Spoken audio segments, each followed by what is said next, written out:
diet, we drink a lot of water, we're healthy.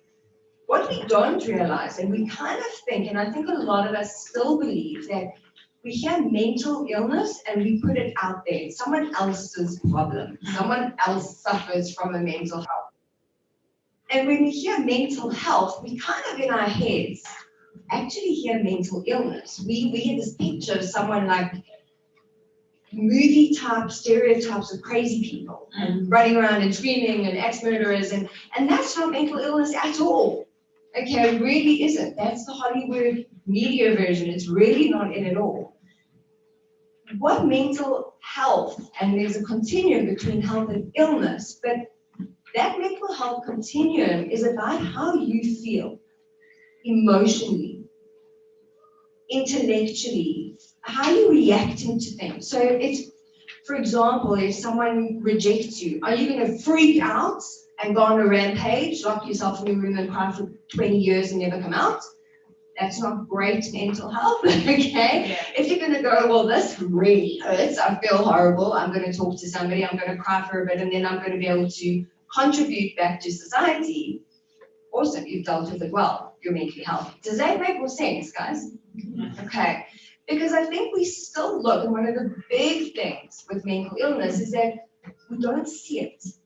You can't go to a doctor, a nurse, or to a parent and go, ow, with a broken hand, I'm going, ow, it hurts, fix it, because we can't see it. You can't see my depression, you can't see my anxiety, you can't see my post-traumatic stress disorder.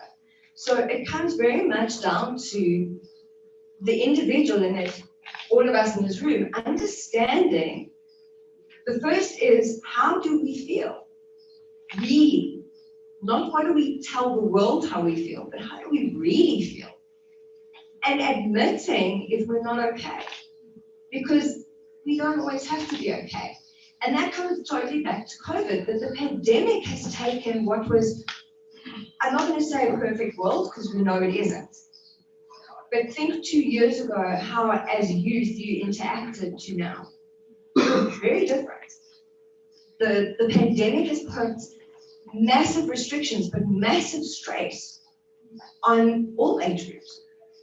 And for a lot of adults and older people, that's not such a big problem, because we've gone through the development, we've done the social interaction, we've been there. Between like 14 and 26, you guys are still going through that. You've still got to explore and take risks and push the boundaries. And when I was your age, I could do that in a safe way.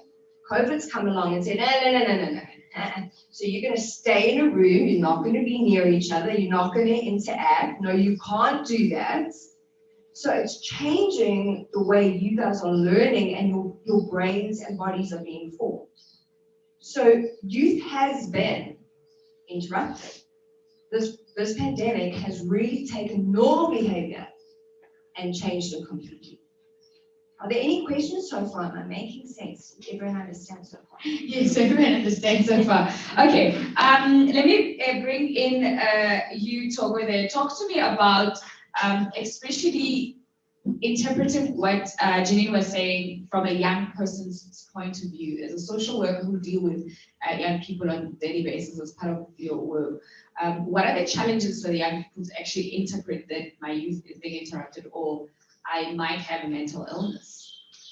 I think I would say that most of the time, as Janine was saying, people cannot articulate or express themselves well.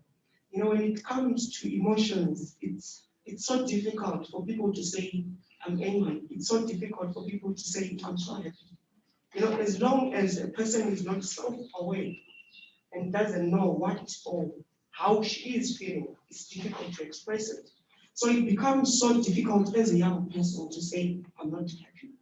So sometimes we bottle it up. It stays with them, and it doesn't come out to say, this is how I feel. And it could be because of the fear of being judged. If I say I'm angry or I'm not happy, I can be judged for that. So it becomes difficult for young people to express themselves, to say, this is how I feel. And there are platforms for them to express themselves.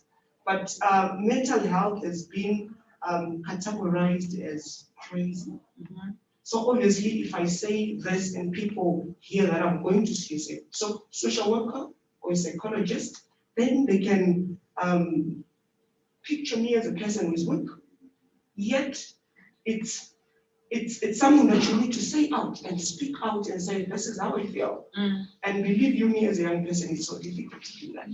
And most of the time, they go through a lot at home, at school, or with their peers, and sharing it with either a peer or a professional is usually difficult due to stigma Okay. of mental health. Well, we've got the young people here to talk to us. That was Jela Bona Uguti. I mean, I think that I'm happy, I'm sad, can be even easy to deal with. I'm anxious, I'm overwhelmed, which becomes even harder. Okay, so Josta, Yes, ma'am. Ugrand. You. Okay, so you've heard them talking about, mental illness, mental health, what are the challenges for young people and how your youth has been interrupted, firstly by COVID. Generally, as a young person, mental illness challenges are something that you can deal with, but in COVID, it's even harder. What are your thoughts? Yeah. Oh, ngicabanga into eziningi. I'm thinking, I'm thinking like, I'm thinking about like a lot of things that are facing like in our community. I can actually say Dipsloot because that's where I'm from Dipsloot. Yeah, what is interrupting us in Dipsloot like is actually I can say is lack of confidence. The first thing they interrupt us, Like when you don't have confidence, you keep many things in your heart, like inside of you.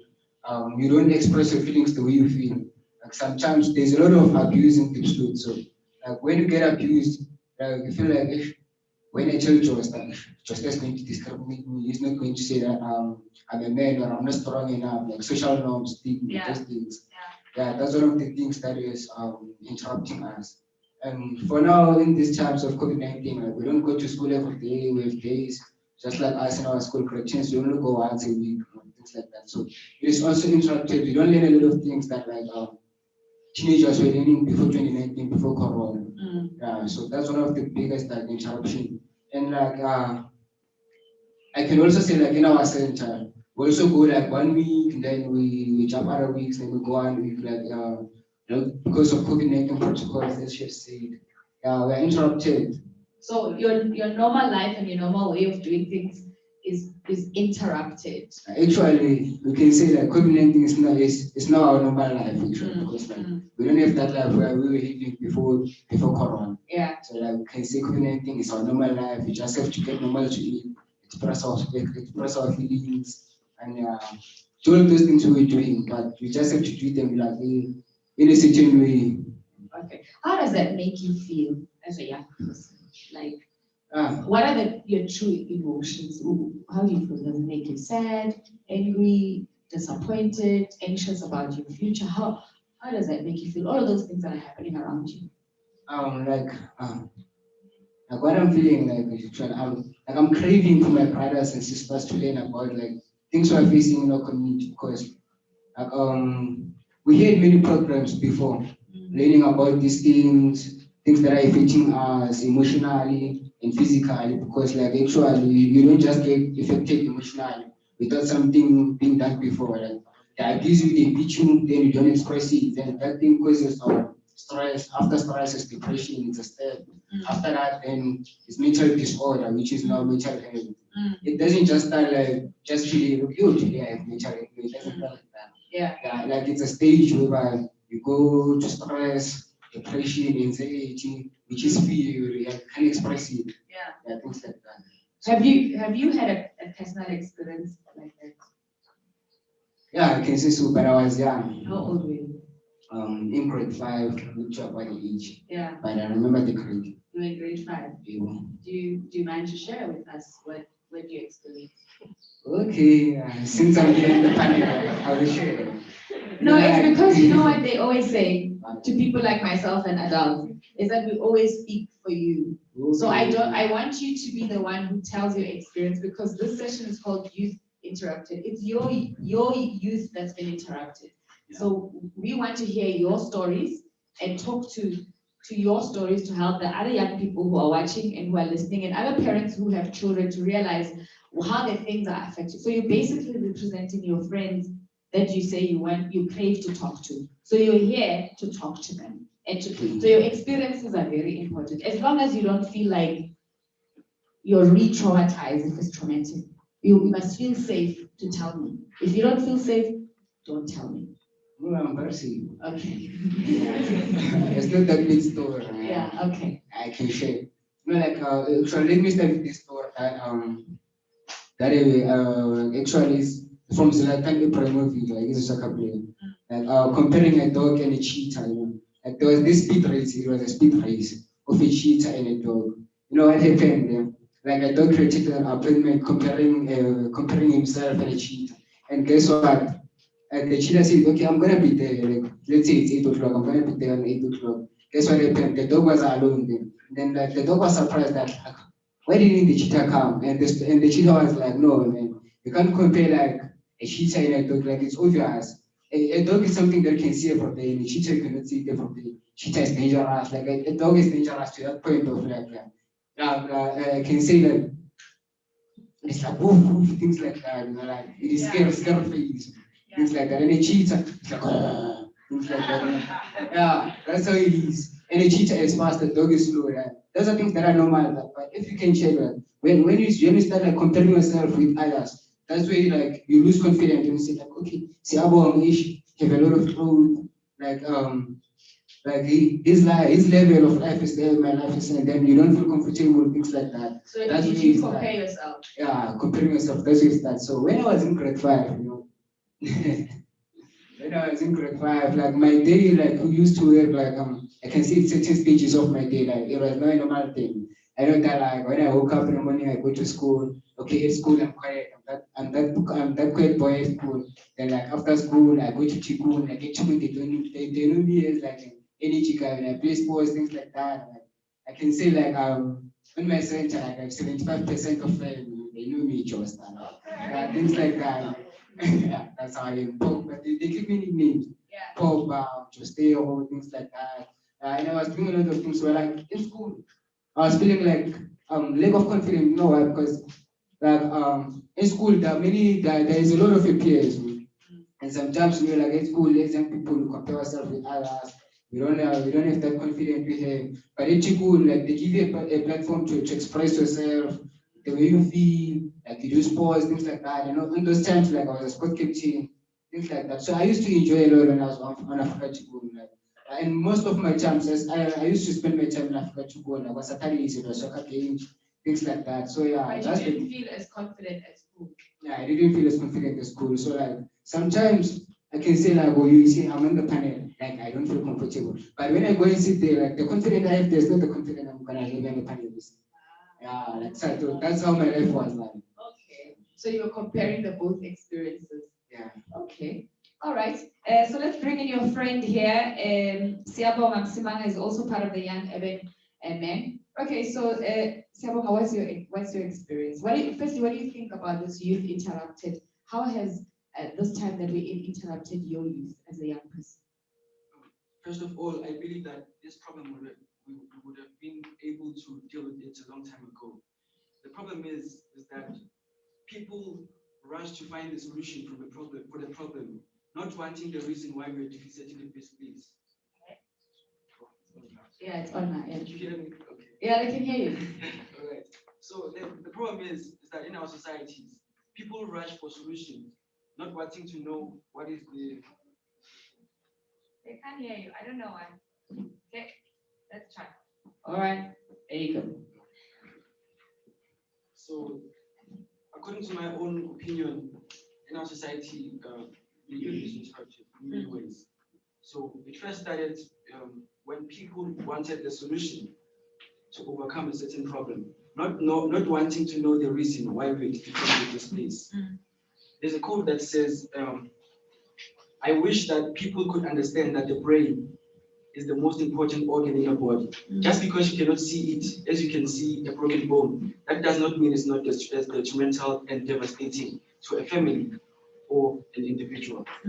So according to my experience, in our communities, we are I'd say like predominantly my peers are uninformed. They're misinformed.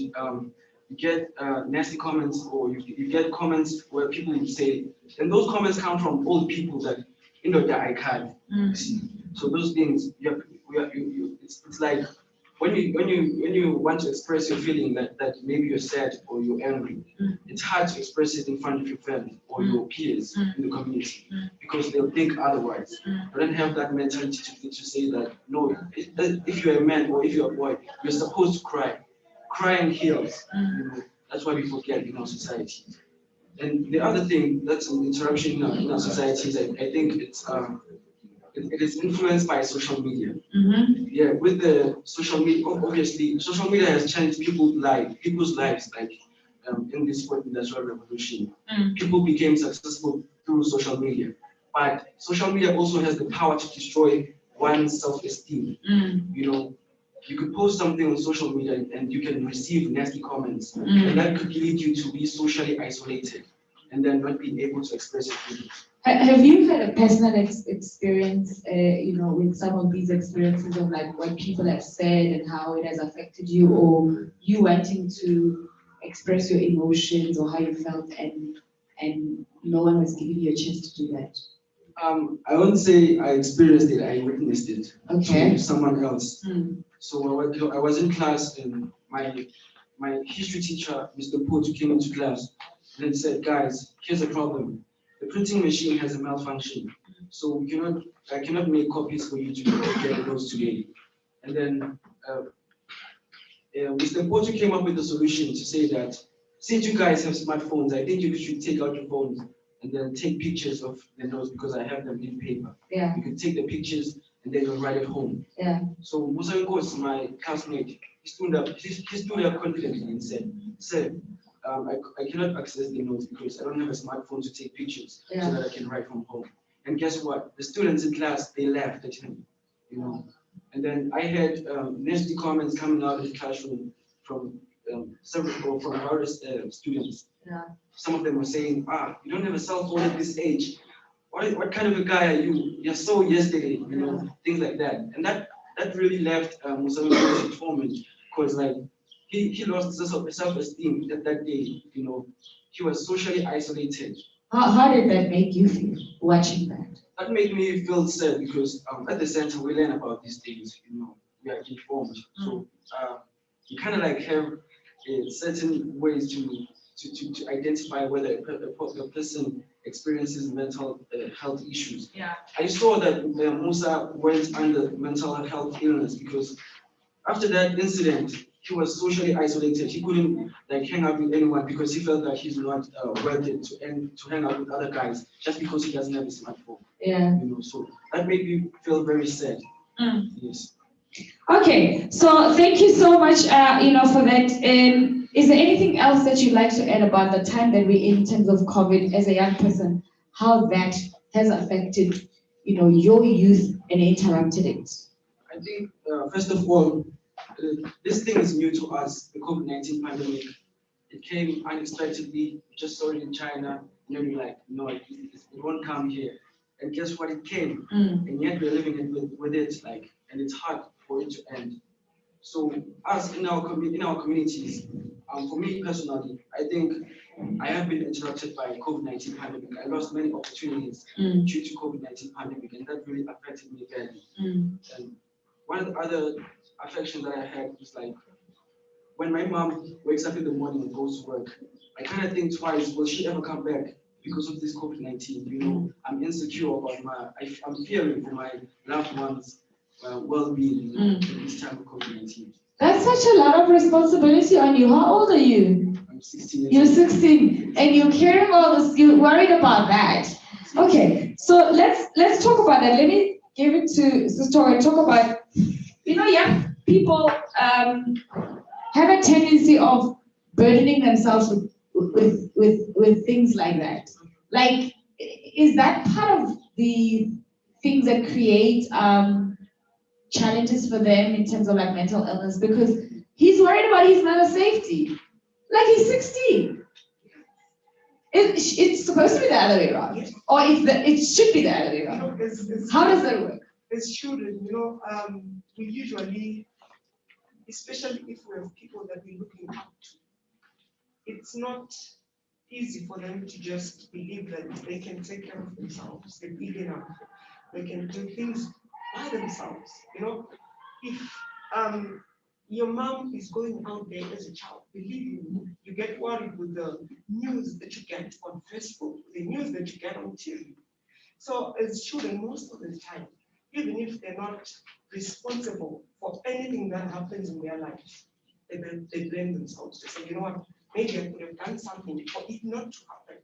Or I should be with my mom protecting her, wherever she's going. And I think it's not only children. I believe as adults who also face that, whereby we see our children going out and we feel like, oh, are they gonna be in a position to take care of themselves?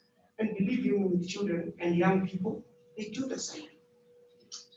Okay, Jenny, please talk to me about that. Like, in terms of like children worrying and the impact of that on them, worrying about adult things, if there's anything like that. It's absolutely worrying about adult things. And if you think back to the people who are like more, okay, you're all younger than me, but people who are closer to my age, when we were 15, 16, I assumed my mom would be fine. I assumed there'd be food on the table. I assumed, it wasn't an issue we had to worry about. And I think that is a very real shift. And it's not just COVID, but COVID has added a lot of pressure where young people are taking on so much responsibility and feeling so out of control because you're not, and I'm sorry guys, I'm going to say this, you're going to get irritated with me because you're big, strong guys, but you're not old enough to deal with this, okay? That's what adults are for. And during these years, that's when you learn the responsibility. That's when you learn how much you can control and what you can't control, and you take on more and more responsibility. But it's during the pandemic, it's almost like this big stone of responsibility has been dumped on your back, and you don't have time to learn how to cope with it. It's just now there and deal with it. And whereas in past generations, we had time to learn the skills to deal with that. So I think for me that interruption is very important because that's part of learning responsibility, learning accountability, and what you're actually not responsible or accountable for. We haven't learned that. Our youth is still, they haven't What is the impact of a child wanting to take on that kind of responsibility? And I'm saying that because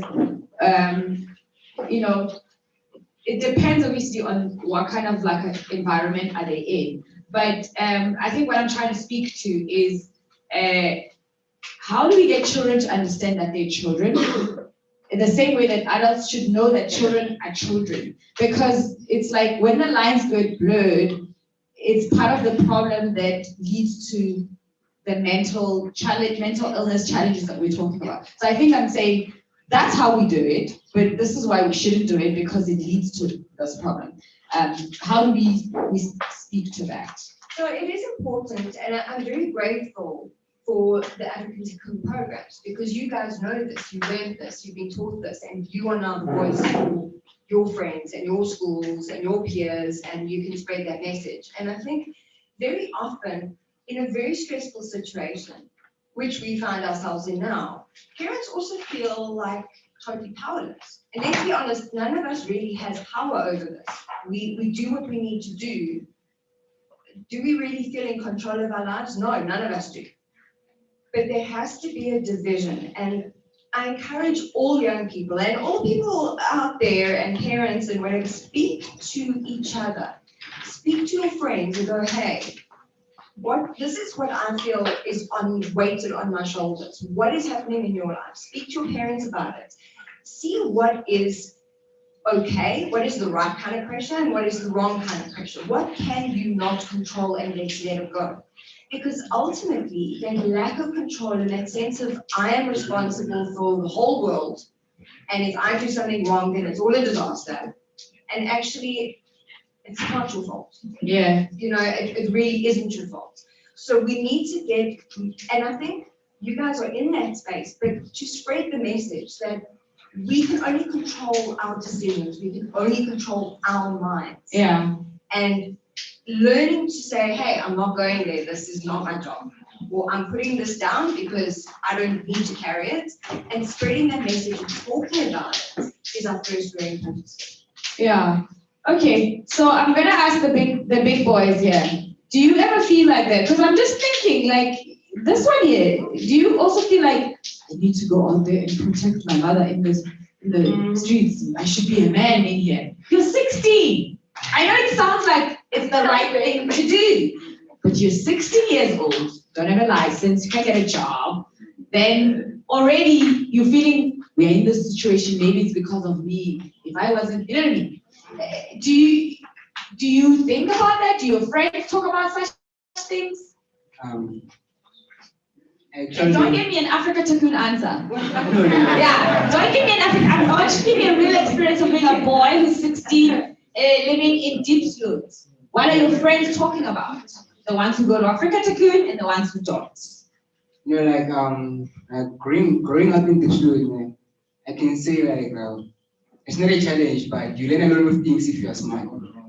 If you're not smart, you end up smoking things like that. So on that responsible part, I can say I don't have those kind of thoughts I've grown up, I'm a man now. I'm 16. On the 25th of October is my birthday, guys. I'm turning 16. Oh, you're almost 16 then. Yeah. Okay. I mean, I don't have those kind of thoughts I'm growing up, I'm being there, things like that. Because my mother always tell me a lot of things in life to try. Because I'm the only boy and I have two sisters. There's my older sister and then it's me and then my younger sister. So sometimes I really have to take responsibility of my younger sister because my sister's on matric, so I don't have that power to my younger sister. But hey, you have to listen to me by force. Yeah. No, it's not about taking the younger sister. No, look now, what you're doing it's not good. Look, you're messing around in the house. It's not I'm forcing you to clean, but she has to have that I hope you 5% care. I hope you clean too. Yeah, I will also clean. It's obvious. I have to clean every choice. Okay. All right. So let's bring in Siyabonga. Let's talk to you. Do you also have that feeling of which the men here must be responsible? Do you ever feel like that? Not exactly. Okay. I have that feeling of I feel like I need to take the role of being a leader. Yeah. I think because of looking at the repercussions of that are happening in our communities, in terms of risky behaviors that are done by my age group, Yeah. like smoking and substance abuse, alcohol, teenage pregnancy. I already know those repercussions, so I wouldn't try to experiment them just like in any 16-year-old world. Yeah. And I believe what made me to be like that is because of my mother is a single parent, so I believe that when she's not at home, she's not at home at all times, she goes to work. So I have to take the role of being a big brother to my younger siblings, clean, do this, because if they don't, they'll be spoiled. They'll end up being. Are you playing the father of the house in the house? Is that what you're trying to do? Are you trying to do that? No, I'm also cleaning. You're also cleaning. I hope you are. Yeah. But what I'm actually asking to is that because of the environment at home and in the communities that you're growing up with, I'm trying to speak to, please don't forget to be a child.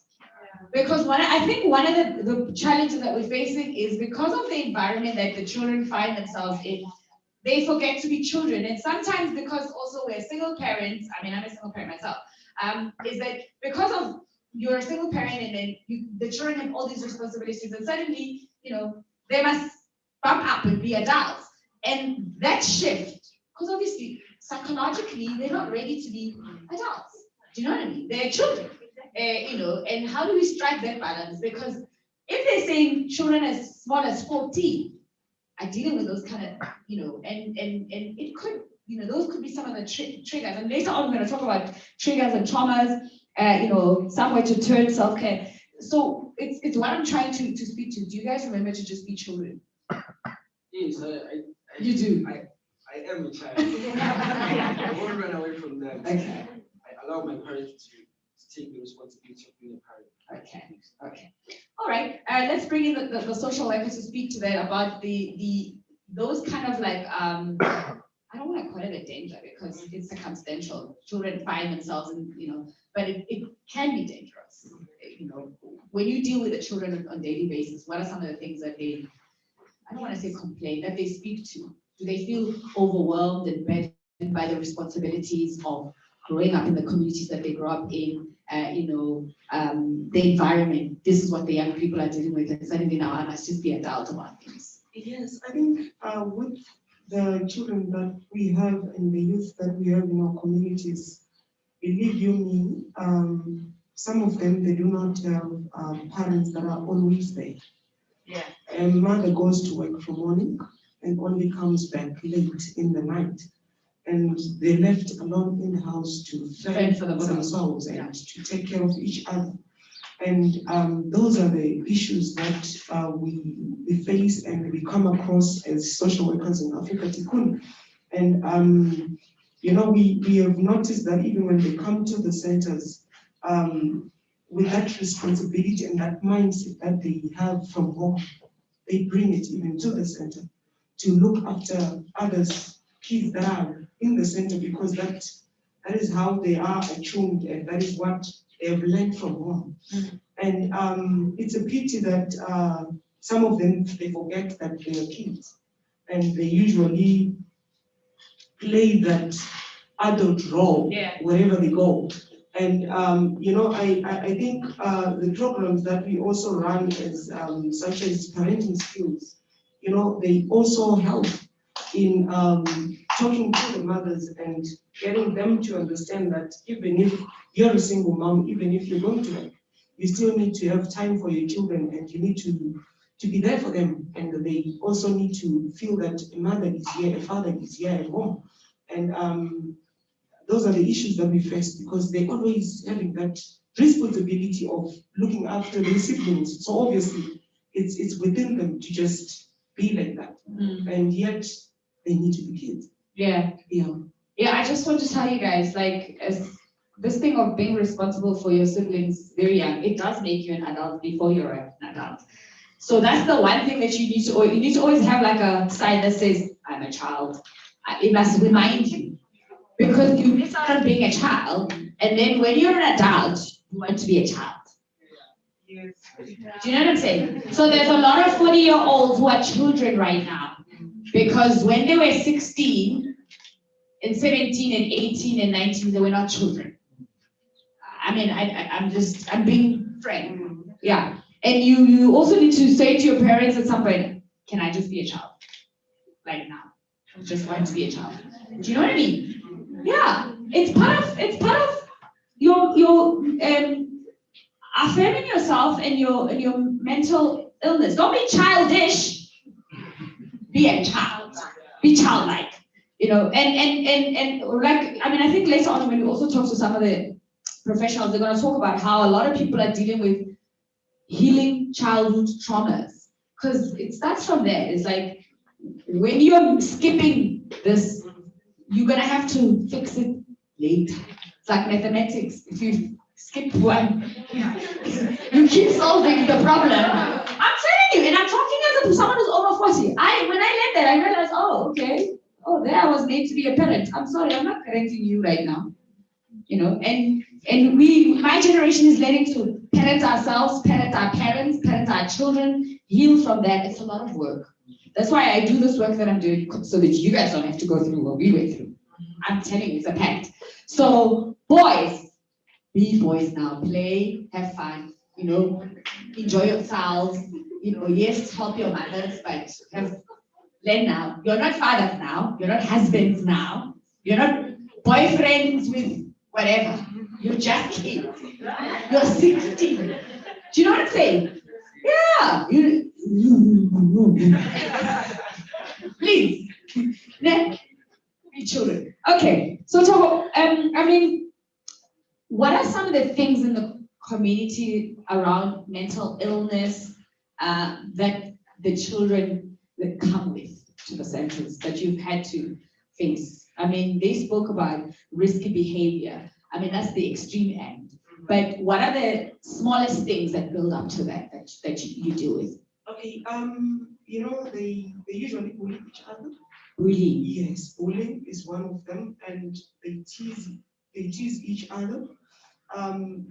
They usually, let's say they are together and playing together. I'm not talking of them being at home here. I'm talking about them with their peers. Yeah. And most of the time when they are at school or in the streets as they're walking, they usually laugh at each other depending on who you are. Some of them, they come from backgrounds where they're not having like others. So if you're seen not dressed fully properly, Yeah. other kids can laugh at you. Yeah. And that affects even your self-esteem, because there you are and you're going to school with kids that are well dressed and you're not dressed up well and you don't have a school shoe. It really affects them as young people.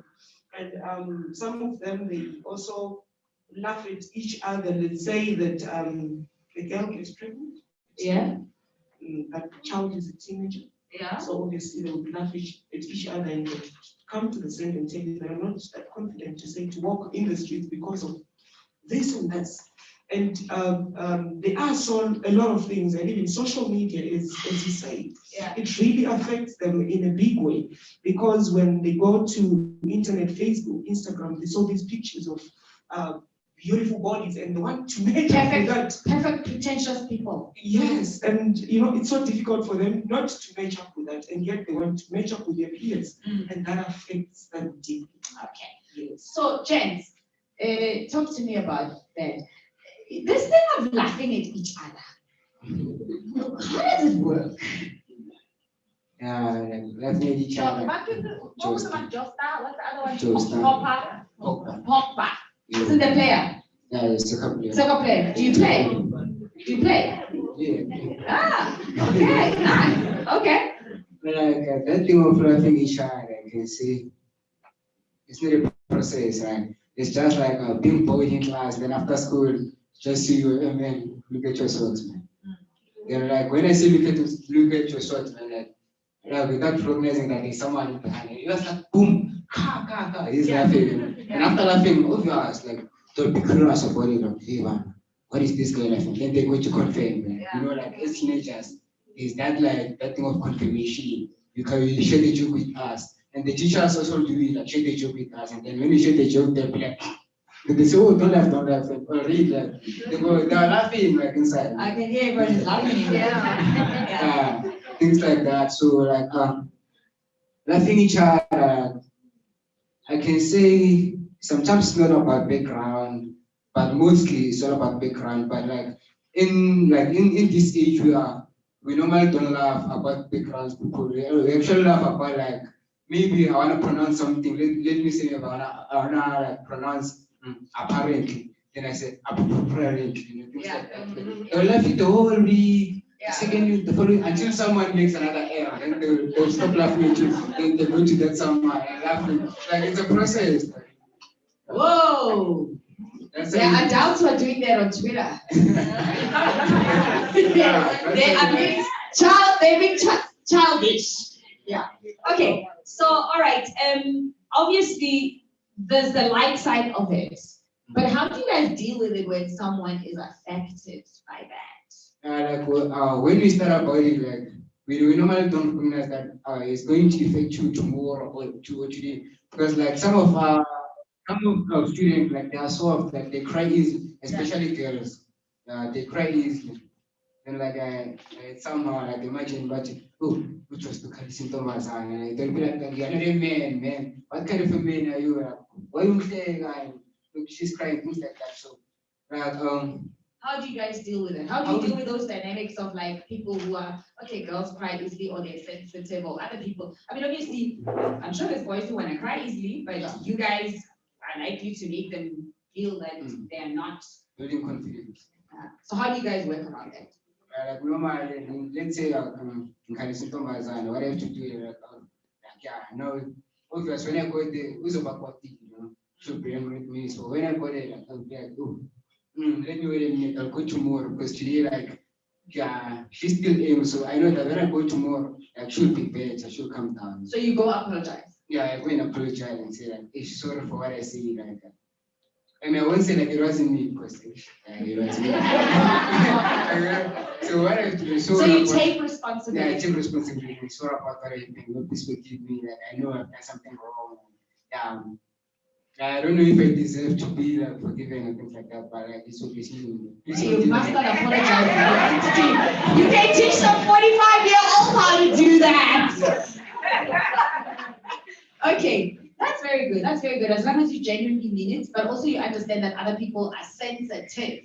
You know, that they're not like the way that you are. Yeah, and sometimes like you don't know if someone is sensitive or not. You just go there and make a joke and like some like after 5 minutes that someone is crying. Yeah. Then you feel that pain. Now you are regretting that the way that you say to that person. Okay. All right, Jane, do you wanna ask something? Move on. Yeah. So can we clone you first of all, so that we can go and teach other people how to do things right? Yeah. Can we do that? Okay. A couple of things, guys. With being childlike, not childish. Okay? Yeah. Most adults I know are like, yeah, that's childish. Okay. You guys seem very, very responsible, and you know what. We all do, it doesn't matter how old you are, that we do something and it hurts someone else. The intention wasn't to hurt them. The intention wasn't to mock them or bully them, but that was the reaction. And it is so important that you, as you say, you feel that and you go, I'm sorry. And if you witness it, I mean, that episode is horrific, which we'll talk about now, and step in. If you see something like that, really just step even physically towards the kid who's being bullied and like, hey, it's okay, I'm with you. Because there is that repeat on effect. And unfortunately, social media has brought that issue of, oh, but she's pretty. Why don't I have that? Oh, what's she doing? And we do that. And because we're doing it on social media, we've almost got like we can hide. So imagine the comments that are being posted. Imagine actually saying that to someone's face in real life.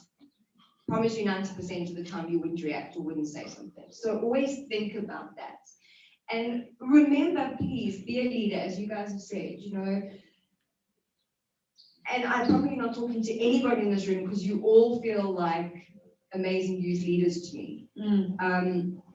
Raise your voices and ask for questions and ask for guidance and help and be the voice so that kids who don't have this opportunity still have the chance to learn from your wisdom. So thank you, guys. Okay, so what I'm going to try and do is, I think we should see if we can get some questions in the room, and if we have any questions as well online from anybody who, if they can just, people who are watching online, if there's any questions online, feel free to share comments with us. I'd like to see that if it's possible. If you can share that with me. Okay, so we will get a comment from you before we get those questions on the floor. So this whole, the line between, making fun of each other and crossing over to hurting each other's feelings and all that, what is your experience? And also, so I want you guys to talk to me about dressing properly, because what is that? It's just, okay, I understand if you don't have shoes because you've got family challenges and all that. But this thing that you must look a certain way as a teenager, it's quite a thing. What is that thing? Okay, the first mistake is that we became hosts of the event that we were not even being booked to organize. Okay. Create our own. Okay. Yeah. There's this trend of fashion. It's called drip. Drip. Yes. I thought it's just a sneaker. Oh, drip. Okay. Yeah. So somehow in some places you have to look presentable, but presentable for me starts with just looking clean and neat. Yes. Yeah. That's the problem. We confuse wearing expensive things. Ah. That's the problem. Okay. Okay. Yes. And in terms in this thing of laughing, I think we don't know our audience. Sometimes you have to study your audience. You have to know like what type of a person she is. Yeah. You know, for example, George, that if he is not comfortable with me teasing him like with dumb things like saying like you have Yeah. you know things like that. Yeah, because it's about that person's personality, right? So firstly, you earn to tease people a certain way. Firstly, you have to be my friend or we chat a certain way, then when you tease me, I don't get easily offended. You can't just don't give in. You can't just start to just throw things at me and I don't know you and I'm like, yo, why do you think you can talk to me like that? You know what I mean? Yeah. Even as adults, I can't. It's like, yo, talk up, we are not time out. We are not that familiar. Do you know what I mean? Okay. So the earlier you learn that, the better. Okay. All right. Do we have any comments, questions that we can take? All right. Let's see. Oh, they sent me to my phone. All right. Here we go. Yeah, that's the only way we can work. Social network. Here's good. Tachi says to everyone, some parents treat their children right and bad, but we as children, we should not forget that they are parents. Those who are treated bad by their parents, we should forgive them because they are still our parents and we should love them. Okay, thank you so much, Tashi. Another one coming through, Akumile saying, let's talk about societal expectations of people's responses to issues. No, you don't need to speak about it or show it. That will make your enemies rejoice. So what if they rejoice? In our rural marginalized communities, we are literally taught at a very young ages about bottling up feelings. And everybody said, Okay. So, and what is the danger of bottling up feelings, Janine? Talk to that. And guys, you're all going, and you're nodding, and yeah, you get this, right? And I promise you, every adult in this room gets it. Because that's a human condition. To bottle them up, pretend they don't exist. But what happens when you put 3 liters into a 2-liter bottle? It's going to go wham. And when it explodes, it's not going to be pretty. And that's exactly what emotions do. We keep pushing and pushing and pushing. And it is going to all come out. But suddenly it's a mess. Whereas if you'd spoken about it in the beginning, it would be far more dealable with. Okay. So lesson there is that speak about it as early as possible. Yes, Togo? Okay, I wanted to say that social norms, you know, when we are told that a man should not cry, or yes, Yeah. you know, it's usually difficult for you to see a man expressing themselves to say, I feel like this, I lost my friend, and people see me crying. You know, those are the issues that we face when people just keep it in and they don't even share it. They don't say it to anyone. Okay. Yeah, my young people, what are your thoughts on that?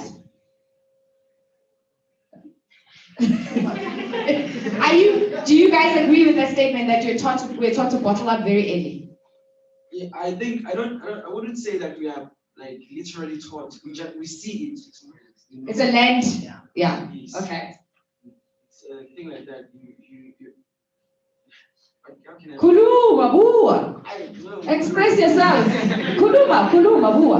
I'm looking for more questions if there's anything on my Instagram or Facebook. Yeah, go ahead. Like some things like Yeah. it's so hard like in our community, especially in my age group, just to say sorry.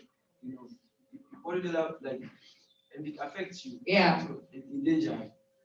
So it's very difficult to apologize or acknowledge when you've made a mistake. Yeah, to some people, I can. When you can. Yes, I Yeah. can say sorry. So we need to teach them to realize to do that very early in life. That I can make a mistake.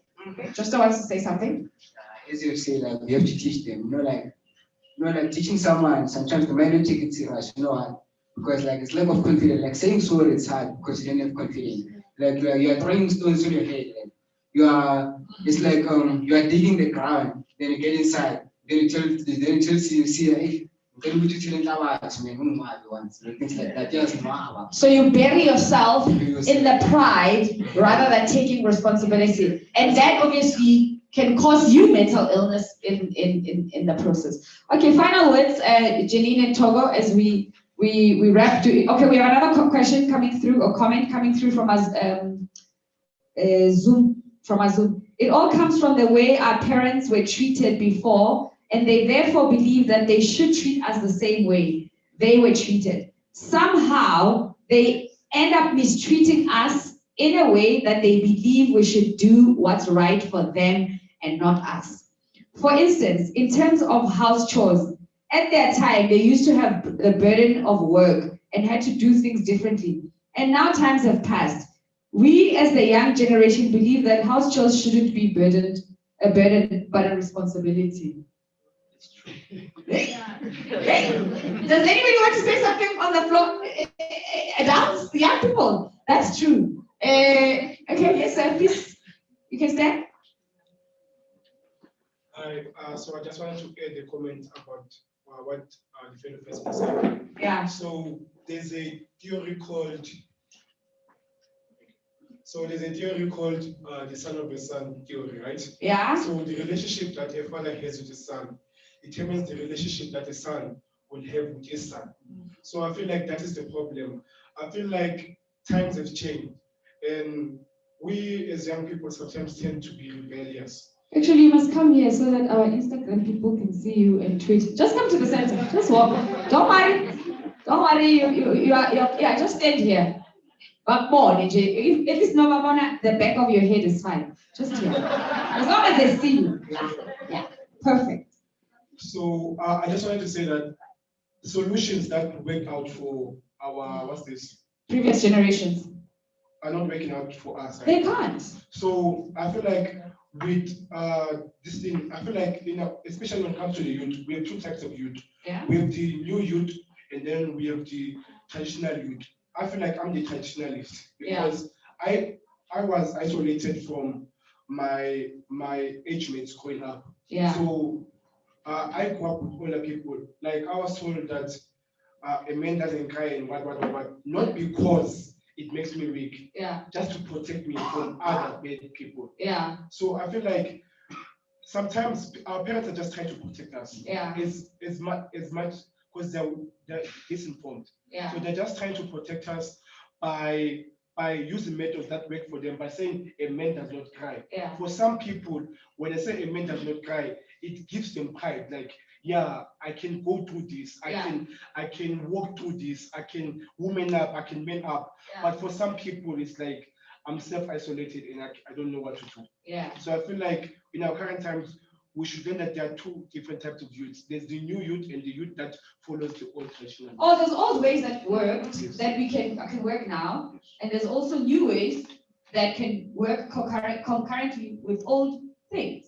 You know, we shouldn't be stuck in what it's either this or that. I mean, I don't know. I think let's find a way where we can all hear each other and get along. Yeah. I hope you can. Give him a round of applause. Okay, so we're due to break now in the next 4 minutes. So I'm just taking comments as well on the floor. Anybody else? Please, yes, ma'am, with your lovely Mickey Mouse top. Come through. Where's the mic? Or I can, yeah, you.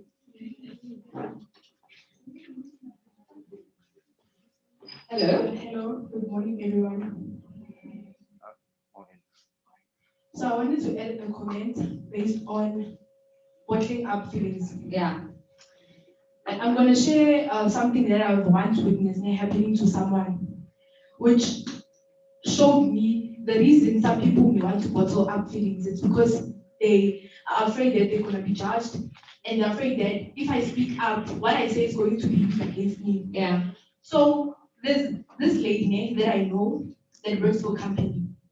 So in their company, they were sort of like conducting interviews so that they can choose like a person for a much bigger position, and she was part of the panel that was going to be interviewed. So she had mental issues and was seeing a psychologist, you know. So they used that against her. Somebody used that against her to say that this person is not worthy of this position because they have mental issues. Therefore, they are not capable of holding that like position. So that was unfairly used. Like her having a mental foot is not even like a bad thing, right? It was just her going to a psychologist so that she can speak up, but then that was used against her. Yeah. So I feel it's an example that shows just the reason why people don't want to speak up. Yeah. And another thing, I feel that people don't want to speak up because as humans, we are conditioned to think that life is all about happiness and just everything being perfect. And you have to understand that life is not about happiness, but there's also like bad things in life. So in that way, like if we just can condition ourselves to say that it is okay to have a bad day and it's okay to have a good day because like life is just like that, then we can be able to know that it's fine for us to speak up and not bother our feelings. Yeah, because even a car can't drive at 220 all the time. I mean, there's a 60 zone, there's an 80 zone. When you get on the freeway, it's 120. After 120, jail time. Well, I understand. Yeah, and as human beings, like that. If you must learn to find it. Awesome. Thank you for sharing that story. Give a round of applause. Okay, cool.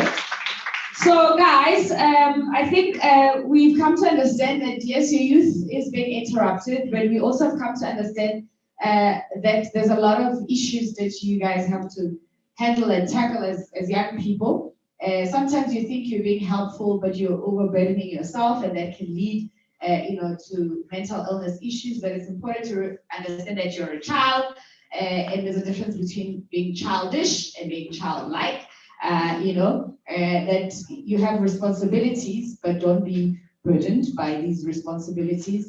Live as young people, and that emotions are there to be expressed. And you know that if you cry, it doesn't make you weak. And if you're angry, you express that you're angry. You don't have to spread it across everybody else, but acknowledge that emotion. Because I think we're taught not to acknowledge certain emotions. And the question is, where do those emotions go when we don't acknowledge them? They show up in our lives in strange ways. And that's what we've learned. And we've learned that we're going to have a good time throughout this day with our young people because they're so vibrant. And they are part of the African Cocoon programs, and they're going to be keeping us in check throughout the day. We're going to take a quick break. How long is our break going to be? 5 minutes. Okay, 5 minutes. And then we're going to get on in the next panel. It's just the next panel mainly is online. So we're going to be bringing them online. So guys, let's make them feel bad that they're not here. Is that a deal? Well, if you don't, I'm doing it on my own. All right, guys, thank you so much. We're coming back. Those of you who are with us on our social media platforms, do stay with us. We're not going anywhere. The next session, you guys can vacate the stage. Don't worry, I'm doing my presenting thing here. So I'm just talking. Yeah, let them walk. It's live like that. So my next session that we're going to be having, we're talking mental illness and African taboo. Okay, so my guests are going to be Gokos Koteni, Gokos Neo, Gokos Deni, and we're going to have young people because we are Africans. And mental illness has been dealt in a very interesting way. Oh, we have Gokos Koteni in here with us, so she's going to be joining us here. We have a tendency to go crazy, mamloile, and then this goes on and on. So we're going to be getting into that shortly to just have this conversation. Okay, great.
illness issues or a particular condition. I don't want to say this was a condition because I don't have proof that that was that. But you know, when we were going to school, they were not going to school. They would walk up and down with us, the village. When you come back from school, you know, they're picking up paper or they're dirty, and they're just known as the community village. I mean, the village crazy person. Yeah, something like that. The whole community knew them as a crazy person or something. And that's what we associated mental illness with. You know, we associated that with that. That hey, she's mad. And then there would be someone as well in my village who at some point they were either a very talented or a gifted child at school. Before you know it, they say, I'm a lawyer. Then they're just walking around the village talking to themselves during the day, and it's like, that's that. What happened? They used to be so smart. Actually, they even used to scare us kids and say, don't read too much. You will go crazy, like so and so. And you just, that's when the reading was put aside. I mean, if you read too many books, like those books that you're reading are going to make you mad. And that's how the information got buried. And then there was another one, you know, especially the women, they'll get older, and then they have, you know, maybe they were sangom or something when they were young. Then the next thing, they're just walking around the village. And then they're like, yeah, see, she's crazy. What happened? You know? And then it's just caught up in that. We don't talk about it. We don't talk about what happened to them. What led to this? How did they become like this? And then in this modern age, we are seeing a lot of young people, they are bad to us. Then it's like, hey, when did this happen? Do they have a gift? What happened? You know? Then there's people saying, this one must just go see psychologists. There's really nothing here. There's no gift involved. So somewhere in between, we are not being told what's going on. So those of you who are in the church, there's those who they have a spiritual calling in the church. It's a mix myself. So this conversation is about really that. We want to understand it from that point of view. We want to understand what have you witnessed with Bilo as a young person when they say mental illness and African taboo as a young person. Kuru, I'm sure we know what you on. What's that? Only gift. Or how are you, Bilo? Okay, how are you? You can tell us which center you're from and then we get going. Hi, I am Lebyane and I am a young candidate at the center. Okay, yeah, candidate. Don't sound like those government people that say DDDD. You know them. If I'm not reading it, wait, let me read it. Youth Acceleration Program. Oh, speaking in codes. Yes, go ahead. Yeah, it's a accelerator program and actually started it's a 4-month program. And can I have a question? Yes. What are your thoughts when we talk about mental illness and African taboo? Okay. What comes to mind is that, okay, I believe that most of the society, especially in townships, they are not informed mostly about the mental health or whatever. So whenever something bad happens to someone, they just don't consider them. Just like the one you were talking about of someone who was very bright in school, and then all of a sudden we just see them roaming around the streets, and they are not like that productive as we had expected them to be. So people just assume that they went crazy, things like tabloid, and something like that, and they just don't consider the psychological part of it. Mm. Have you witnessed such people in your community? Where do you live? I live in Soweto. Ebrafish. So, unokuwa nje abantu walking around the elokishini. Yeah, bathi nabantu elokishini mababona ngabo bathi But bayahlala, bathi it's like that. Yeah, and I have never heard someone say probably it's something in mental health related, maybe like a childhood trauma, they had to go through something and that is why they're like this. Yes, a childhood trauma. Okay. Let's bring in Gogo on the line, not on the line, with me. Gogo Skoteli is with me this time around. You know, so Gogo Skoteli, I met her as a guest on my show, and part of like when we were selecting people who we can have, she said something that I won't forget. She said, just like a lot of these people who are going to TWASA, they think they have a calling, and half of them must just go see psychologists. There's nothing. I was like, huh? A whole Gogo is saying that? This is interesting. This Gogo must come explain to me what does she mean by that. Hello, Gogo Skoteli. How are you? I'm good at you. That's the wrong. Okay, so after mental illness and African taboo. Good morning to everybody. Actually, I'd start by explaining it in an African way on our side. Yes, please. We get people who has depression, and at the same time, they think they have a calling. They think they have a calling. Obviously, when you have depression, you seek help in different ways. You Google the symptoms, you Google what to do, and then you ask around. Also, if you're a person who believes in ancestors, you start talking to your ancestors the way we do, like we call it upasa. That's us communicating with our ancestors. So when you do that, your ancestors will answer, right? How will they answer you? They'll come to you through your dreams. They will show you a river, of which a river is a place you can go and meditate. It's a place where you can go and find peace. It's not only about cleansing and there's a lot that you can do by the river, outside the river. So they show you all that. They show you a candle, something you can use to pray. They're giving you solutions. And then you come to me as a traditional healer. You share your dreams. And then I tell you, you have a calling. Already I lost it. Because now your dreams came to you as a solution of the problems that you have. Not necessarily that you need to go and trust them. So now that comes as a psychological problem. You need to go find help psychologically, not traditionally. Where does the confusion come from? Is it because people don't know much about the traditional cultural things and things of calling? What happens? I mean, where do the wires cross? Honestly, people don't decide to go and trust them. We, as traditional healers, tell them now it's time. We put the pressure to them that now it's time. Out of 900% of people that have a calling, I mean, it's only 30% of them that are taking the decision.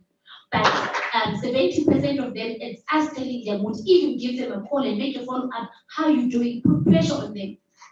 Is that the correct way to do things? It's not a correct way, but unfortunately, that's how we're doing it as traditional healers. I don't want to say that's how they're doing it. I want to be part of it as well because I'm a traditional healer. Yeah. So the problem comes with we as traditional healers.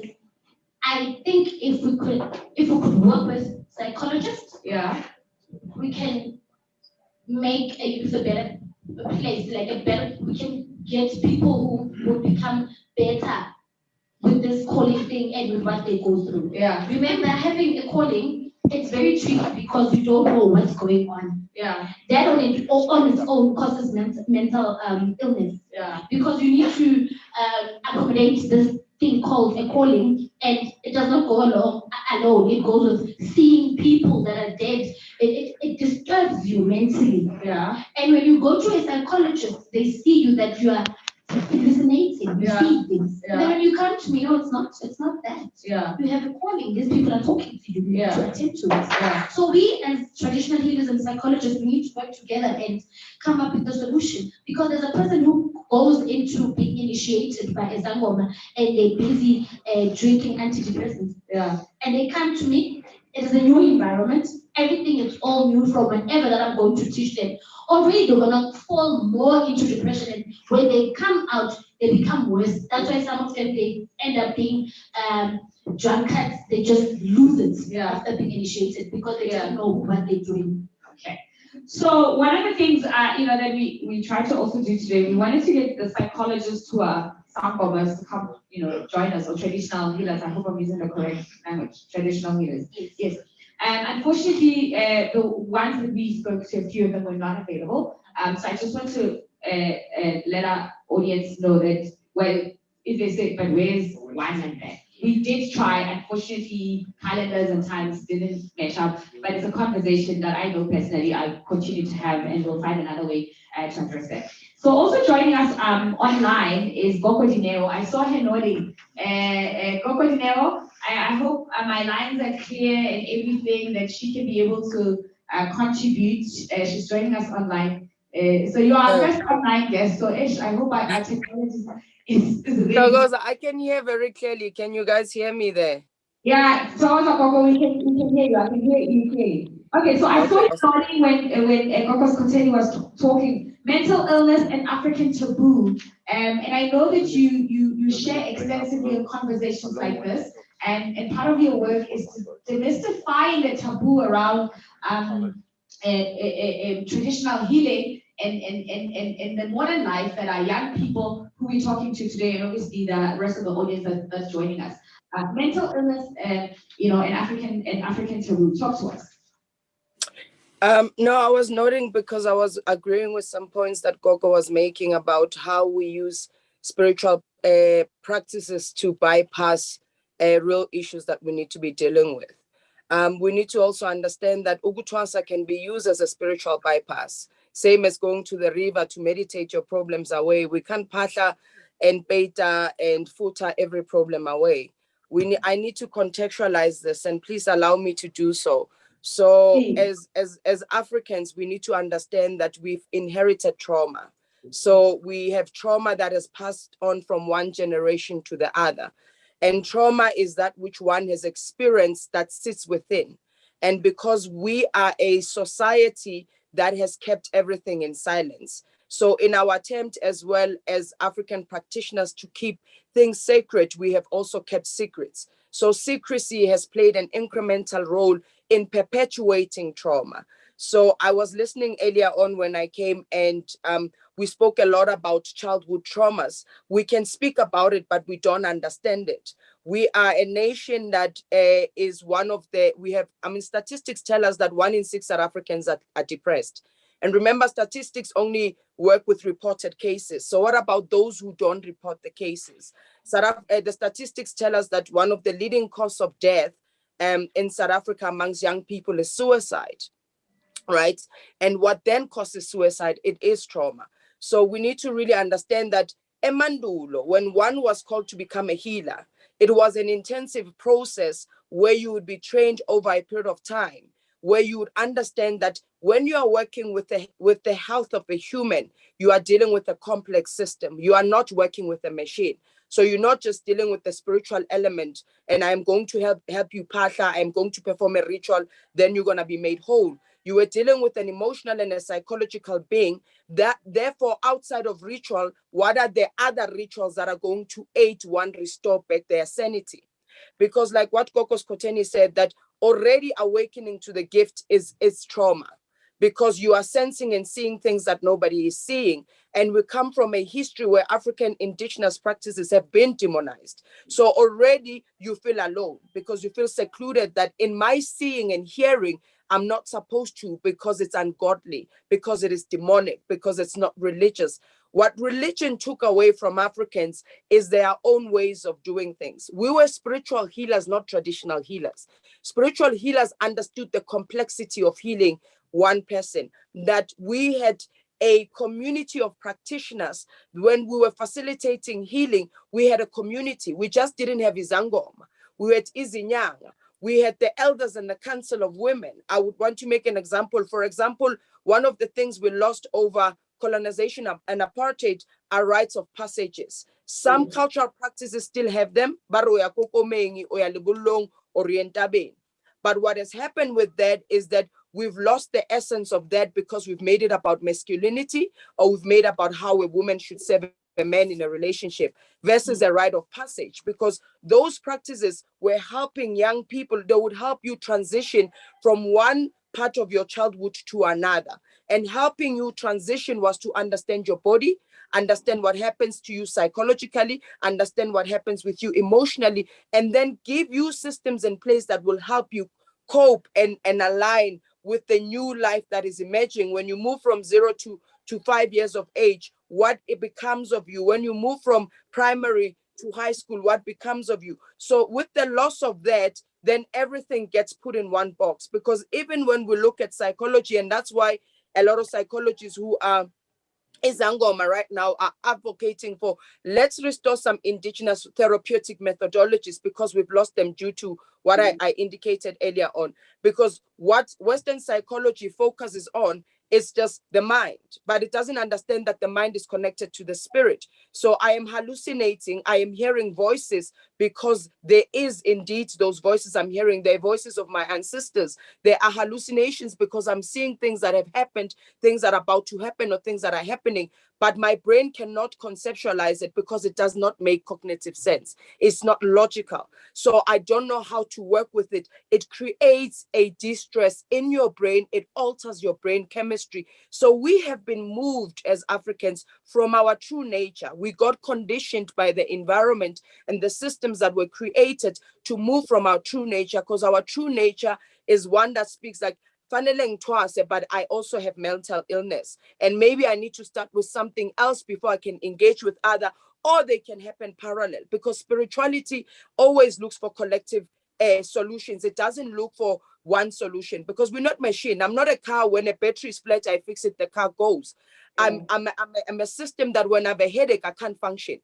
And the cause of a headache might be multiple of things. It might not just be that I'm stressed. I'm stressed because what? Because I'm unemployed. Why am I unemployed? Yes, South Africa's socio-economic dynamics are not favorable for me to find employment, but yet I'm qualified and I'm in the job field which I was encouraged to go into because there's a need. But here I am, my peers who have trained with me can do it, but I'm not able to do it because there are other elements. So when we look at spirituality, and our understanding as African spiritual healers has also become mechanistic instead of systemic.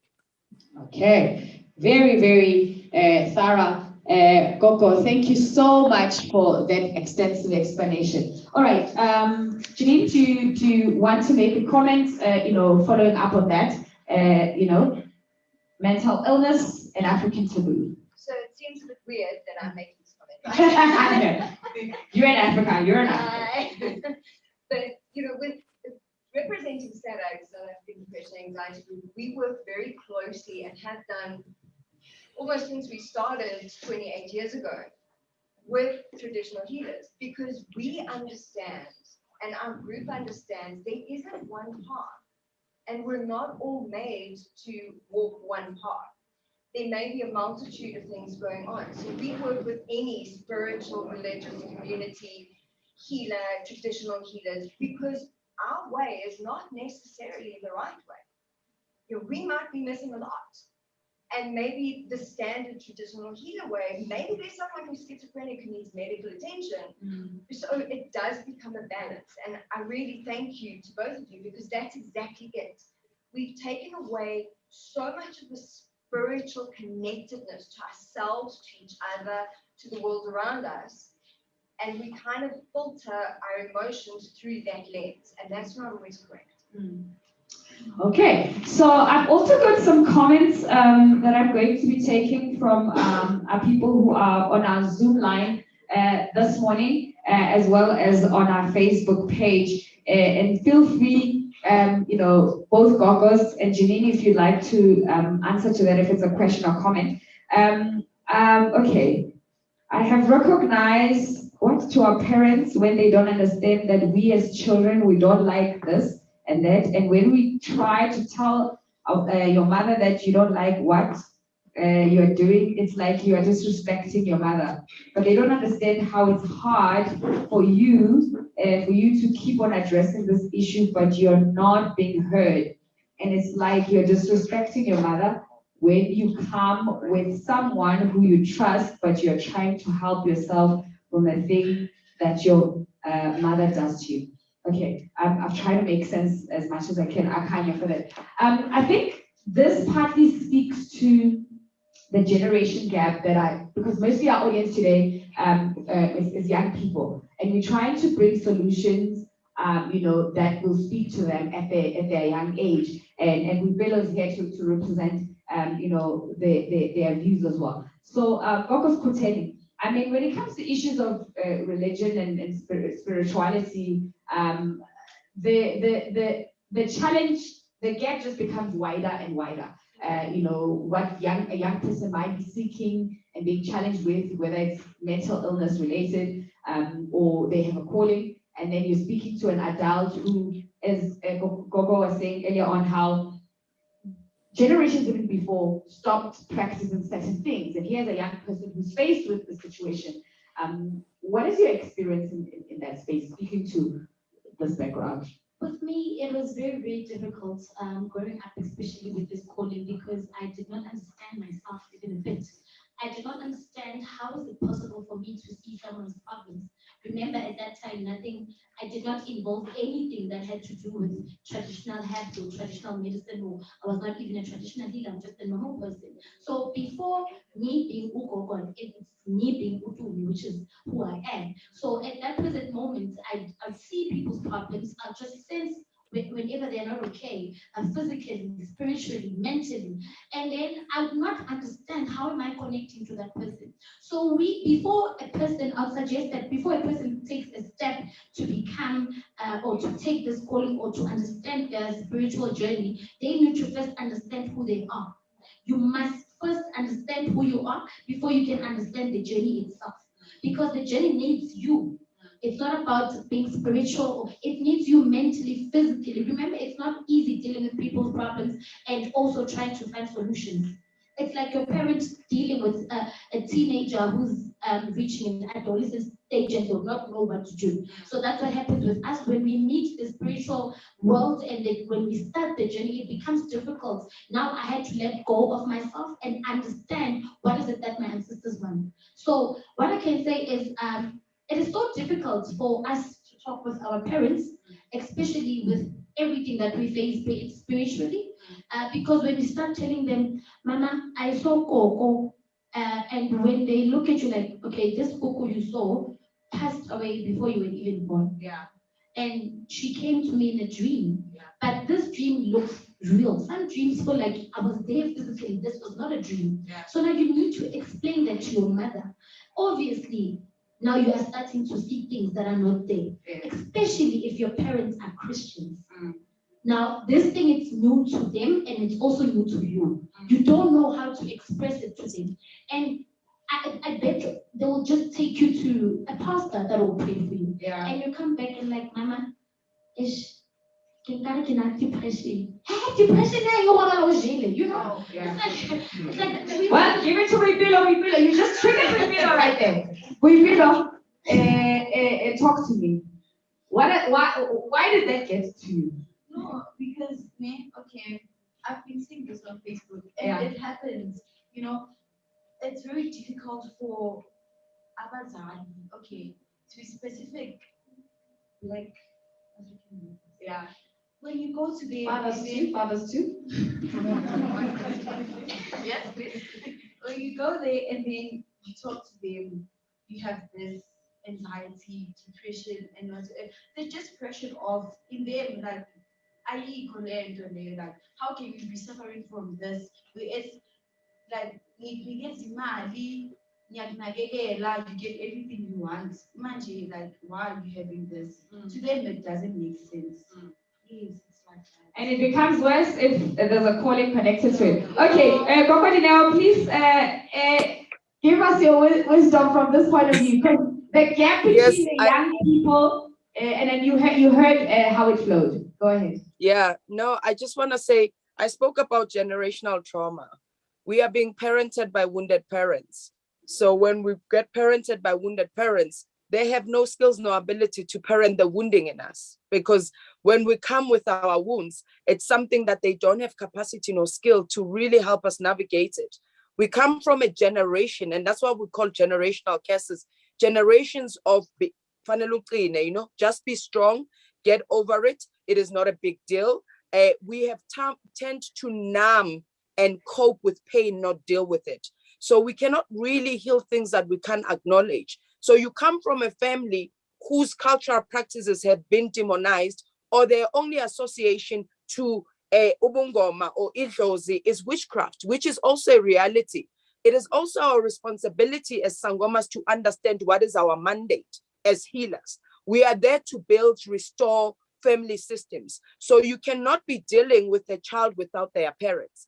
And a child at Lozin, it could be somebody from, child in the definitive age of, the legal system, but it's also child throughout, because as a 40-year-old woman, at Lozin, I'm still a child, because I'm at Lozi, they are elders. So we need to understand that when we're working with gifted people, we cannot work with them outside their family systems. A lot of family needs to relearn and unlearn. We need to decolonize their mindsets around their association with the calling, because for some people, it evokes trauma. It's not that they don't want to embrace it. It's because when one of them went, they came out of Ipetlo and they lost their minds. Because remember, as we activate healers' gifts, we also activate their shadow.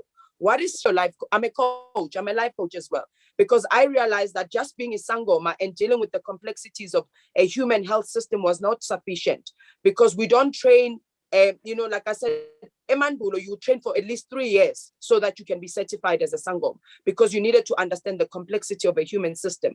So now we train for a short period of time because of things have evolved and things have changed, but we don't heal everything. So when those shadows that get to be activated, that's where the ill of the mind and the emotions reside.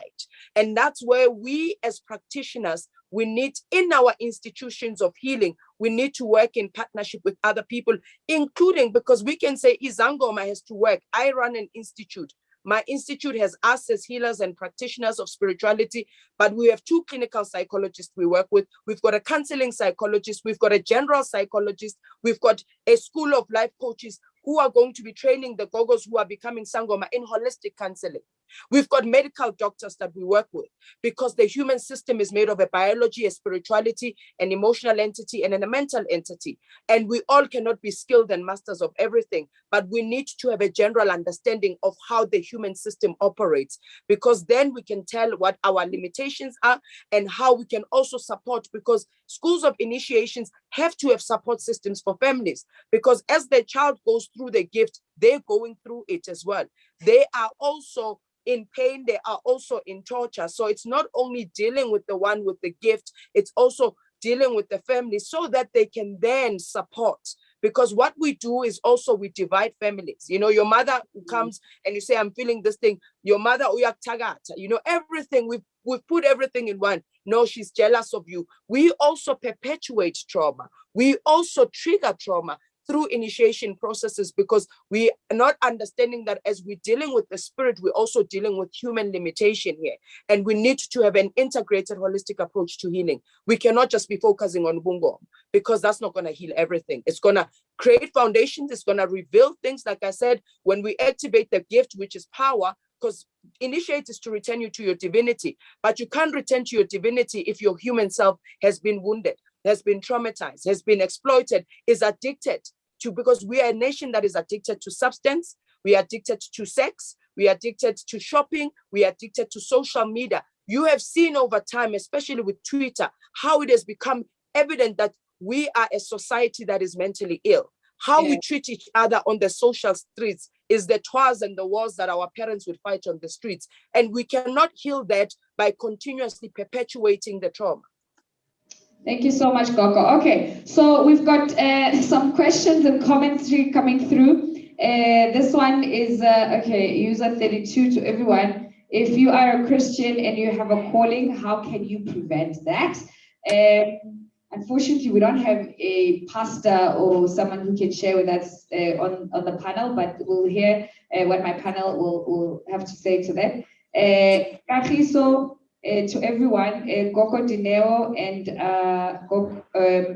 Gogo Dumi, how do you balance mental and physical things spiritually and mentally? Then another one, parents need to understand that times are changing and the old way of parenting is not compatible with our modern society. That's from Ayabulela as well. And then Aquana saying, there's a saying that goes, if hitting works, why keep doing it? Okay, I'm not sure if I have context of that, but that's the comments that come through. I think, maybe our audience is a lot of young people, and today is really aimed at them so that they can make this connection of understanding the topic that we're talking about, mental illness and African taboos. So we want them to be able to understand the different layers of this healing that we're talking about. If more than anything else, they're on this journey as young people, how they can prevent some of the pitfalls and mistakes that we're dealing with as adults. Do you want to answer to sorry, do you want to make a comment, a question before we continue, before Gogo answer? Are you fine? I mean, Gogo's continue. Because we want to hear more of your voice. How are the young people dealing with some of these things that we touched on? What is your experience? Okay. When we talk trauma, whether trauma from their parents, how are they interpreting that? How is that affecting them on daily lives? Okay, I'm going to share an experience. I have a friend and she has a calling and her parents are Christians, so they are not taking it very well. And they know that she has a calling, but they just don't want to acknowledge it. What happens? How do they know that she's a calling? What happens with your friend? Like who gets her into trance, there's this thing of when you have a calling name, you just get like random shakes and you just shake, so now the parents know, but then acknowledge and because now like she has fallen into a depression. Yeah, she is very sick and it's happening. How old is your friend? She's 19. She's 19, so she's always sad. She's always sad. Like a date doesn't go. See like like when someone is dealing with something, you can see like always. Yeah. How do you think she can get help? I don't know, because the other time she tried getting help from she had a friend and then mama so she went there because she was friends than a lawyer, and then what's weird like tell good mama I'm seizing because the parents they are not taking it, and like we are demand so she went there and then she tried getting help and whatsoever. So Ama's Buti Baminteni, and then after they did like everything stopped. They couldn't help her. I think Bament is something because now she's saying like Arataboni so she doesn't have dreams, like she doesn't pray and pastor anymore. Because she just lost everything. Because she tried getting help from the fact that Uti Abazanbaki I acknowledge mentally, Uti have the utilities, and then she gets someone also so like I see you nodding there. Yeah. I understand what she's talking about. Because there are a lot of people who wait to practice to be traditional healers, and then when they come back, they don't dream anymore. They can't see anymore. They can't communicate with their ancestors. This is what I'd like to say to each and everyone who has a spiritual gift, that nobody owes you anything. The gift is yours. Your Kobela does not have your gift. They are not in control of your gift. Your gift is with you. When you come to me to become a traditional healer, I don't have anything but to teach you Ubunyanga deeper. Remember, some of them, when they come to us, they come with a lot of knowledge that me as a Kobela I would not even have. So we are there to share the knowledge that we both have, and I'm there to teach you not the basics, but the deeper of the gift that you have. So now, mentally, it is so disturbing for us to go to someone's house stay there for a year and not gain anything. Number one, I want to ask you, what are you expecting to gain? You need to know when you get there, what is it that you need to get from me? Because you have so many assumptions that when I come out of there, I'm going to work, I'm going to heal a lot of people, there's going to be a queue, just like my Kobena. You need to train your mind mentally, physically, and understand that this is a journey. Even if you are done, you are still going to face challenges. Even with doctors, when they are done, they're still going to build their surgeries. They're still going to advertise themselves. But unfortunately, with us, you don't need to advertise yourself, but you need to connect with people the same way that people connected with you. So in this calling or in this journey of Nyama, I just want to say nobody owes us anything. I also made that mistake and I thought my Kobela owes me. Why? Simply because I paid her. That's what I thought. I thought she owes me. But that's where I messed up. She doesn't owe me anything. It is up to me to take this gift and embrace it and practice it right. So they do not owe us anything. So mentally, it is so disturbing because I remember while I was in the process of the training, I did not understand anything. I did not understand why do we have to wake up and do this? Why do I have to do this and that if I can just come there and do something simple and go back home? Not understanding that this is a journey. And nobody was explaining it to me. Even my mobile was not explaining to me that we're doing this because of 1, 2, 3. There are no further explanations when it comes to us. Mentally, it disturbs us. It takes us back to that trauma that we had, that I don't understand anything. I come out, I go back home, now it's a different life. I had to adapt to stay at my Gobela's place and understand the things that have been done. And run away, not really run away, live my normal life. And then I have to go back to my normal life. Now I need to balance the truth. So it's adjusting to both the worlds so you can be able to function going forward. Okay, let's Janine, I mean, you guys run suicide lines, you run also some helpline. Do you ever get young people or just people generally calling and saying, I don't know, I think what I'm going through is spiritual or what must happen here? How do you guys deal with this such? So absolutely we do. And it's not just, it's very difficult what you were saying about your friend comes from a Christian background and she's experiencing a different spirituality. And we find that often where kids will say in all religions and all cultures, I'm feeling a pull towards whatever, and my parents don't get it. This is evil in their minds. The whole LGBTQI community, the same thing. It's evil, it's labeled. So it is. The generation gap is real, guys. You're not making it up. You're not being brats, okay? You're not being dramatic. It is very real, and unfortunately, teen suicide is a very big issue. Almost 10% of deaths in this country are teenagers. And there's that misunderstanding that we don't know where to turn when adults aren't listening. We traditionally talk to an adult. But your adults are clueless at the moment because they've never dealt with this. So it is very new information. So for your friend, what I would suggest is give SADAG a call, let us get a counselor to her, and then get someone like yourself, and so we can work together with both sides, because it's not just one issue she's facing. She's facing quite a lot, and as Gogo said, you need the whole family involved, because either way, she's going back to the family. So we need to educate and counsel the entire family, but know that she probably feels very, very, very alone right now. Just remind her she's not. Okay, we are there to help.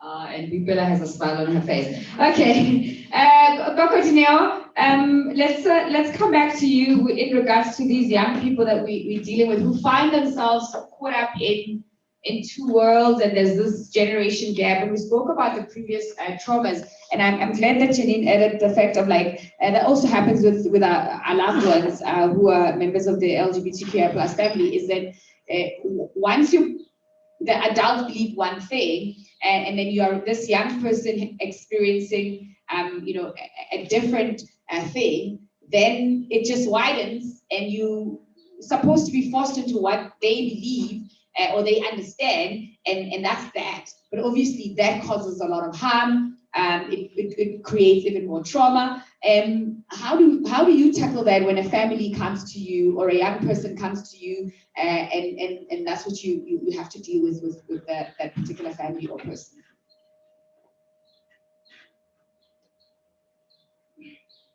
Uh-oh, you're muted. Check your audio. Or did we mute her? Okay. She's talking, but we can't hear her. Guys, please start thinking about your questions on the floor as well, and we will. I'm here. Penny, I'm back. The host was muting me. The host, please, host, unmute her. Okay, the host has unmuted you. Please go ahead. I think we understand that South Africa is a Christian state, because even how we run our judiciary system is very Christian. Hence, we find that the othering outside of Christianity has carried so much judgment. You know, we spoke about children who are in queer communities, and you'd find that young people will also go to the calling as a form of expressing their true selves. Because remember, initiation is a rebirthing process. So your own inner inhibitions come alive. So then you'd come out and said, no, I am, you know, I am homosexual because it's not that. I'm a daughter, but I'm still heterosexual. It's because that gives you a safety net to be you. Petro unravels the true essence of who you are. That's what I said. So we need to also deal with that generational trauma. We need to go into family systems and understand what is the difficulty in embracing who they are, because African spirituality, it's who they are. They were born in this continent, and there were indigenous ways of doing things before Christianity came. Christianity is only 2,000 years old, so we existed before 2,000 years ago. And that's the problem. It's not actually even the Christian faith, is the Christian religion, because it's about right and wrong. One, you know. She froze. And she froze. Okay. Did I freeze? Did I freeze? Yes, you really did freeze. Okay, askis about that. So what we need to do is that help people unlearn certain things that, you know, the Christian philosophy has taught them. Because I say to families who say we Christians, we don't believe in ancestors. You believe in ancestors, because every religion is based on people who've died and had experiences and encounters with God. Because the Bible is full of names and stories of people that don't exist in the physical world. They exist. We call upon our ancestors. It's not even ancestral worship, it's ancestral acknowledgement, because their bloodline runs in my veins. So I cannot denounce that, because I am saying I'm a physical demon. So I am a manifestation of demonic practice if I'm going to be demonizing my ancestors. That's what I said earlier on. If we don't understand what the trauma is and what happened to our parents, we can have a little bit of empathy. Louis Hay, who's a life coach, says our parents did the best that they could with what they know. So what our parents are giving us is what they know. So as practitioners, whether as psychologists, whether as Izangoma, we need to equip ourselves with knowledge of what is currently happening now, and how do we help the whole system to unlearn and come to a point of consensus, because you don't have to agree. Your calling is not a community calling, it's not a conference, but those who are called by a lineage of their ancestors. You are there to heal also family pathologies, because those diseases that are apparent to you reside in the family. So once you make the family understand what is the benefit for them to sign up for the process, what is it that they are going to also get, because it is connected to that, to the child that they who is gifted. We also need to understand that as healers, we should not be promoting young people to go for training. We are robbing them of their childhood. We're robbing them of incremental stages of their development. Yes, there are those which we can slow down the gifts. We can fail because the calling has been denied, but it should not be that you have a calling, therefore initiate. That child still needs to live a life. That child still needs to play with other children. That child still needs parties. That child still needs to date, because once you become a gogo, you become an elder. And an elder is mannerism and a way in which an elder carries themselves. Ukoko Skoteni said earlier on, being a healer, you're going to be dealing with life problems. How do you deal with a couple that is in their 60s that are having marital problems that are coming to you and you are 16 years of age? You don't have life experience, and life experience is only life lived. No matter how wise your dosi is, no matter how powerful your gift is, because all our gifts are powerful, but life experience cultivates maturity. So those who don't have maturity to carry in the work, we can plead with the ancestors to say, we do understand, can the gift be retracted and slowed down till this child reaches a certain stage of maturity? So they also have mental capacity to carry the gift itself, because then we are traumatizing those children. Because we ourselves in our fields of practices or in our place of healing, we are reinforcing trauma. Yeah, Gogo, I want to make an executive decision to my African security, because you touched a lot on triggers and traumas, and that's meant to be our next conversation. I want to stretch this conversation to expand to that because of the wealth of knowledge that you're giving us in this conversation. So what I'm going to do, guys, is that I'm going to stretch this conversation a little bit longer and bring in the conversation about triggers and traumas, so that we, since we have Gogo here to touch on that as part of this chat. So how I'm going to break it now is I'm going to take some comments or questions from the floor, if we have any. Guys, you've been listening attentively. I'm sure you have lots of questions. You guys are here representing your peers who can't be in this room, who are watching us online, on our Facebook page, Africa Takun, on YouTube, as well as on Instagram and Twitter, as we are having this broadcast. Okay, any comments, questions coming through from the floor? It's not just for the panel. I'm going to come to you, Sia. It's in hello, for Fagi Sports behind you. You've tasted the mic today, right? So let him taste it too. Come, let's see you here. Let your friends see you at home. Yeah, here. Yes, is he fine there?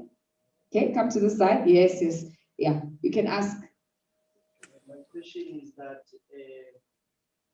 Yes, it's fine. Okay, my question will be that it's possible for a colleague it's possible that to make children ask sleep a food or a stage, like you are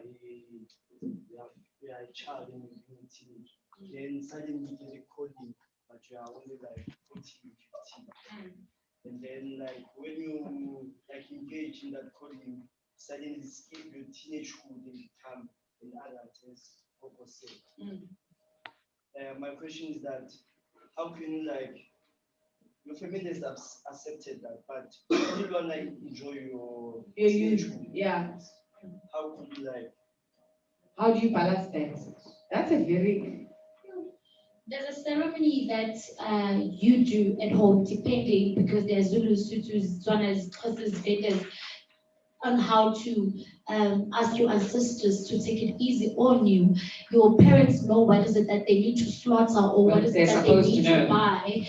And if they do not know, you have a background of your family not knowing what to do, you go to a traditional healer, they will tell you what to do, and they can also do it for you. Some they do it for you, some the family pass on their own. They ask Amadlozi to take it down. They ask Amadlozi, we call it Ugushweleza. We are not saying no, the child must not take this journey, but we are just saying it is too early. I love your question, because the youngest person I've ever initiated, she was 13 years. She kept on coming with this family, and I told them she's still young. And then she just rocked up at my place around 2 a.m. alone with the parents following her. And then we did the ceremony. It's not like all the time when you do it, they'll agree. So we did the ceremony, but nothing happened. And today she is done, but you can see that now she's still a kid. Yeah. But she's not practicing. Yeah. But she's done with the journey. Okay. All right. You have another question? Okay. In case of that, Okay, I want you to be free, eh? Be comfortable, be free. Speak the way you want to express yourself so we can hear you.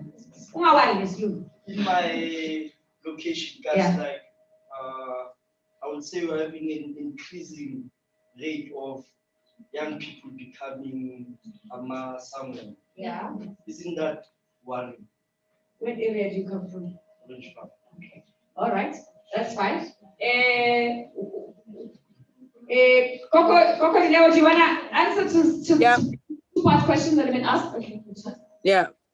I think we live in, socio-economic turbulent times in South Africa, and young people are looking for spaces of retreat and spaces of comfort, spaces of safety and security.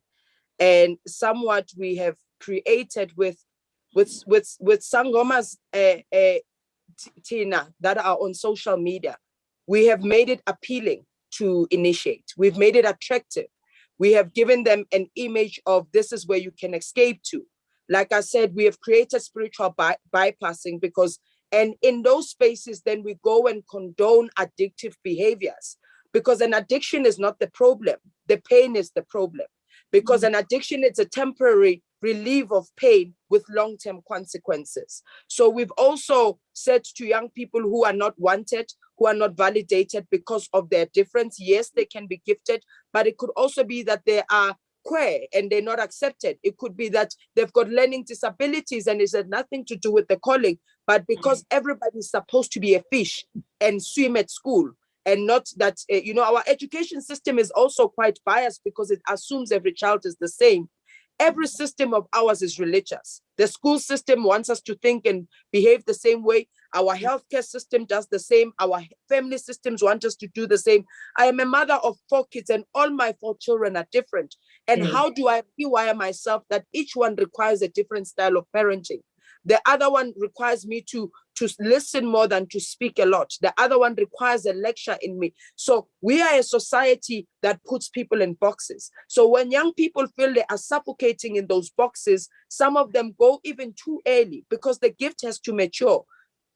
Ukoko Skoteni spoke about seeing rivers. Rivers doesn't mean that you have to do it now.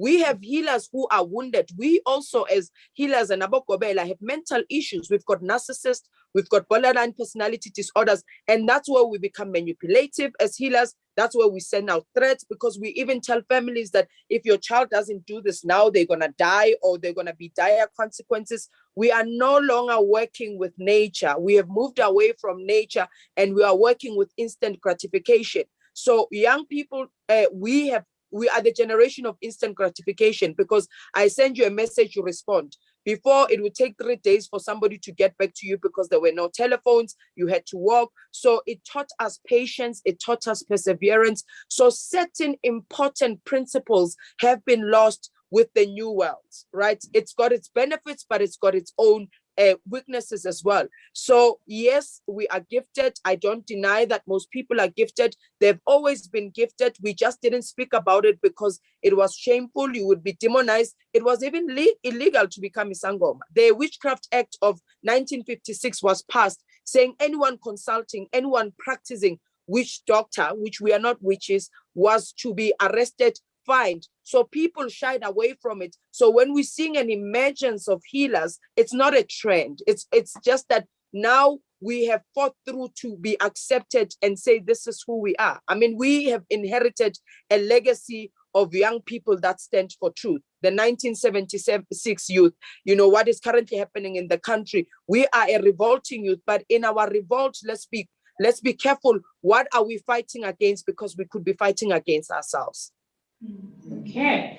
All right. Any more comments, questions on the floor? This is your chance to ask. Yes, over there. Please come through.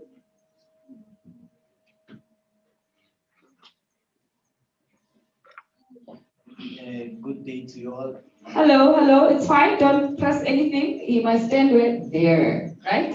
Yeah. Yes. Good day to you all. My name is Siabonga Mahlangu and I'm the president of the Young Even Men in Butano Center. Yeah. We can hear you. Yeah, so in terms of traditional healing and all of that, I once experienced something similar to that. A girl came to me and was like, okay, there's something I have to tell you. And I was like, what is that? And then she said, Yazin, let's go outside and talk. We went outside and she said, Mina, nyaboniswa. I was like, yeah, and like, to be honest, I'm not really religious or pray or, yeah, I'm just me. I just live my life. Which is fine. It works for you. Yeah, and then she came to me and she was like, in your family, all of you, like, siblings, only one of you shall prosper in life. I was like, yeah.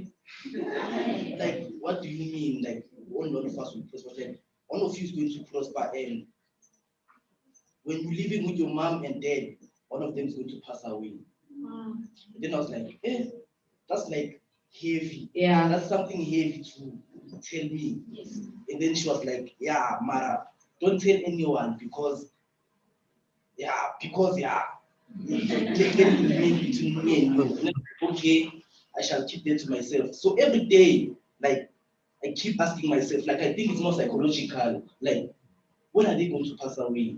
Like, worried, should I not? Oh no. Yeah, so yeah, that's like the experience I had. So I'd like to know on what shall I do in order to conquer that. Wow. Kokos Koteni, what happens in situations like that? This is very interesting. I've noticed that most healers, we tend to tell people whenever we see something bad and leave the good side of it. Yeah. We don't tell people when they have to do something good or when something good is about to happen to them. And when we see something bad, like an accident, we make it a point that we tell them and we scare them. We tell them and don't give them solutions. I even said this other day, I'm tired of telling people problems and not giving them solutions. So if my ancestors are going to come to me and say, hey, you're going to get an accident, I'm not going to tell you unless they tell me what is it that you can do to prevent that. So what they did to him, it left him mentally disturbed because now every day passes by, he sees that no one is prospering and he thinks, I want to prosper, but at the same time, they said somebody's going to die. So now he's waiting on his tippy toes, and that is wrong. So you have a right as a person that as a healer or as a traditional healer or as anyone or as a prophetess, if I tell you something that is negative, I must also give you a solution on how to prevent that. So you have a right to ask, even if you go and consult, even if somebody comes to you randomly and tells you something bad, you need to ask them, then now what should I do for me to prevent that? So all I can say is you need to pray about it and also talk to your ancestors about it. Since you say you don't believe in it, some things need us to believe in them in order for them to happen. Yeah. So look where you are, it hasn't happened. So that means we've conquered it already. So I have a right to reject that. You have a right to reject I have a right to reject Remember, that. not everything we say to you will happen, eh? Yeah. All right. Janine, do you wanna add to that? Just from a very different perspective, very often we scare people. Yes. We go, oh, this bad, terrible thing's going to happen. You have that choice, as you said, to reject it. We know that the power that you place in a lot of beliefs, that's where your mind goes. Yes. And it's self-perpetuating and self-fulfilling. Mm. Don't look for when is this going to happen. Mm. Do you trust the person who came to you? Do you believe what they said before they said it? I'm not really sure, like, Okay. should or not. There's no should or would. If your gut goes, I'm doubting this, don't listen. I'll share some advice my father gave me many years ago. My father's 85 and he still works. Rubbish. Yeah, okay. Years and years ago, he said to me, I came over and I said, someone called me this, or someone told me that I'm not good enough, or whatever. He said, would you go to that person on your own and ask them for life advice? I said, no, I don't trust them, I don't know them, because why are you listening to them? Yeah. Same holds true. Yeah, but I guess in this case, because if someone says they have a spiritual calling and you don't have knowledge on things like that, you can tend to be very receptive to that. But what sort of like personal power, if there's anything like that, Coco Dineo, in that instance like that? Clearly, the young man is not informed extensively on such things. How does he deal with something like that? And that's also just one of the challenges of like people who are spiritual gifted can just walk up to people, and I just don't know if I want people walking up to me and telling me things. Coco Dineo? I think for me, and that's how you can tell between somebody who's been well trained, because we are given code of ethics like any other practitioners. My Gomela taught me kuti sango maspule ndumbe, right? You do not, because you are interfering with people's private spaces. So I bep a lot, and sometimes people ask me what I see. Unless somebody is dying, and it means that I'm then gifted also an aiding tool to rescue them from death, I will be told that message. So lento yokuhamba kule estradeni, mina ngilazi idlozi elihamba kule estradeni elikhuluma zonke izindaba. Some of us really use our gifts to seek attention and validation and feel good when we can see other people feel disempowered, because then that person will feel like they are desperate and you are the only one who can help them. Whereas you can't, you are not helping or aiding by inflicting fear. Healing shouldn't be inflicting fear. Healing shouldn't be manipulative. Healing shouldn't be threatening. I spoke about healers. We are wounded because awakening to the call, we experience what I call suffering. So when we do not heal ourselves, then we become healers that wound people, not healers that heal the wounded. We become wounded healers, not healers that heal the wounded. Let's be clear about it, because that's a very wounding message to be passing on to someone. It's the same way when everybody comes, we want to tell them that they have been bewitched. I say that if you are made in an image and the likeness of Creator, it means in your divinity, you are power. The healer in you resides. My work as a healer is to connect you to the healer in you, so you're not dependent on me. We cannot be healers that create dependency, that every life problem that you experience, I cannot give you tools to navigate around those things. So the minute we want to rely on somebody else outside of ourselves, we create dependency, and dependence is a mental problem, because those of us who feel dependent, we've experienced abandonment. So the minute somebody gives us attention, our mind gets excited and thrilled to say, wow, you see me, I'm visible, therefore I will believe you, because the inner child that experienced abandonment has been seeking that kind of attention. So you mind over matter. The mind is very powerful.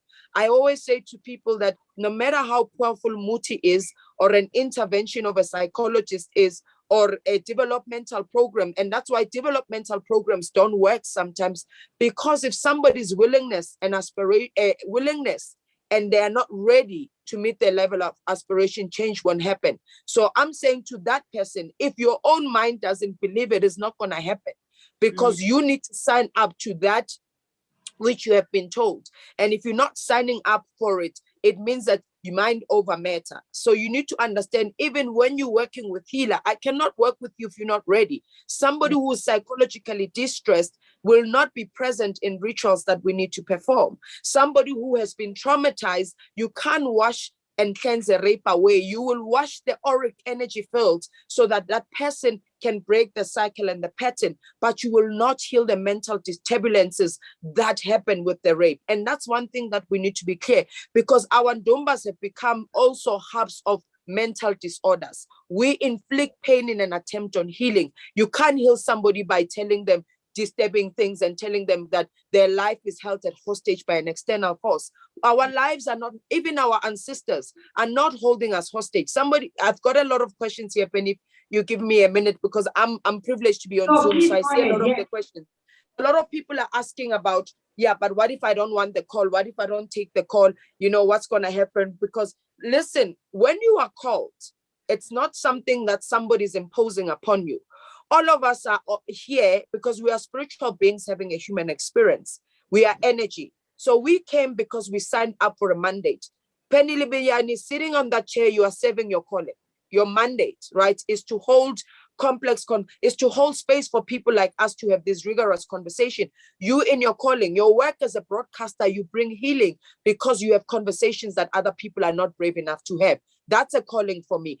And when you are not in alignment with why you are here, you will be in distress because you are walking outside of sync with what your spiritual calling is. We call those things soul contracts. So it's something you signed up for, because otherwise you would have not come and became a person. You have become a person because there is a purpose to be fulfilled. That's why you will be successful and you'll feel empty and you'll feel my life is still not meaningful. I've got everything, because we think that those who've got callings are the poor and the ones with difficult situations, and the rich are not affected by the calling. When you feel discontent and empty, is because something is missing within you. So being in alignment with your life's purpose is being in your calling.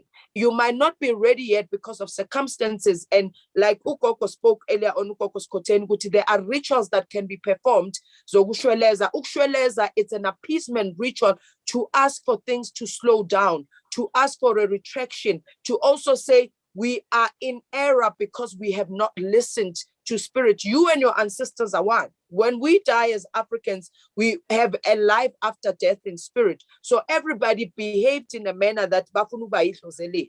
So please understand, even falling for healers who promise they can do everything. No healer is a master of everything. Even in psychology, there are specialists. There are educational psychologists. There are psychotherapists. Even Ebungomeni, there are specialists. The thing is that we all now want to be master of everything. Just because you have a calling doesn't mean you're going to be practicing as a Sangoma.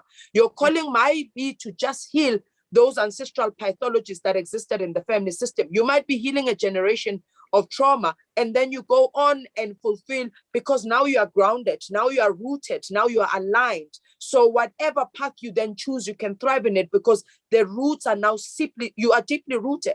Right? And not just because you're a Sangoma doesn't mean you have to be a Kobela. Some people aspire to that which is not theirs. Be inspired by people, but don't aspire to be like them, because otherwise we'll all be made to be the same thing. We have moved away from celebrating diversity and difference because diversity agitates the demons in us, because we feel we are incompetent because somebody else is different from us. We need to understand that we are who we are. We are created the way that we've been created because each and every one of us carry their own unique mandate. And that's what makes the world a beautiful place. Awesome, awesome. Thank you so much. We're gonna get into triggers and traumas, right? So there's one young person who's supposed to join our panel, and I want us to expand on that because I'm taking advantage of the fact that Gogo Dinewa there has already touched on that generational traumas and triggers, and I think you can also assist us. So you stay with Bilo, and we're gonna add one more young person, right? To come in, and Janine, you are going to be part of triggers and traumas.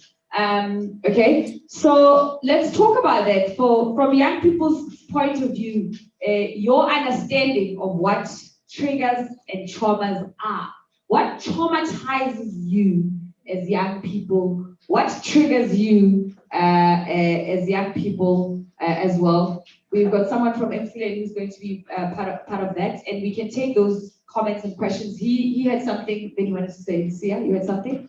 We have the mic there, and then we also have a young lady at the back.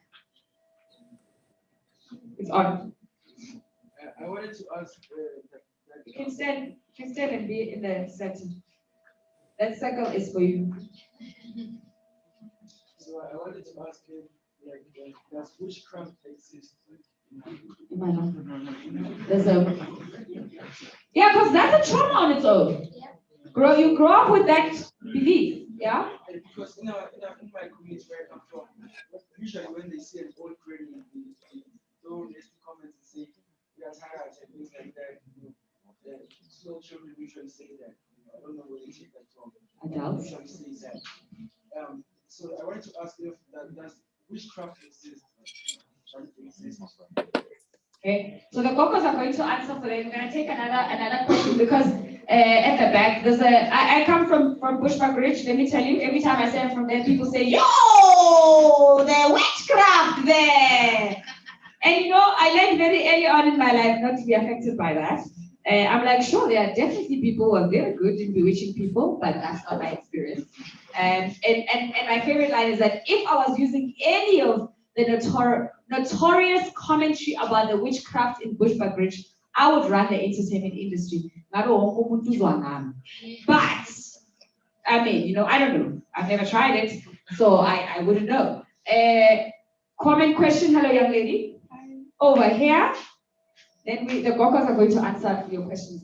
And of course, Janine. Yes. So basically, like you see when a parent is a single parent at a very early stage, and they get to. Can we hear? No. Okay, what's going on with the mic? What do you guys do to this mic? And unfortunately, I don't share mics. I won't give you my. You guys must project into the. Yeah. Yeah, it's a little bit, yeah, and then you must project it a bit, yeah. It's fine. So with like a parent having to be like in a relationship with another person, while you still have a child with another person. Yeah. And then that guy gets to marry you. Okay? So now it's a clash. But Yeah. but then still, I feel like whenever they have problems, they're gonna add us into tea. Like with my mom, she's a very spiritual person. Every time she has a problem, oh my God, someone. Or like prophets, like umuntu ozomtshela ukuthi what's going on, not in church. You feel like church is slow. Honestly. So when we go there and uhamba nathi, bazobuza abobani lapho. So now it's a clash, bro. Like, yeah, they do involve us. And then in them traumatize you, have like that guy having to tell my mom, who's paralyzed. Like, you don't do that. I feel like you should do it in I think you should do it in a more polite way. Uguti, this is gonna happen. Okay, we can see a broken leg, we understand. But don't just say, yo, like you just saw myself. It really traumatizes the family. I'm 19 now, I have to push my mom out of the wheelchair. So it has to have my leggings and my ramps in for her to be comfortable. You know, like those things now, so they affect us. And one thing as well that I noticed that affects my mom is like saying touches. Me and my sister, we're not willing to change our saying. And whenever she's willing to change her saying to the husband saying, we're going to support her because they married, but we're not going to change her saying. But then that also affects us because whenever we have to do something, we're not noticed as children. Because apparently, I have money. Okay. Understand? Triggers and traumas. All right. The other thing, the last one. No problem. The last thing that triggers like traumas, we are scared to talk to our parents about certain things. You know. Now I've called landline, take out fail, I won't line. I'll just like call and let them answer and speak. Like, how can we help you? That thing means a lot to me, but not me speaking. Like just listening to somebody saying, how can I help you? Shows me already. Okay, there's somebody who's willing to help, but I'm not willing to be helped because I'm scared of being judged. Even if you don't know me, I feel like one day you're gonna meet me like, I once had a call from Priscilla, so you are the one. You know, I have that thing over, you're gonna judge me in the long run. So it's better I bottle up things and in the long run my diary. So eventually when somebody has to know me, they have to know me through my diary. It's hard for me to talk to somebody because I feel like they're gonna judge. And look at you today sitting here feeling unjust. Give her a round of applause, guys. Come on. Look at her. She's standing there. She's asking questions. She's speaking confidently. Hello. We joined by Nonsigelelo. Hello, Nonsigelelo. She's out in Mfuleni. We're talking traumas and triggers. Thank you for starting there because she's speaking to her parents' experience. Do you get a lot of that when you're dealing with young people like South African depression and anxiety group? Why do the things of our parents spill over? Because we're human, unfortunately. But yes, we get a lot of that. Very often, most teens, and I think you can all attest to it, and the adults can attest to it, even when I was a teenager, my parents were probably the last people I'd go to speak to. Because they're not on the same, they don't understand my everyday life. You don't want to hurt your parents, you don't want to hurt your mom, you don't want to say something that's going to cause a shift. So that's very normal. It's very, very normal. And that's part of the reason why SADAG exists. So that if you feel you can't talk to a parent, call us. And I promise you, I've been doing this for 27 years. We don't judge any of our callers, I promise you, because we've heard a lot. And we know actually that as much, as alone as you feel at that time, like I must be the only one with this problem, you're not. Okay, it's what unites. So it's a very common, unfortunately, it's a very common thing for teens not to connect with their parents, and that's okay. Don't bash yourself up for that. As long as you have someone or a call, a helpline. No, is someone to talk to. It doesn't have to be your parent. Okay, so the clinical explanation of triggers, anger can be a trigger, anxiety can be a trigger, feeling overwhelmed, vulnerable, abandoned or out of control, loneliness, physically some muscle tension, memories tied to traumatic event, pain, sadness. If we expand, there's places and spaces that you can go to and they just remind you of certain traumatic experiences. There can be a smell that can remind you of that. Sometimes words can be triggers. If you were called stupid a lot when you were a child, even if somebody reads the sentences and then the stupid child, something in you can go, are you talking to me? Based on how you experience that. And I'm using such simple way of explaining it, but we all have experiences that we can talk about things that triggers us. And that leads to trauma, because it's something that's trauma is something that's stored in our memory, that if it's triggered, it can take us, back to that. It'll be re-traumatized. It can be an experience. I think Eleanor spoke about how, people make fun of you as a child, school, and everybody laughs, and you can carry that trauma, with you for the rest of your life. That somebody will say to you, "Hey, wena, when do you then there's a trauma that comes with it." Do you know what I'm saying? Because and I'm using that because somebody might say, "But you have a big bum, I want it," but you have a trauma, exactly. I don't like it as well. I don't. I have trauma about my big bum because I was traumatized about it when I was a kid. So I don't see it as a compliment because I had to learn to love it so that it doesn't traumatize me, because I was made fun about it for the longest time. And that's that. So no, how are you? Hi, I'm good, and you? Lead us here. Talk to us about triggers and traumas. What comes to mind when you hear triggers and traumas? Okay, so when it comes to like traumas, I think like what Gogo Dineo said was quite interesting, especially in terms of how like our parents or how like previous generations actually like inherited traumas from other generations, right? So like for instance, like she mentioned that like traumas have been like passed on from generation to generation. Like we have parents who are wounded parents, and also they are raising wounded children. They're not like well equipped to like heal or help like wounded children deal with let's say with like mental illnesses or deal with like traumatic experiences. Then therefore they also, I believe they also tend to be triggers, right? I think that also as a Black community, I'll speak as for a Black community, because I feel like as a Black person, Black experiences are experiences that I've lived. Those are my lived experiences as a Black woman.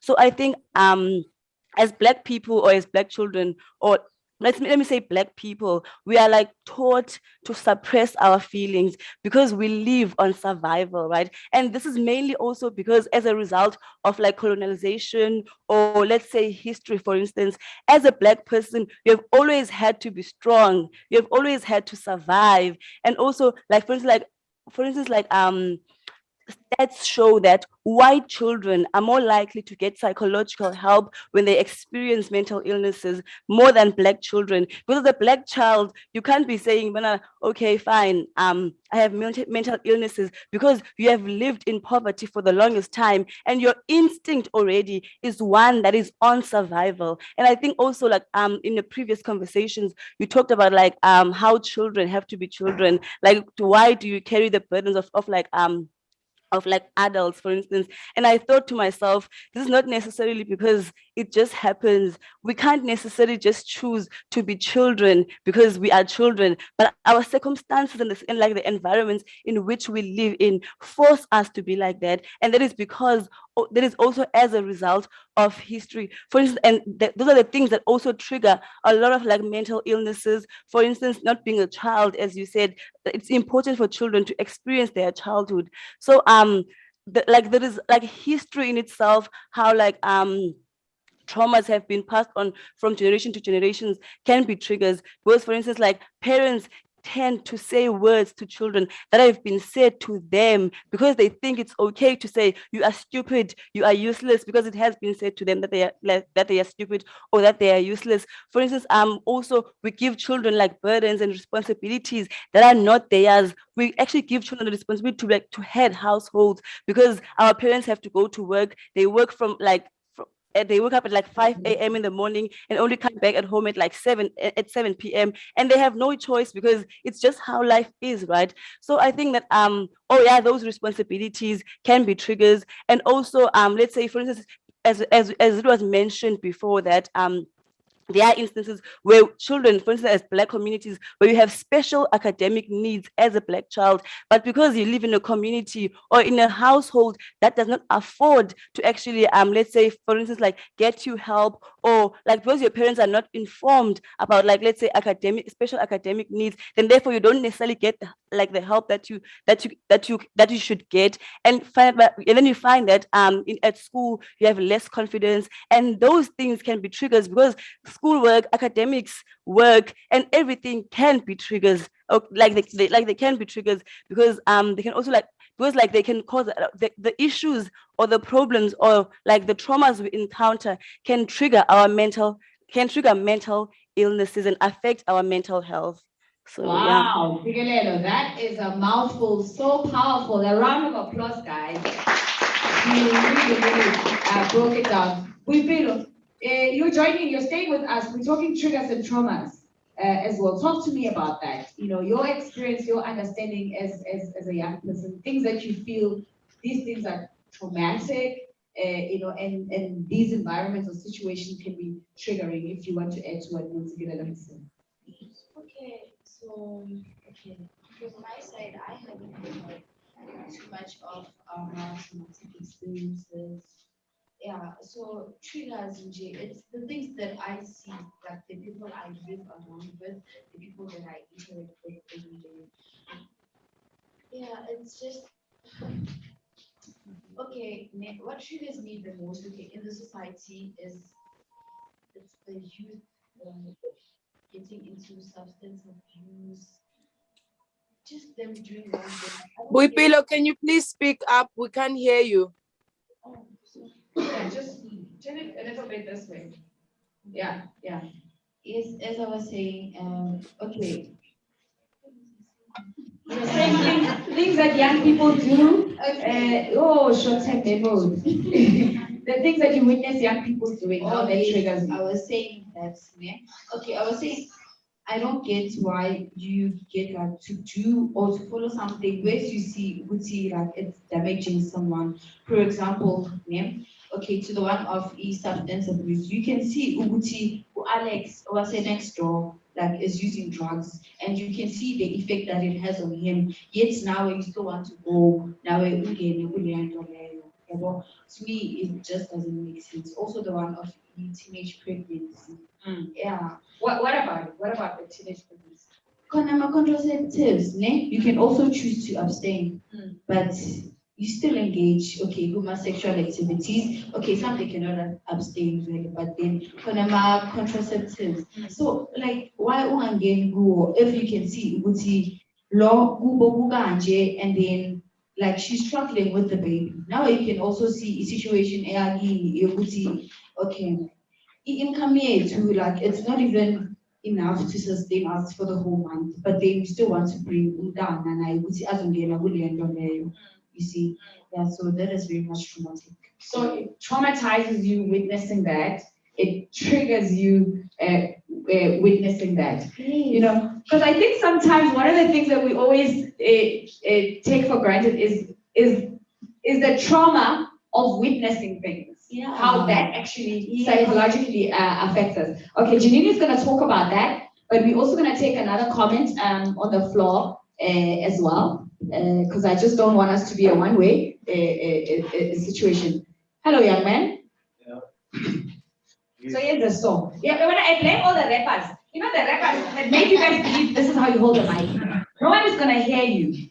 Or if you hold it like that. If you're not singing, you don't have a beautiful voice, no one will hear you. So when you don't use the mic all the time, the best way to hold it is this way, so we can hear you. Not all the way, but just directional, so that when your voice, now I'm in my calling now. That's why I'm heard all the time, unless they mute me. Because if I have the mic, you will hear me. So hold it like this. So. Not. No, yeah, there. Speak. Okay. Yes. Yeah, and for people, like sometimes like they don't plan it. It's not like they plan on like they're going to have a child, you know. It's like it's like They should. Yeah, it's like it's like baby girl, I don't go or and then chiki papa. Mana chiki papa you play me. You're not like it's not like it's not like you planning like to have that child, bro. It's just like you're going to use a condom and when you get there, it's not there, it's finished. Yo! That's poor planning. Then you can stop. Yes. I have answers for you. And then like I don't know how it's like a plan or what kind of plan. No. It's not like a plan. And sometimes it's just like they are afraid to say no, like not I can't, because like if you say no, if you are much think about lower demand. Then much that our side, because that's it. Oh, something about it because no fan. Oh, problem. No.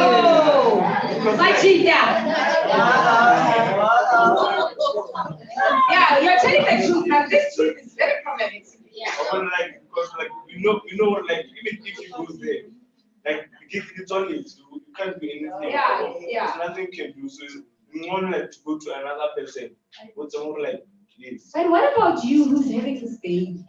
Because when I talk to be responsible, I can't know what I'm running up. Yeah,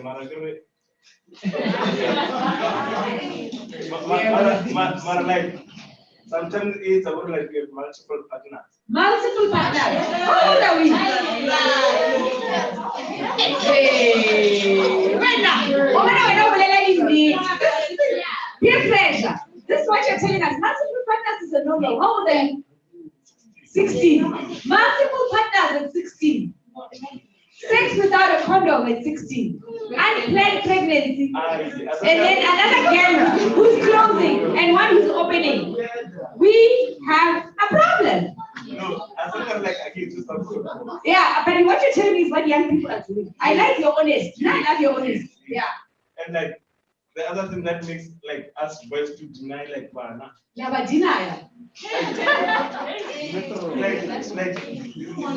like you come to me and like I'm pregnant. I'll be like, okay, go tell the other boys that you are dating, not me. So like this is the thing that like some other boys use in order like to escape like their stuff. So that stuff is very traumatic and very triggering. I hope when I would not tell condom come up with papa and then because of even men, uli papa wa bana ba di multiple partners. Ke mathata ntho e bolela neng? Ke mathata a maka a fetela government. Ne ke a leboha. So honest, so pure. Wow, but that's the reality of what our young people are dealing with. That's so traumatic, so triggering in so many ways. Okay, let's go back to Coco Dineo. I saw you clapping, shaking your head. Triggers and traumas. I think I'm clapping my hand, acknowledging his truth telling, because sometimes we can traumatize him by shaming him. We don't understand how shame is trauma, because we can shame him for being him, but he's inherited that lifestyle, that way of being, because that's how life is, and that's what trauma is. I have a definition, and I'm going to encourage everyone to go watch Dr. Gabor Mate's videos, because he speaks a lot of childhood trauma and addiction, because as we understand, as South Africa, addiction is a big problem. I spoke to it because addiction is a way in which we are dealing with trauma. So we are numbing, we are coping, but we're not addressing. Yeah. So he says that what is trauma, basically? So yeah, I made some notes. So I got notes. So he says that trauma is what is happening inside you as a result of what happened to you. And he said that you would experience, for example, rape. And we know 1 in 3 women in South Africa is gonna experience sexual assault in their lifetime. And that's scary. And it's not that which that happens to you is the silence. Because when we go through trauma, we don't speak about it because we're told to keep quiet. It's between the two of us, right? When you look at young people, he's saying that multiple partners and not taking responsibility. And I'm going to connect this to the young person who spoke about, being born out of wedlock and the shame that comes around that. When apartheid happened, our fathers were moved from their households. They did not volunteer to go work in the mines. How we do things right now is voluntary, but history did not volunteer us. We were forced and we were moved away from family systems where children have to thrive. So our mothers had to be mothers and fathers at the same time. When the fathers were removed from the households, no men had no role models of fathering. So the role models that they are presented with are the absent fathers, because you have fathers who can still be in the household and not know how to parent because they don't know what fathering is. Because when we speak about that is trauma, because then that young man grows up that as a father, it's okay to move away from taking responsibility for a child that I have just made, because the child does not belong to one person. It belongs to 2 people because it took an egg and a sperm to make it. Right? So that generational trauma, then that's what I'm talking about. It gets passed on from one generation to the other. So for people who would say that your things are not going to go well because now your father has denied paternity, and the terms that we use as well traditionally to refer to children who are born out of wedlock, but it's damages.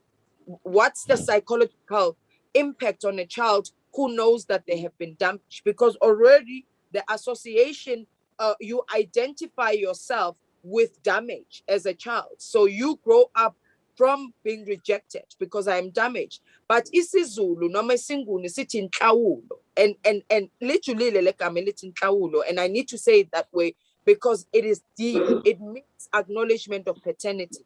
When a father is being asked to come, is to acknowledge paternity. It's not forcing one to marry because they might not be ready. It's not forcing you. It's to say, I acknowledge, I take responsibility. I'm going to be accountable in the raising of this child, not only financially, because children don't need only financial support. They also need emotional, physical, etc. So when we continuously use terms like this, because language is trauma, it triggers. Right? It triggers a lot of things when you are born out of wedlock. So who are you? You are your mother's child. You still have an existence, because when a child is born out of wedlock, it doesn't mean they have no sense of belonging. Becomes part of the maternal side of the family. But because we think functional family only exists in marriage structures where there was a wedding, and a wedding, it's an external celebration. Therefore, children who don't have that carry a lot of shame within them. So it's important for us to understand when we are dealing with problems to look at the pathologies that exist. So we cannot be solving symptoms, because even how we deal with addictions, for example, we punish. You can't punish somebody else's pain away. So we would be sitting here and being critical and criticize drug addicts. But what about some of us who are shop addicts? What about some of us who are alcoholics, right? Because look at the youth culture right now. We have made excessive, rebellious living a lifestyle. People get celebrated for isavana,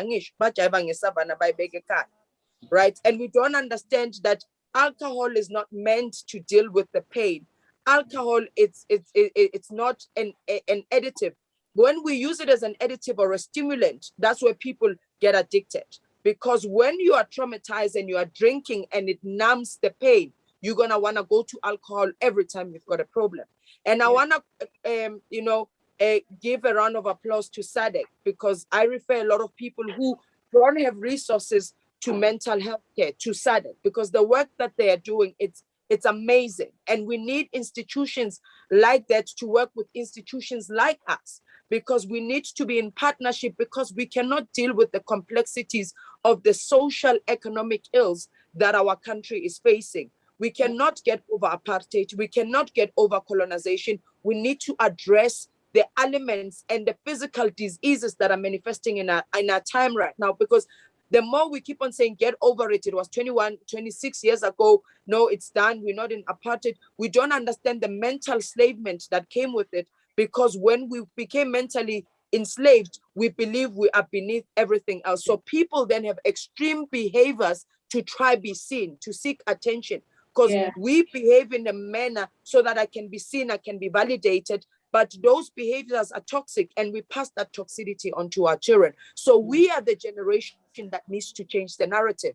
Once we understand where we come from, and that's what Uskoteni said earlier on, who we are, outside Amadozi, outside everything else, who are we? What have we inherited that has, disturbed our functioning as a people, as a family, as myself?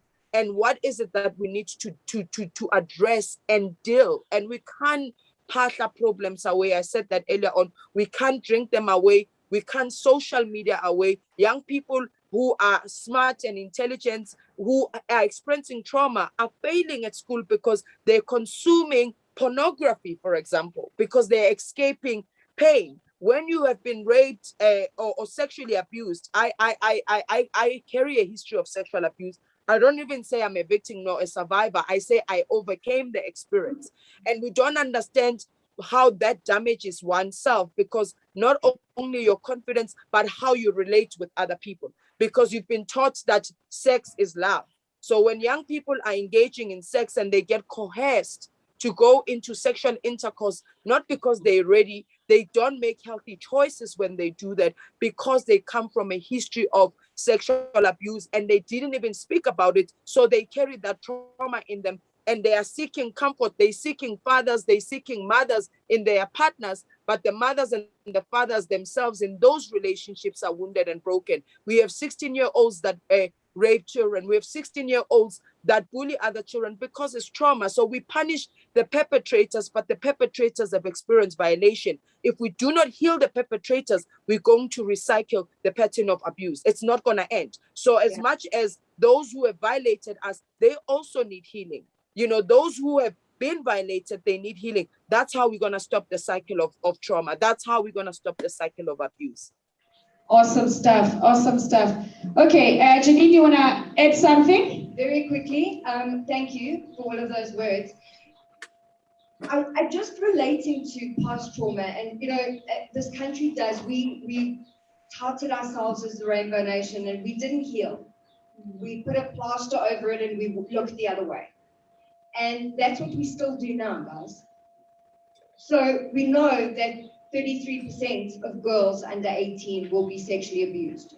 44% of boys under 18 will be sexually abused. How many talk about it? None. What do we do with trauma? We experience a trauma, which is a life-threatening, unexpected experience. We either go through it as people, so someone attacks me, or I see someone else being attacked or bullied or raped or whatever. And I'll give you a personal example. I was held up by 5 armed gunmen a year ago. And the first thing someone said to me, I was alone in the house. The police came and they said, oh, it could have been worse. At least everything's okay. It could have been worse. And I'm like, you know what? Yeah, it could have been worse. It also shouldn't have happened. It also could have been a hell of a lot better. So be very aware, guys, in your own worlds, and when you're talking to other youth and to other people, just because it wasn't someone died as a result of trauma doesn't mean it wasn't traumatic. I think that's very powerful, because I think also when we're dealing with gender-based violence or we dealing with sexual assault, when we talk the psychological abuse in relationships, for example, or when we talk coerciveness, that you were coerced to a sexual experience that you were not ready for, that causes trauma, and we're still dealing with, if there was no blood dripping down your legs, it's not rape, and a lot of us carry that trauma, to have that. and on the opposite end, when it's girls and boys are still struggling to understand, but I didn't beat her. But I didn't strangle her. What do you mean? I hurt her. What do you mean? She said no, but I thought she would meant yes. And then along the way, it happened, and she doesn't talk to me anymore. I mean, really, she's sulking. And that's what we need to speak to, because society, and we're socialized.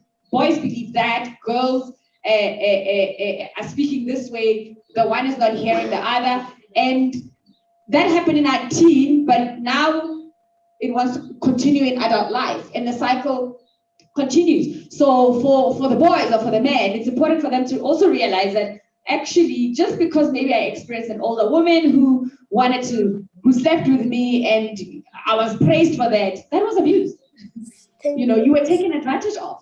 Or if a girl coerced you to having sex with them and you were not ready to have sex with them, they actually violated you. So if we don't hear it from that point of view, it becomes a one-sided slope of a conversation, and we're caught up in they and them, and they think they're victims. We didn't really do anything wrong. So, okay, she doesn't talk to me. There's another girl. And we continue the trauma and the hurt that we're not addressing as a people. Sigalelo? Oh, okay. So when I raised my hand, I wanted to put an emphasis on an understanding of triggers, right? I think Janine mentioned earlier on when she was defining mental health, right? So she talked about how she made a comparison of physical health. So I wanted to make a definition, or to explain triggers in terms of by making a comparison to physical health, right? So in as much as when you are sick as a person, or you take care of yourself as a physical being because you don't want to get sick, or you don't want to land in hospital, that's the same thing that you have to do with your mental health. You have to take care of yourself. You have to make sure that you take care of your mental health in order for you not to necessarily get into a situation where you have to suffer from mental conditions or mental illnesses.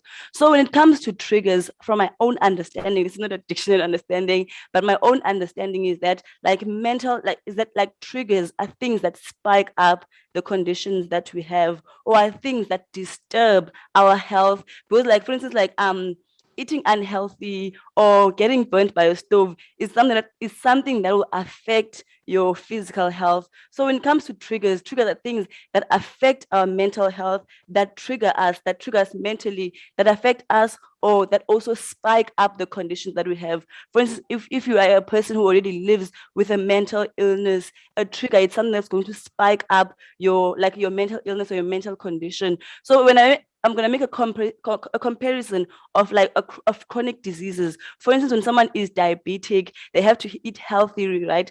They must not consume a lot of sweets, because them consuming a lot of sweets then triggers the diabetes. It might go up and they might end up being sick. If for instance, you're a person who lives with high blood pressure, you have to ensure that you don't eat a lot of foods that have a lot of salt. You don't drink a lot of caffeine, and you get enough sleep, because because if you deprive yourself from sleep, or if you consume a lot of caffeine and salt, that might trigger or spike up the high blood pressure, and you might land in hospital. So that's what I wanted to explain when it comes to triggers. It's things that are going to it's things that will affect your mental health, or things that will affect your health and lead to your health being bad. Yeah.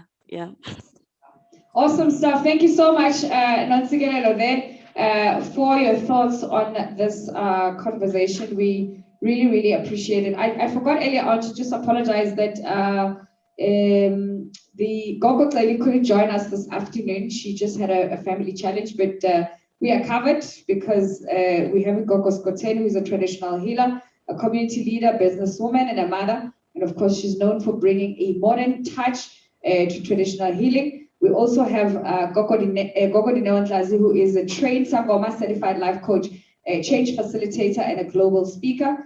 We also have with us on the panel, those of you guys who are just joining us and you don't know who's who, Janine Shemos. She specializes in teen mental health, resilience and self-esteem, bullying and trauma for all ages. She works with South African Depression and Anxiety Group, for this chat. And Boipelo is one of our young people. Yeah, right? So, yeah, yes, that's Can I say my closing word? Ngisendumbeni, and we need Tendumba for work. Yes. Yes. So first of all, I think, thank you so much for hosting this conversation. We cannot just have them around mental, awareness month. These are continuous conversations to have, because mental health is incremental to our physical health. What mental health leads to is chronic elements. So people who suffer from diabetic, hypertension, also it's a mental condition, because there's a mental, because to rewire your brain to not eat sweets or eat foods that are high in carbs and sugar, because sugar gives you endorphins, right? It gives you happy feeling. It makes you feel good. So if you don't address that, you're not going to address the diabetes, because people, and that's what I said, we cannot work in silos. We need to be able to find integrated approaches. And if we don't do that, then it's going to continue. My parting words is, when you spoke, because I felt the trigger, right? Because triggers are also, we know we are being triggered when we feel uncomfortable, because it reminds us of experiences. The trigger is something that reminds us of an experience that we've either buried in our subconscious, or we have forgotten, or we have chosen not to engage with it. That's a trigger for me. When you spoke about sexual assault and how our body can also betray us, because just because the body is stimulated doesn't mean it's consensual. Because and we see that happens, and that's why a lot of sexual assaults, we don't see high rates of persecution, because the body was stimulated, right? No, but there were no cuts, because when we're looking, it's like it was the body cut. Were there any injuries? I mean, I come from a relationship where I was told I'm enjoying it because I climaxed, but my body was pleasured, but Dineo didn't consent. And that's something that we need, because you see, even in young people, when they say, no, but this person was moaning or groaning, it is an automatic response that their body would give. And that's why young boys are the ones who would likely not talk about their assault, because they ejaculate, they get an erection. So you are told that you have an erection, therefore you want it, because what the body does is a sign of consent. And that's not true. Because your body will, and when your body does, you think it's your fault, and because you think it's your fault, then you don't talk about it. So we need to speak about cohesion. Consent, cohesion is not consent, because we do get coerced, and that's a mental thing, where you are told you are beautiful. I'm doing this to you because you are the most beautiful girl. You know how many girls are out there, but I'm looking at you right now. And like you were even saying, I would say, when people still also call me, they call my big bums, because when we grew up, women who were big, who were thick, were not celebrated, because skinny was sexy. In the 80s, skinny was sexy. So my big bums, I was shamed for my big bums, for my big boobs, and it felt like, because of my body, I actually gave men permission. So I became ashamed of my body. And when I went Epetweni, I got triggered, because we needed to bath with other people. We needed to bath outside. I needed to wear sleeveless things. And that was scaring for me, because it felt like I was inviting unwanted attention. Hence, I say that even with the interventions we do, we cannot do them in isolation of healing other people, because then healing doesn't happen, because we're focusing on one element of the human being. So thank you so much. It's been a pleasure. It's been exciting, and I hope this work continues. It doesn't end today, because clearly from the comments and the interactions we're getting from young people, we are a society that is mentally ill, and we need healing. Thank you so much, Coco Dineo. That was your parting shot. So are you going to leave us now? Is that what you say? You can leave us. I just want to be sure. We're going to go to lunch in a short while. I mean, if you want to leave now, it's fine. But if you still have time, you can stay with us as we continue. We're still talking traumas and triggers. Let's take some comments on the floor, guys, because when we wrap this up, we're going to go to lunch. Young men with a hat at the back, please come closer. Let's get that. And I'm glad that you spoke about that bum thing, because it's something that I also had to deal with. People didn't understand why I didn't find it complimentary, because I was traumatized, by the commentary that was made about that. And for the longest time, I couldn't even wear jeans. I literally wouldn't buy them, put them aside. I wore long dresses for the longest time. And only now in my 40s am I embracing my body and celebrating it. And everyone's like, what's going on? Why is she posing in bikinis or whatever? I'm like, because as a child, I couldn't. And obviously I didn't understand my sexuality and all of that. And now I'm in control. I can say I'm fine with this way, with my cellulite and everything. Nothing affects me because mentally I have built the capacity to be able to deal with that. And a lot of guys says, but we were being nice. I'm like, yeah, but you would say, look at her big bum. She needs a whole limousine to carry it. That's not complimentary to me. It sounds like a joke and it's funny to you. To me, it's not. Yes. And things like that. Or they'll say, she walks like she's bent over, and guys say that and people laugh and it's supposed to be funny. It's not. It's traumatic. And imagine if everybody was saying it on a radio station, playing it over and over again the whole day. I'm not being dramatic. That's what happened to me. Yes, ma'am. Yes, sir. No, the mic is always on, guys. That's the other thing. It's always on. Okay. So speaking of traumatization, I just wanna ask one question. So basically, I can see this session is very complex. Yes. So, I just wanna ask, what causes a person to have a breakdown? Because according to my own perspective of view, I think that what causes our young people to have a fear of failure in their life. They can feel hypothic between themselves. So what causes breakdown amongst ourselves? Because when that happens, actually it happens in different ways. What's your experience? What happened to you? According to my experience, when someone is having a breakdown, that's where they take all the anger, the issues that they're having on themselves, and then when they really take it out, it may come in a dangerous way. Because they're bottled up over time. Yes, Yeah. like that. Is that what happened to you? Yes. Experience is the best teacher because and also people look at us this way and they think that never happened. Do you know what I mean? So it's when if you feel safe and comfortable to share, please do share, because there's someone who has never experienced it and they've never had anyone talk about it. So you talking about it can actually help them realize, oh, what happened to me was a breakdown. Are you comfortable? You can just share a little bit. Yeah. I'm not coercing you, by the way. Oh, okay. So basically, it was in high school. I tend to date one girl for a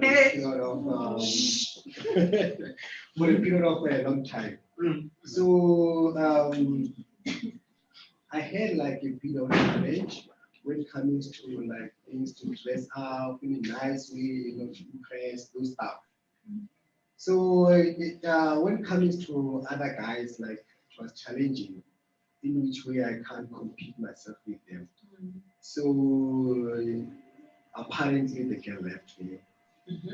Yeah. The boy left me too, don't worry. Yeah. She, somebody left us. Go ahead. Yeah, and then? Yeah. So just alone, thinking of a lot of things, break up, those kind of issues that you just think when you're just alone. You felt angry? Yeah. You felt rejected? Something like that. You felt unloved? You felt unseen? You felt unappreciated? You felt unattractive? You blamed yourself? And it wasn't even your fault. You get it? Yeah. So you wanted to go out and fight things and fight people and tell everyone what you did for this person? How much you really love them and no one did before you did? See, I can relate? Yes. Exactly. Yeah. But then what happened after that? I just accepted everything and then just let it go. And every day it got better? Yeah. Another day? With time. Another day it got better? Yeah. But you still felt angry sometimes? Sometimes some kind of, eh? Yeah. If you see them, you wanted them to disappear, but then you wanted to hold back. just to disappear. Yeah. Scare them. Oh, yeah, you, yeah. You wanted to hide. You wanted to hide. Yeah. Stuff like that. Yeah. And you couldn't talk to anyone. Yeah, at that moment. No, because you felt everyone is gonna laugh at you, or blame you, or judge you, or say, better you're not that good looking compared to the other guy. Or you're too loud. The other girl is quiet. Yeah, so if you didn't, you shouldn't have worn green pants. She will never wear green pants. It's the green pants. You put it on you. Do you see what I'm saying? Yeah, I did. All of those things. Yeah, I did. And then you didn't want to go anywhere. And then you just sat all by yourself. Yeah, I just locked yourself. Many thoughts going on in your mind. Your academy, your academic work. You were not performing at school. You were not present. You were not absent. You were not thinking straight. You couldn't eat. You couldn't sleep. Yeah.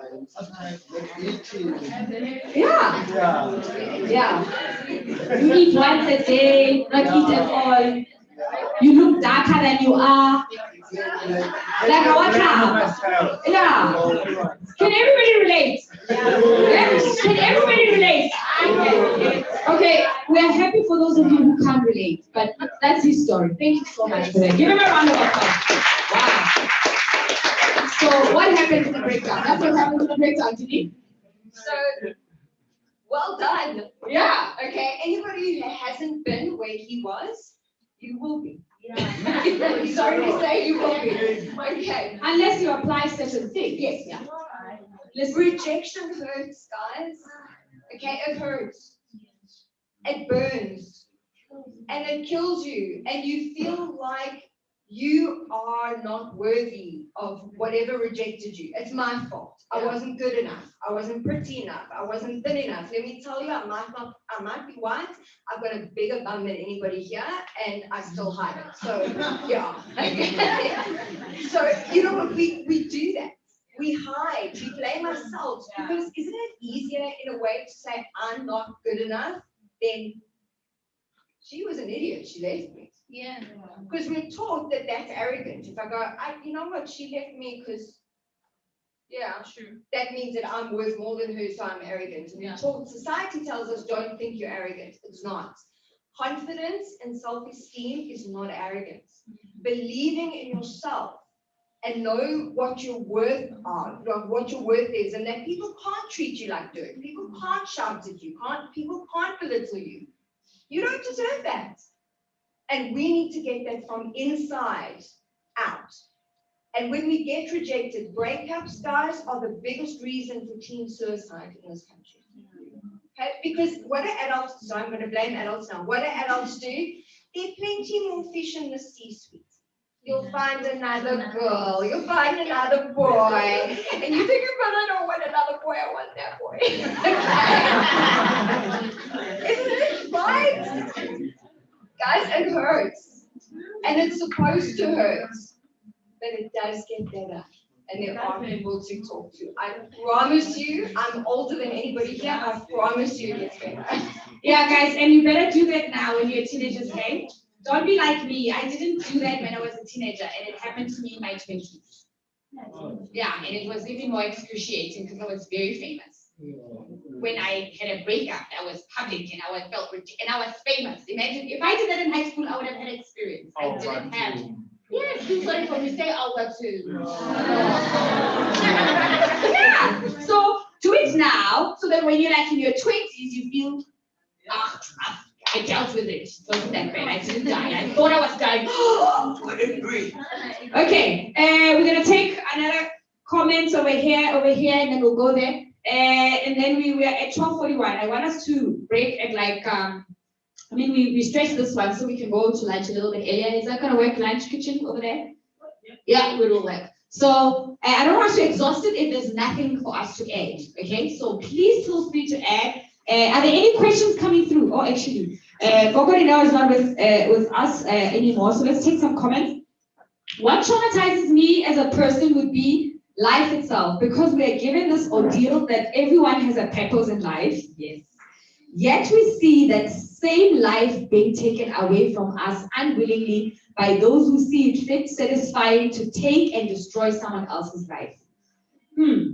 Another thing would be the fact that there paints a certain picture that we are supposed to be, and the way we as humans choose to see people through our own perspective and judgmental picture.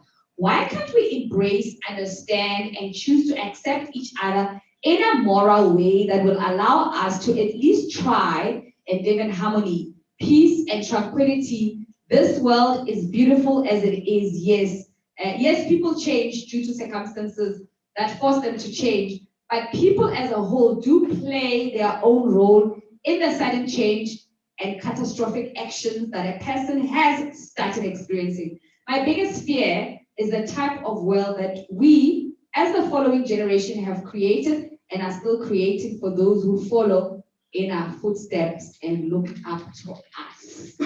That's a mouthful. And this is coming through from one of our platforms. I must say, I'm editing as I read and put commas and all of that, so please forgive me if I just rattle through.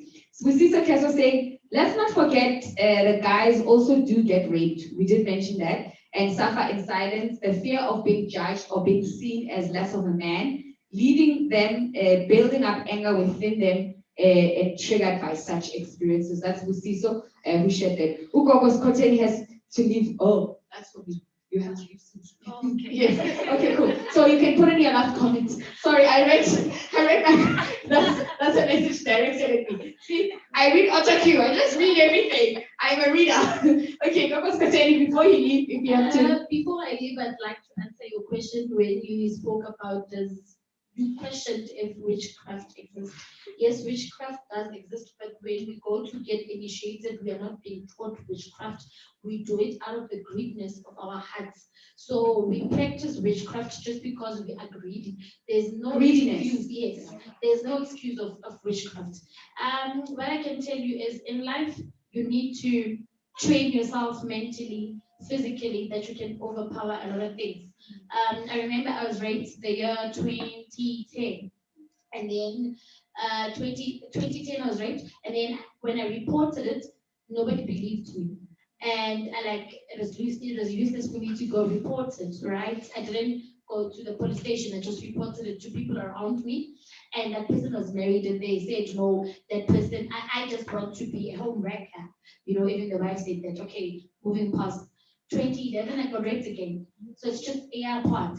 And then now, I didn't attend any psychologist. I didn't do anything about it. I'll just be in my room. I think that's when I meditated more, asking God questions, wanting to seek His face. When you have questions, you don't even know who you're talking to. And I was 2010, I was doing a trick. That's when I finished my trick. Then 2011, I had to go to session or something, but I just decided I need a break. So now, I did not talk to anyone about it the second time it happened, because I felt that the first time it happened, nobody believed me. So how are they going to believe me the second time? So now when I looked at myself, I looked at myself and said, okay, now I'm a product of rape. Now, should I change the way I dress? Should I change the way I look? Because the first one that raped me, he said, we are kosher. Meaning, I didn't like dating at that time. I still wanted to keep myself. Yeah. And then when he kept on doing it, he said, we are kosher, That means, nah. Then he would even mention the last time was in the winter song of being there, you didn't answer. So I kept track of what I do and where I go. And then I was like, oh, okay, now this is my fault. I'm not a people's person. Now I need to change. That was the first time. The second incident, the very same person said, remember Akshara 2009 and Azamuvumi. So now I was like, okay, so now what's my problem? And then I learned from there that there's a lot that you as a person need to understand, that whenever that happens that is negative in your life, that other people are doing to you, it is never your fault. So you don't have to blame yourself.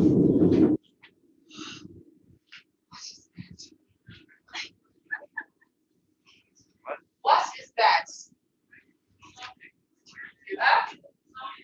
Why do you have a sound interference? Okay, are you fine there? We can't hear nothing. Wow.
you know. And again, I'm glad we're having this conversation today so that you guys can understand that, because there's a lot of people walking around thinking everything that happened to them is their fault. They're in their 40s, 30s. Do you know what they're going around doing? Hurting other people. Okay? So same thing, if you feel what's happening in your family, you think it's your fault, you go out there with that pain and you had other children. It's not your fault. Okay, it's not your fault. So whether you're hurting people or you are a victim, it's not your fault. So if we can learn to exercise that and understand that it's not my fault. Okay, it's not my fault. It's not your fault that you didn't get that guy, or things didn't work out the way that you want. You didn't get this job, or it's not your fault. The things that are for you are going to come for you, and the things that are made for you will happen to you. Okay? Don't walk around with this thing that it's my fault. I must do this to change them. If I do this way, if I wear pink pants, that's mental illness. Because now you're walking around trying to please everybody. No, it's not my fault that my father got my father. It's not my fault that my mother doesn't see me. When you go find someone who can be a mother figure, you see what you're doing. You're going around looking for things because you think it's your fault. It's not your fault. It's not my fault. It's not my fault. Yeah. So, we feel, do you have a last word? Because I want us to go to lunch. Well, the lights don't work, so you have to project. You see? Mike or no Mike? You can still hear me, ne? Yes, that's the deal. All right, I'm going to take a break. What I want to say is that to the people watching, especially Abazadi, that can they please check out on Abadana Babu if they are fine?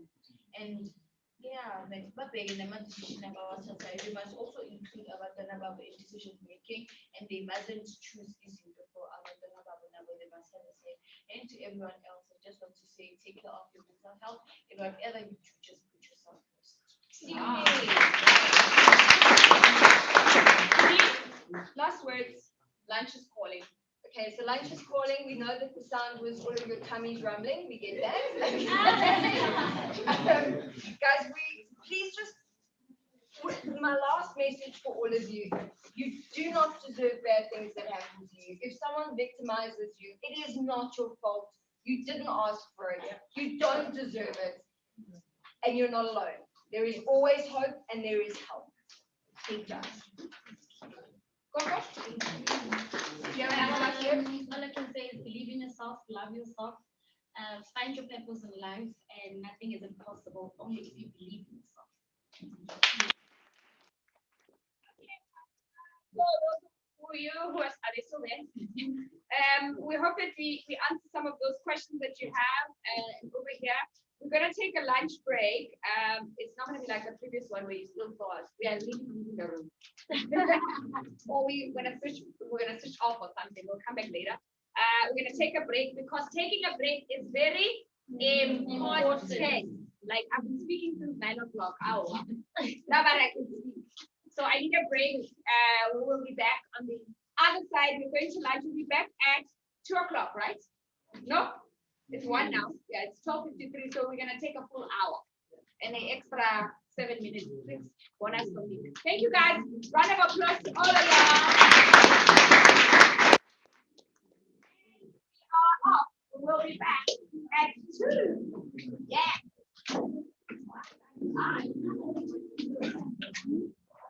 Wow.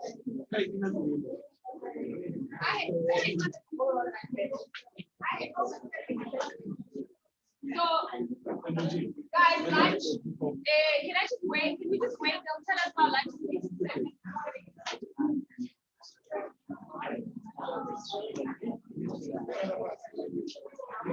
So, guys, hello. So, they've got some snacks laid out in the bed right now.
And welcome to the Mental Health Talk. Hello, YouTube, Instagram, Zoom guys, and everyone else. Please keep those comments coming through. You can keep the hashtags as well. Mental health awareness, mental health support. Guys, what else is our hashtags? You guys remember? Health matters. I wanted to see if these young people have been listening. So Shamnoxula will remember everything because she wrote everything. This is actually your debriefing right now. If all of the things that you wrote down are all happening. So please, mental health matters, mental health month, mental health awareness, amongst others. So I'm going to be introducing my guests for this session, which we are getting into. And they are going to join me shortly here on the platform, and it's going to be fun. So the next session that we are going to be getting into is somewhere to turn. I think the biggest challenge is we learned earlier on this morning, it's very important to have the information, who you can talk to, but if you don't know who to talk to and you don't have the right information, you don't even know what to do. So we're going to be discussing some of those things further. Joining me this afternoon, was that great? Did you guys have a great life? Yes. It was perfect, isn't it? Please guys, can we make an agreement? No falling asleep because it's after that. These guys, can we agree? Yes. Can we agree? Yes. Like, can we agree? Yes. I don't know that whole thing that you guys go through. I can see some people there that they're already sitting like on holiday in the Bahamas. Yeah. Please, guys. No slouching. No. If anything, you must stand up all the time. And say like I'm peace. No falling asleep. I'm not. No. If anyone ever falls asleep when I'm talking, it means that you have a problem. I'll send you to the nearest doctor, psychologist. Me falling asleep? Never. Please, next. I just need to check. So we've got Sina Simpson from ACP Amazulu Consulting Psychologist. Please, Sina, join me. Come through. Over here. The red chair. And we're also going to have Dr. Buyiso Talatala, a specialist psychiatrist, also joining us. Thank you very much. And then they will sort us out with the mics. Is Belinda joining us on the, yes. Yeah, so we are in the age of technology. You can't miss out on the conversation. You know, everybody gets to be part of it. Janine is still in the room with us. Janine, you know, we must we'll call on you every now and again. Come on, Janine, come on. Just, basically, you know, yeah, I'm worried Janine might fall asleep. Did I tell you guys about how my relationship with SADC started? No. Yeah, actually, I should tell you that. I should have told you this maybe in the beginning, but it's good that, you know, there's psychologists and psychiatrists now. So I had a baby, right? I have two babies. My son is 16 and my daughter is 12. This is where you clap for me because I don't know. When I had my baby, I was about 28, 29. So girls, one of the things that I hope they don't do this for you guys because we suffered. Oh gosh, you're 26. Woo, you talk too much. Woo, who's going to marry you? Woo, when are you going to have a baby? Oh, it was a thing. You know, and you are dating this person, this thing is not working out, and you're just like, and everyone is like, just have a baby again. You don't have to get married. You know, and you're sitting there and you're thinking, and everyone, I mean, I'm sure now it's different. I know now it's different. If you come to me, I'll tell you, don't have that baby. You'll have it when you want at 40. Tina, in my generations before me, okay, I'm 44, so I'm allowed to talk like this. I'm not that old. So they'll say, "Ooh, she must just have a baby. If she has a baby, she will count down." Things like that. And you know, somebody must just marry her, then she'll be manageable. Huh? That's what the society says. I don't know what they say to men. That's what they say to us girls, right? I can only talk from my lived experience as a girl. Anyway, I have this baby. And I know this thing is just not going to work and it's not working. But anyway, I have this baby. 4 days after I have my baby, I have a mental breakdown. Where's my friend? The one who was asking. So, you know, when you have a baby, firstly, you carry this baby thing for 9 months. It's eating everything out of your body. So, you know, mothers go, ooh, I need to eat soil because what. So those things they call them cravings. Eh? It's your body telling you this is what I like. So me, I was very well read. When people say I didn't crave anything. I was exercising, squatting, very focused pregnant woman. No one would tell me anything. If they said you can't eat fish, I had an answer. The brain of a child is formed at conception. I need omega-3. You hear how informed I was? 4 days. I have a baby. I don't sleep for 4 days. I'm very organized. This baby of mine, everything is in order. Nobody must touch the baby. They want to wrap the baby. They say it's too cold. I'm like, no, let the baby be cool. You know, it's that thing of all the parents want to do it this way. I know that this doesn't work. The baby is going to have a rash. It's a clash of two worlds. They want to bring the baby, gripe water, and alcohol. What if my child has sweetheart syndrome? You see, I had answers. So they know I read this thing. Then I don't sleep because I'm thinking, what are they going to do to my baby when I'm sleeping? Hey, I might give them gripe water. So I'm starting to be anxious. Hey, soon are we going to work? Oh, and then by that work, everybody wants to take my position. If I don't go back to work, what's happening? This boyfriend is not working. Where am I going to get the money? I don't sleep for 4 days. I'm thinking, I'm planning, hallucinating everything. And then I get cold. I close the windows. It's cold. You have a baby. Don't talk to people. I'm just anxious. But then I start feeling this thing on my back, going like this, like up and down. And I'm like, this thing is bad. If I don't address this thing, it's going to go up my head, and my head is going to explode. This is me. And then there's this baby. Literally, I'm like, no, let's call my midwife. My midwife comes. When my midwife comes, she says, woo, yeah, she's in the room. She opens the window. You know, when she opens the window, fresh air comes in. Have you ever felt fresh air come and go? I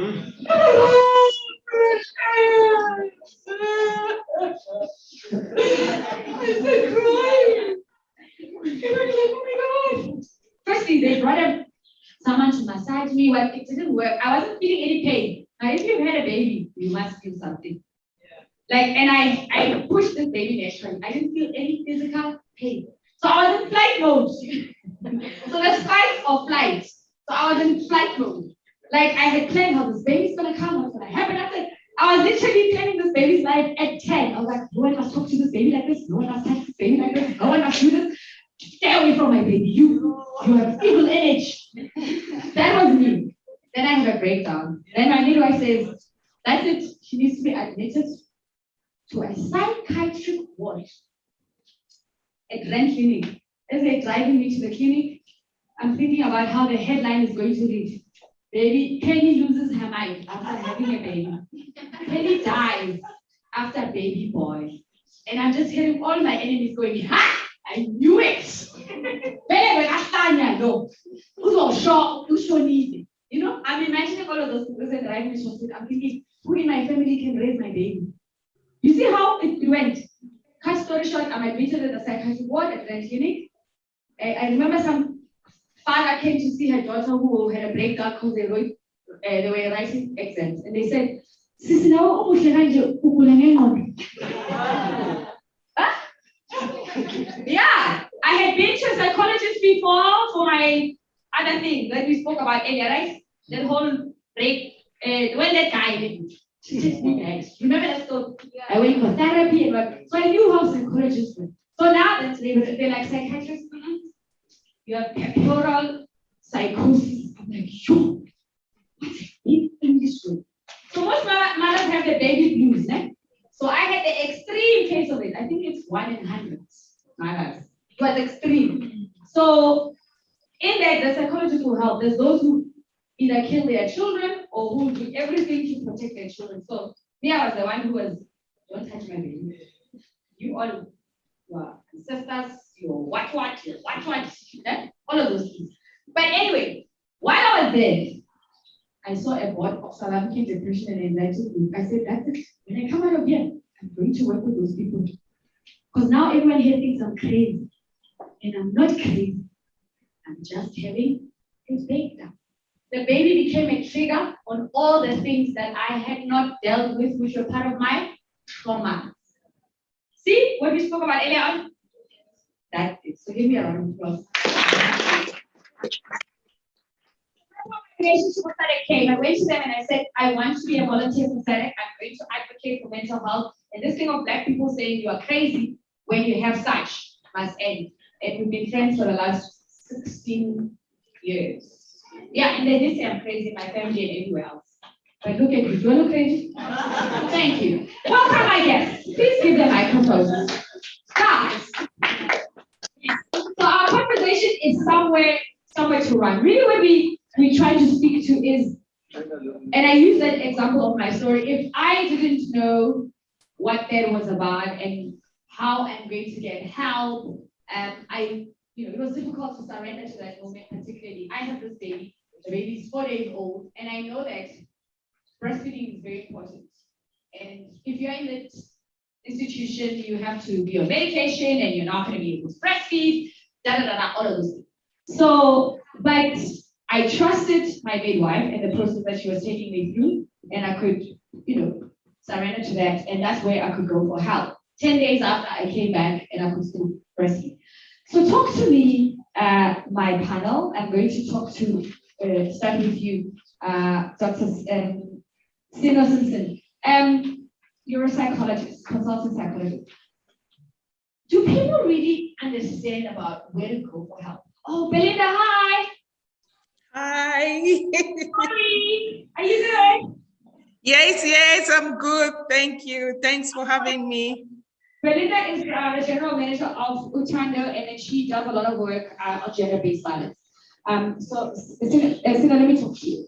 So, somewhere, to turn to. When we say that, what do we mean?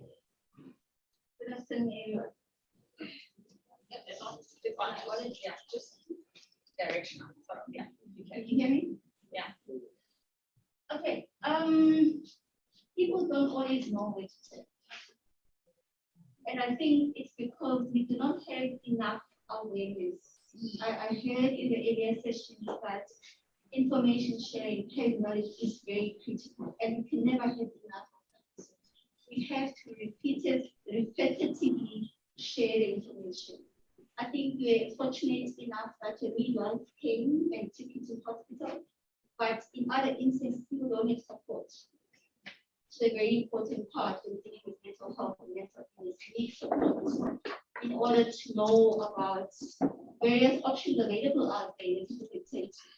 There is free ones like you mentioned, SADC, there's quite a number of them, and the ones that are payable via Medicaid, etc. But the most important thing is that we need information by awareness. All right, as you heard, we need more information and awareness. So talk to me how you guys deal with that, in your daily consultation as you work with different people. How do you guys address that? So I work I'm an industrial psychologist, meaning that my scope does not include psychotherapy, psychodynamics, etc. I operate in a workplace environment, so your public sector, your private sector, just organizations. So the way we deal with it is through our employee wellness programs, where it's paid for by the organization, where the psychosocial services, where employees can phone anonymously to this organization that whatever the organization pays for. Then they can get the services. So it starts with the telephone counseling, and depending how severe the matter is, then they can be referred either to a clinical psychologist, to a psychiatrist after they've evaluated, to a social worker, to a therapist. But it starts with that reaching out, which is very important. Just reaching out for help.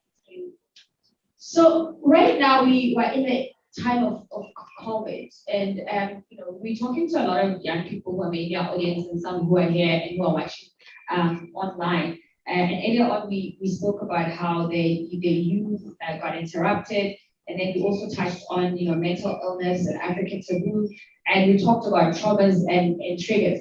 So you operate in a workspace where there's this expectation that this is work, just keep it professional. Keep your mental health or personal problems at home and all of that. Obviously, the times have changed, and companies are trying to encourage people to have access to what you guys have got to offer. What are some of the things that you've observed over time or with your colleagues in those kind of spaces on some of the issues that we touched on in the morning and when we're talking to? Are people opening up more? Are people coming through with whatever challenges that they're facing? Are they seeking help, or what's the response? The numbers are still low. We would like to see them getting higher and higher. The numbers are still low, and the reasons for that vary. People are scared of opening up because they start talking about issues of performance. You are not coping, you are not competent. So they've got that worry, and they're scared of being vulnerable. They don't want to be vulnerable because they don't know what it is going to say. But those that see that either they're being proactive or that they actually have no choice but to reach out, otherwise they're going to fall apart, then they actually benefit from the services. What we require as a society, as organizations, is to treat mental health and mental illness like any other illness. If you've got a broken leg, you're not going to leave to work and not having that taken care of. You're going to go and see a doctor, get stitches if necessary, in order for you to start working properly. So if you can start treating mental health and mental illness like that, you're going to go a long way. So what we need, mostly we need compassionate and kind society. And that starts with recognizing that we are all human beings. And line managers and supervisors are also human beings. Sometimes they forget that. But if you can have compassion and kindness, because organizations are run by people, leadership is people. So if they can have some kindness and compassion towards the mental health illness, and also promoting it, because what I found out is happening a lot is that they don't encourage sometimes line managers to say, you've been struggling with workload, you've got issues of work-life balance, there's a whole lot happening in the world and the society. How about you take the service that we have on offer free within the organization? They don't always do it. Yeah. And sometimes they themselves, they actually suffer in silence. Because they're a manager, you wear this hair to update the pedestal. You don't want to look like you are incompetent or you're suffering. So they don't actually go out and Awesome stuff. Thank you so much for that insight, Since let me bring in Dr. Mbuiso Talatala to us, treasurer of the African Association of Psychiatrists and Practices at SK Masibe Memorial Hospital in Soweto. So one of the other things is accessibility to these spaces. And also we're also dealing with like myths around going for help. Psychologists, psychiatrists in that particular order is not for me as a Black person. So we're dealing with an audience of young people. First of all, they need to know what's available out there for me. How can I get access to that? But we're trying to do a preventative conversation, but they're already dealing with some of those things because of the time of COVID that we're in. So I'd like you to talk from that point of view. Thanks, Penny. Thanks to you and your team for inviting me. Thanks to you and everyone in the house, even those on social media. It's a big topic, especially because there's affordability issues around it as well. But I want to start back to the individual and the family, because you're not going to go and consult if you don't believe that there is anything that is consultation. We've got a tendency of, as human beings, of thinking that the brain, unlike other organs, the brain is superhuman. It's a different organ. It's not supposed to be sick. And yet our respiratory system, almost even before COVID, almost every winter, we know that gets some kind of infection. And most of us need to take vaccines for it. It's actually under attack now from the pandemic of COVID. So I can imagine all systems, they get sick all the time. Once you reach my age, then you have to worry about blood pressure and diabetes. So the system, the body gets sick. But we don't accept that the brain can get sick. And of course, the brain functions many ways. I'm just going to mention two. One, it controls your movements, like we're walking, but it also controls our thoughts and our emotions. And actually, it's a big part of a human brain is to control thoughts and emotions.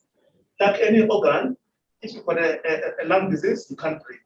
So if you've got a brain illness, it will affect the way it functions. So whether you're going to get a stroke or the way you think or the way you feel will be affected. So with that long intro, I just want to emphasize that the first step is to accept that there is mental illness, and that's applies to the individual as well as the family. Yeah.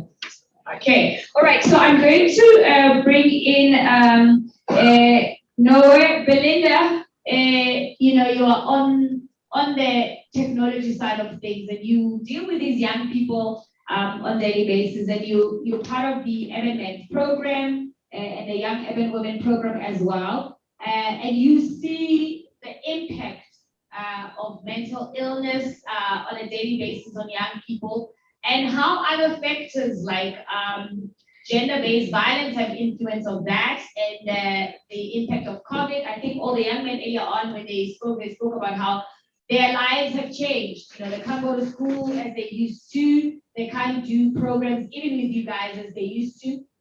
And life is just not the same. So that obviously influences, you know, the challenges that they have to deal with when it comes to mental illness, and it has an impact on their mental health. What is your experience from that point of view? Good afternoon, everyone, again.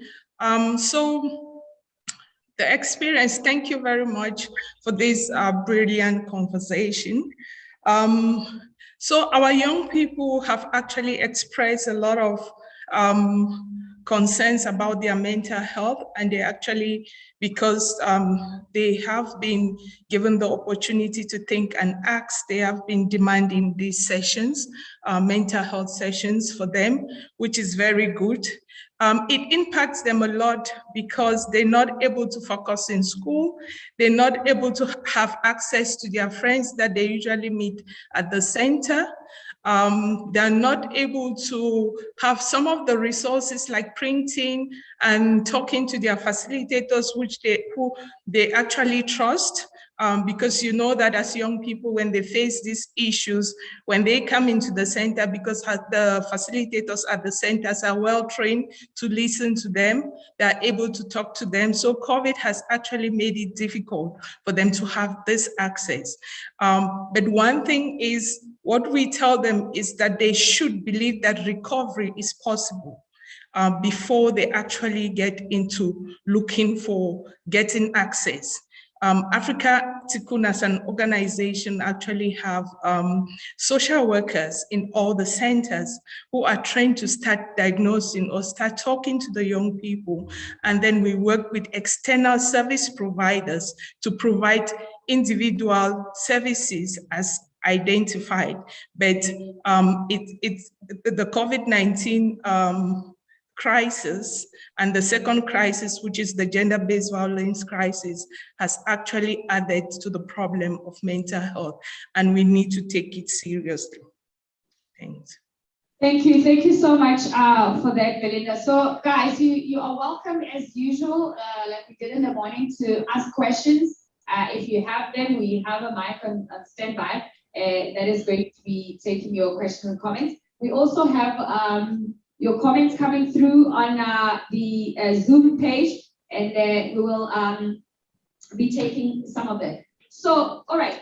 So if, you know, these young people that we're talking to, you know, is that they are in school, their lives have been affected by COVID, or this parent that they're living in the house, you know, is also affected by COVID and the socioeconomic issues of our country. Earlier on, we were talking to them, and some of the things we touched on is how at times, you know, our children almost are just not even allowed to be children because of the environment that they grow up in. And you deal with them later on in life when they're adults in the workplace. Are some of the challenges that people that you deal with, could it be linked to experiences and traumas that they had when they were young? Definitely. definitely. And Can you hear her? Kind of your voice is low. I think you need to talk about. Hello. Yes, definitely. And you know, in some privileged schools or privileged areas, you find that the educational psychologists don't start to deal with first aid issues that come while that physical discharge, etc. But in some instances, there aren't those opportunities. I think, let me just pray, and if you don't mind, do you mind to pick up your master? Yeah, I think that will, yeah. Yeah. And then talking about. Yeah. Yeah, is it better? Yeah, it will be better. Yeah, so as I was saying, in some areas, there is opportunities that they can be assisted quite early on, but in some instances, unfortunately not.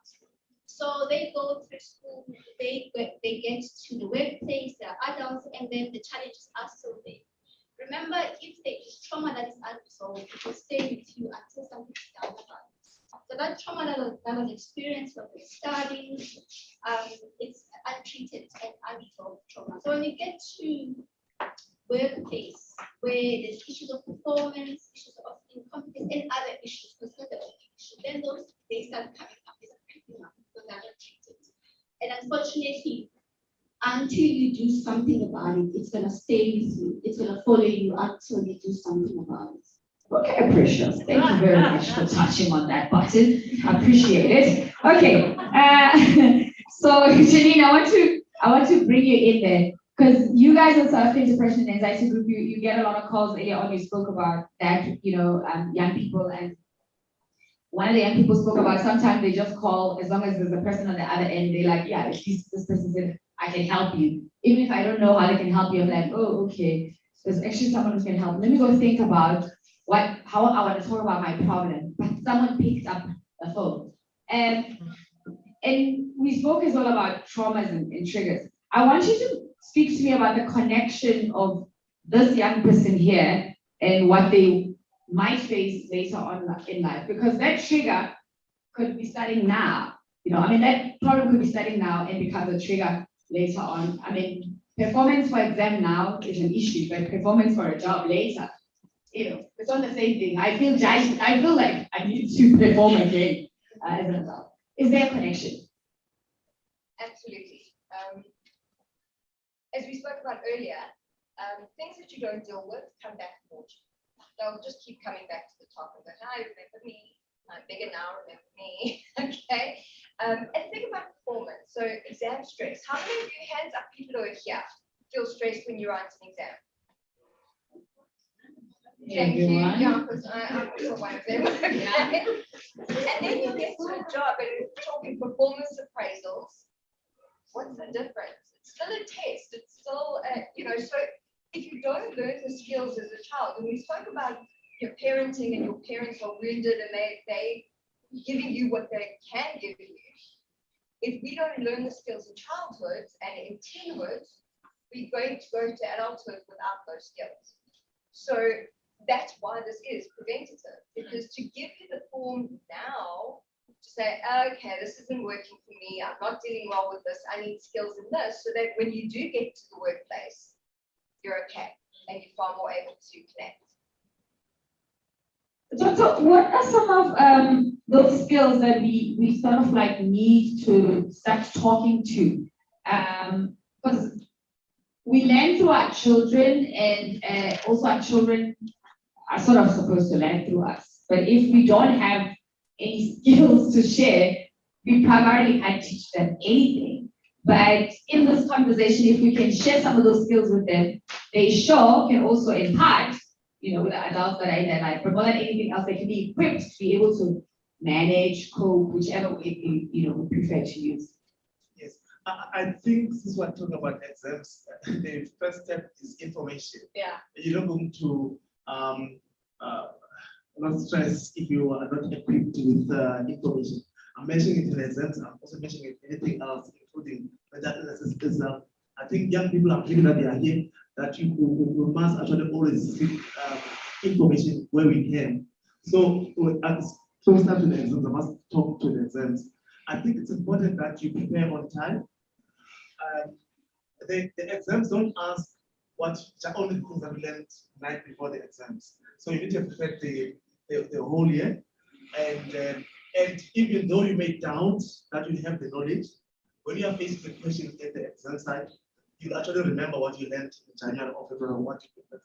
And some of the questions that get asked, they actually look at your experience more than what you learned tonight. Because I think preparation, information is quite important to lower the anxiety. Preparation is important to lower the anxiety. Okay, Belinda, but now when you're dealing with a scourge with, within a pandemic that is gender-based violence, I mean, it's from a young person's point of view, you are in this home or in this community where you're dealing with this matter and your life has changed, the impact that has on you.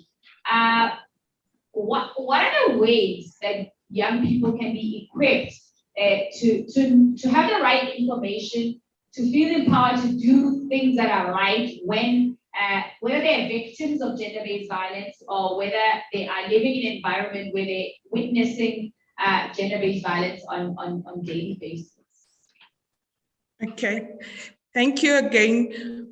In terms of young people, trust is very important.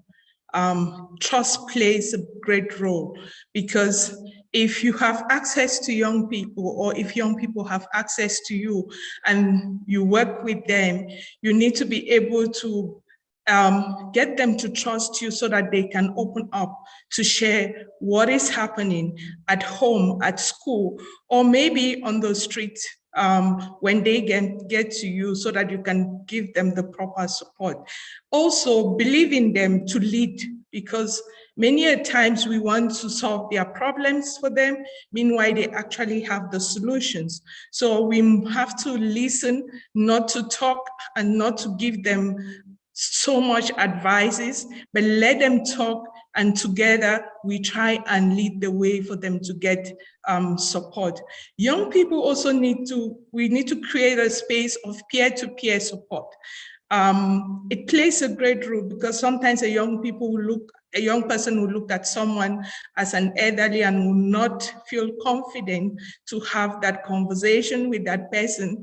But once within the center or anywhere that young people are, you have that leadership space where you give some of them who have the ability, the opportunity to lead, then they'll be able to listen to their peers, be it on the playground or be it in their one-on-one conversations, and then they are able to take up the issues with the concerns of the friends to the social worker or the teacher or even the parent, and support is then provided.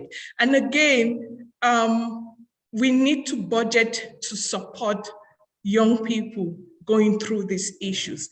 It cannot be us waiting for mental health week or 16 days of activism and coming up and having conversations.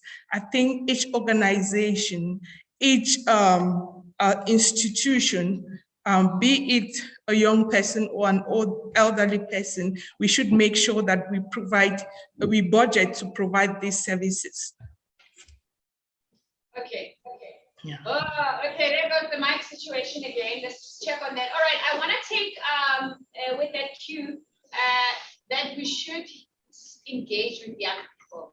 I want you guys to be involved. So I want your comment and your questions. Do you feel that you guys have somewhere to turn? Do you feel that there's enough information going around to help you guys and know what to do? Do you look for that information yourselves?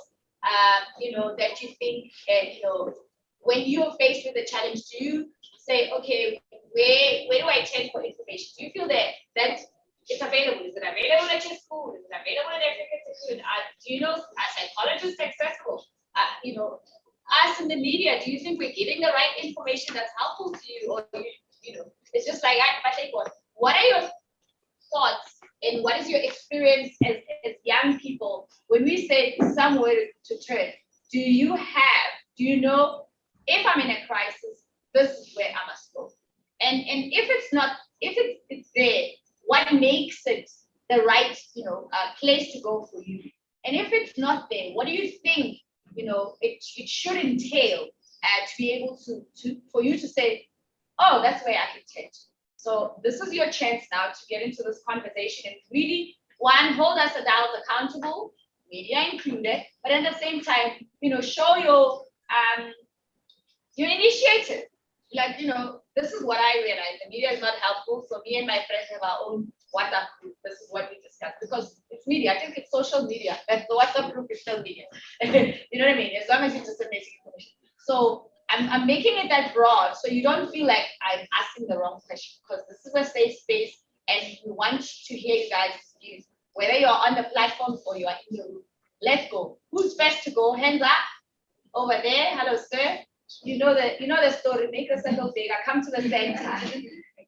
Come to the center. Those mics are giving us grief, but yeah, you can project. Yeah, just there. Don't even worry about that. Yeah, so just speak. Yeah, so what we've decided to do as the Young Urban Men is their president. I decided to work with the Young Urban Women president and for us to manage a partnership whereby we have sessions on a Wednesday and then we did something called Give a Brother Some Love and Give a Sister Some Love, whereby we talk about issues affecting us and everything around it. And we've seen that, us as young people go through a lot of issues and we don't really talk about it because of sometimes it can be pride, the way people view it, like, hey, there's a lot of things eating him in the inside. What sort of issues do you guys talk about? I'm very interested. You know me, I'm very interested. Oh, the issues we talk a lot in, what can I say? Like peer pressure. Yeah. Peer pressure for one, like the number one thing. When someone comes and say, yeah, but the sexy man, so should I try it out? And then you'll be like, no, don't try it out if you don't feel as though you are ready. Never be pressured to try out something that you're never ready to do. Yeah. Yeah, and we do talk on things like power and relationships, like when a young girl dates an old guy. Yes. Yeah, we do touch on those topics, and then we do touch on like teenage pregnancy. The young women presidents will tell you that. What about teenage fatherhood? Do you guys talk about that? No, not really. Yes, you need to start talking about that, yeah. Yeah, that's like a good idea. Yes. Please, because there's no teenage mothers without teenage fathers. Do you know that? Yes. Yeah. It's true, that? Yeah. Yeah, so that's like one of the in a nutshell. In a nutshell. Yes. That's the president of the Young Urban Men. Guys, let's get another comment on the floor. Yes. Josta. Pogba. Oh, yeah. Yeah, on my side, I can say, for my side, that you have a safe place where I can actually express the way I feel. Yeah. Because actually, I don't feel pressured because like I'm already motivated. Like as we're talking about the 2 bottles, the 2 liter bottle, so my bottle is filled of motivations and stuff. Yeah. Not the bad things. Yeah. Yeah. But on behalf of of the boys in Deep Sloot, they need a safe place to express their feelings. And saying we've created you can say the settling team, it's a safe place. And if you can check, most of the settlers are part of the Young Urban Men. Most of the settlers were the one who were at the camp because we've recognized that track boys, you have to give them where their lives, and we've recognized that they love settling. So we have to attract them by settling. Cycling. Yeah, cycling. Okay. Then obviously when they come settling, then we can push them to Young Urban Men. Things like that. So that's why we came on our center. So I believe that bit by bit we will be there. Okay. Changing the world bit by bit. Change the world bit by bit. Yes, sir. Okay, we have a hello, Papa. Where the girls? Why didn't you come around really quiet to God? You are not in the room. There's already 3 men speaking. It's not to change the world to balance it out. Eh? Come on, girls. We are letting you down. I mean, you already 3 boys have spoken. There's no balance here. Okay, I'm giving a guy a chance and I'm expecting 3 girls to have powerful comments. Let's go. The pressure is on. That's the only peer pressure you must take. Yeah, hello. It's just like same like we're at the same center. Yeah. So like we do like the second team like we just tell people that the cyclists that but after that we just do a meeting. Have a conversation. Talking about our community and stuff. Yeah. And sometimes we'll be talking about substance abuse. Substance abuse. Yeah, because it's a lot of stuff. What sort of substance do they abuse? It's weed. Weed. Yes. Weed, alcohol. Yeah. That's the most things that they consume too much. And then the next thing they graduate to. Do you think those things lead to mental illness? What do you think? Yeah, it does lead to mental illness because sometimes, like at our school, like there's a place where they smoke. Yeah. So like when they smoke, obviously, we smoke and we are high. Yeah. And when you are high, you don't think the way you think that the way you are so. Yeah. So like every time, like people when they are high, they have that pride that they don't say, okay, I'm wrong. So that they just confuse. Like sometimes they just tend to get they get physical. Yeah. And that leads to violence. That leads to violence. And sometimes like they just say, we'll see after school. And after school, we'll see. After school is after school. After school is after school. It's after school. And it continues. Like it can go or maybe for 6 months this thing up there. So maybe like after school I beat you, then they come with their it comes with this group, then like it comes against that thing about this thing. So like we after school like we just take them or what and if they like that after school talking about these things, like the more time that after school, the less time they're spending doing this task or so like it's like. So you guys are kind of like a safe space even for some of your peers in your community because you attend this academic class. Yes. Okay, that's awesome. All right, ladies, this is your turn, you know.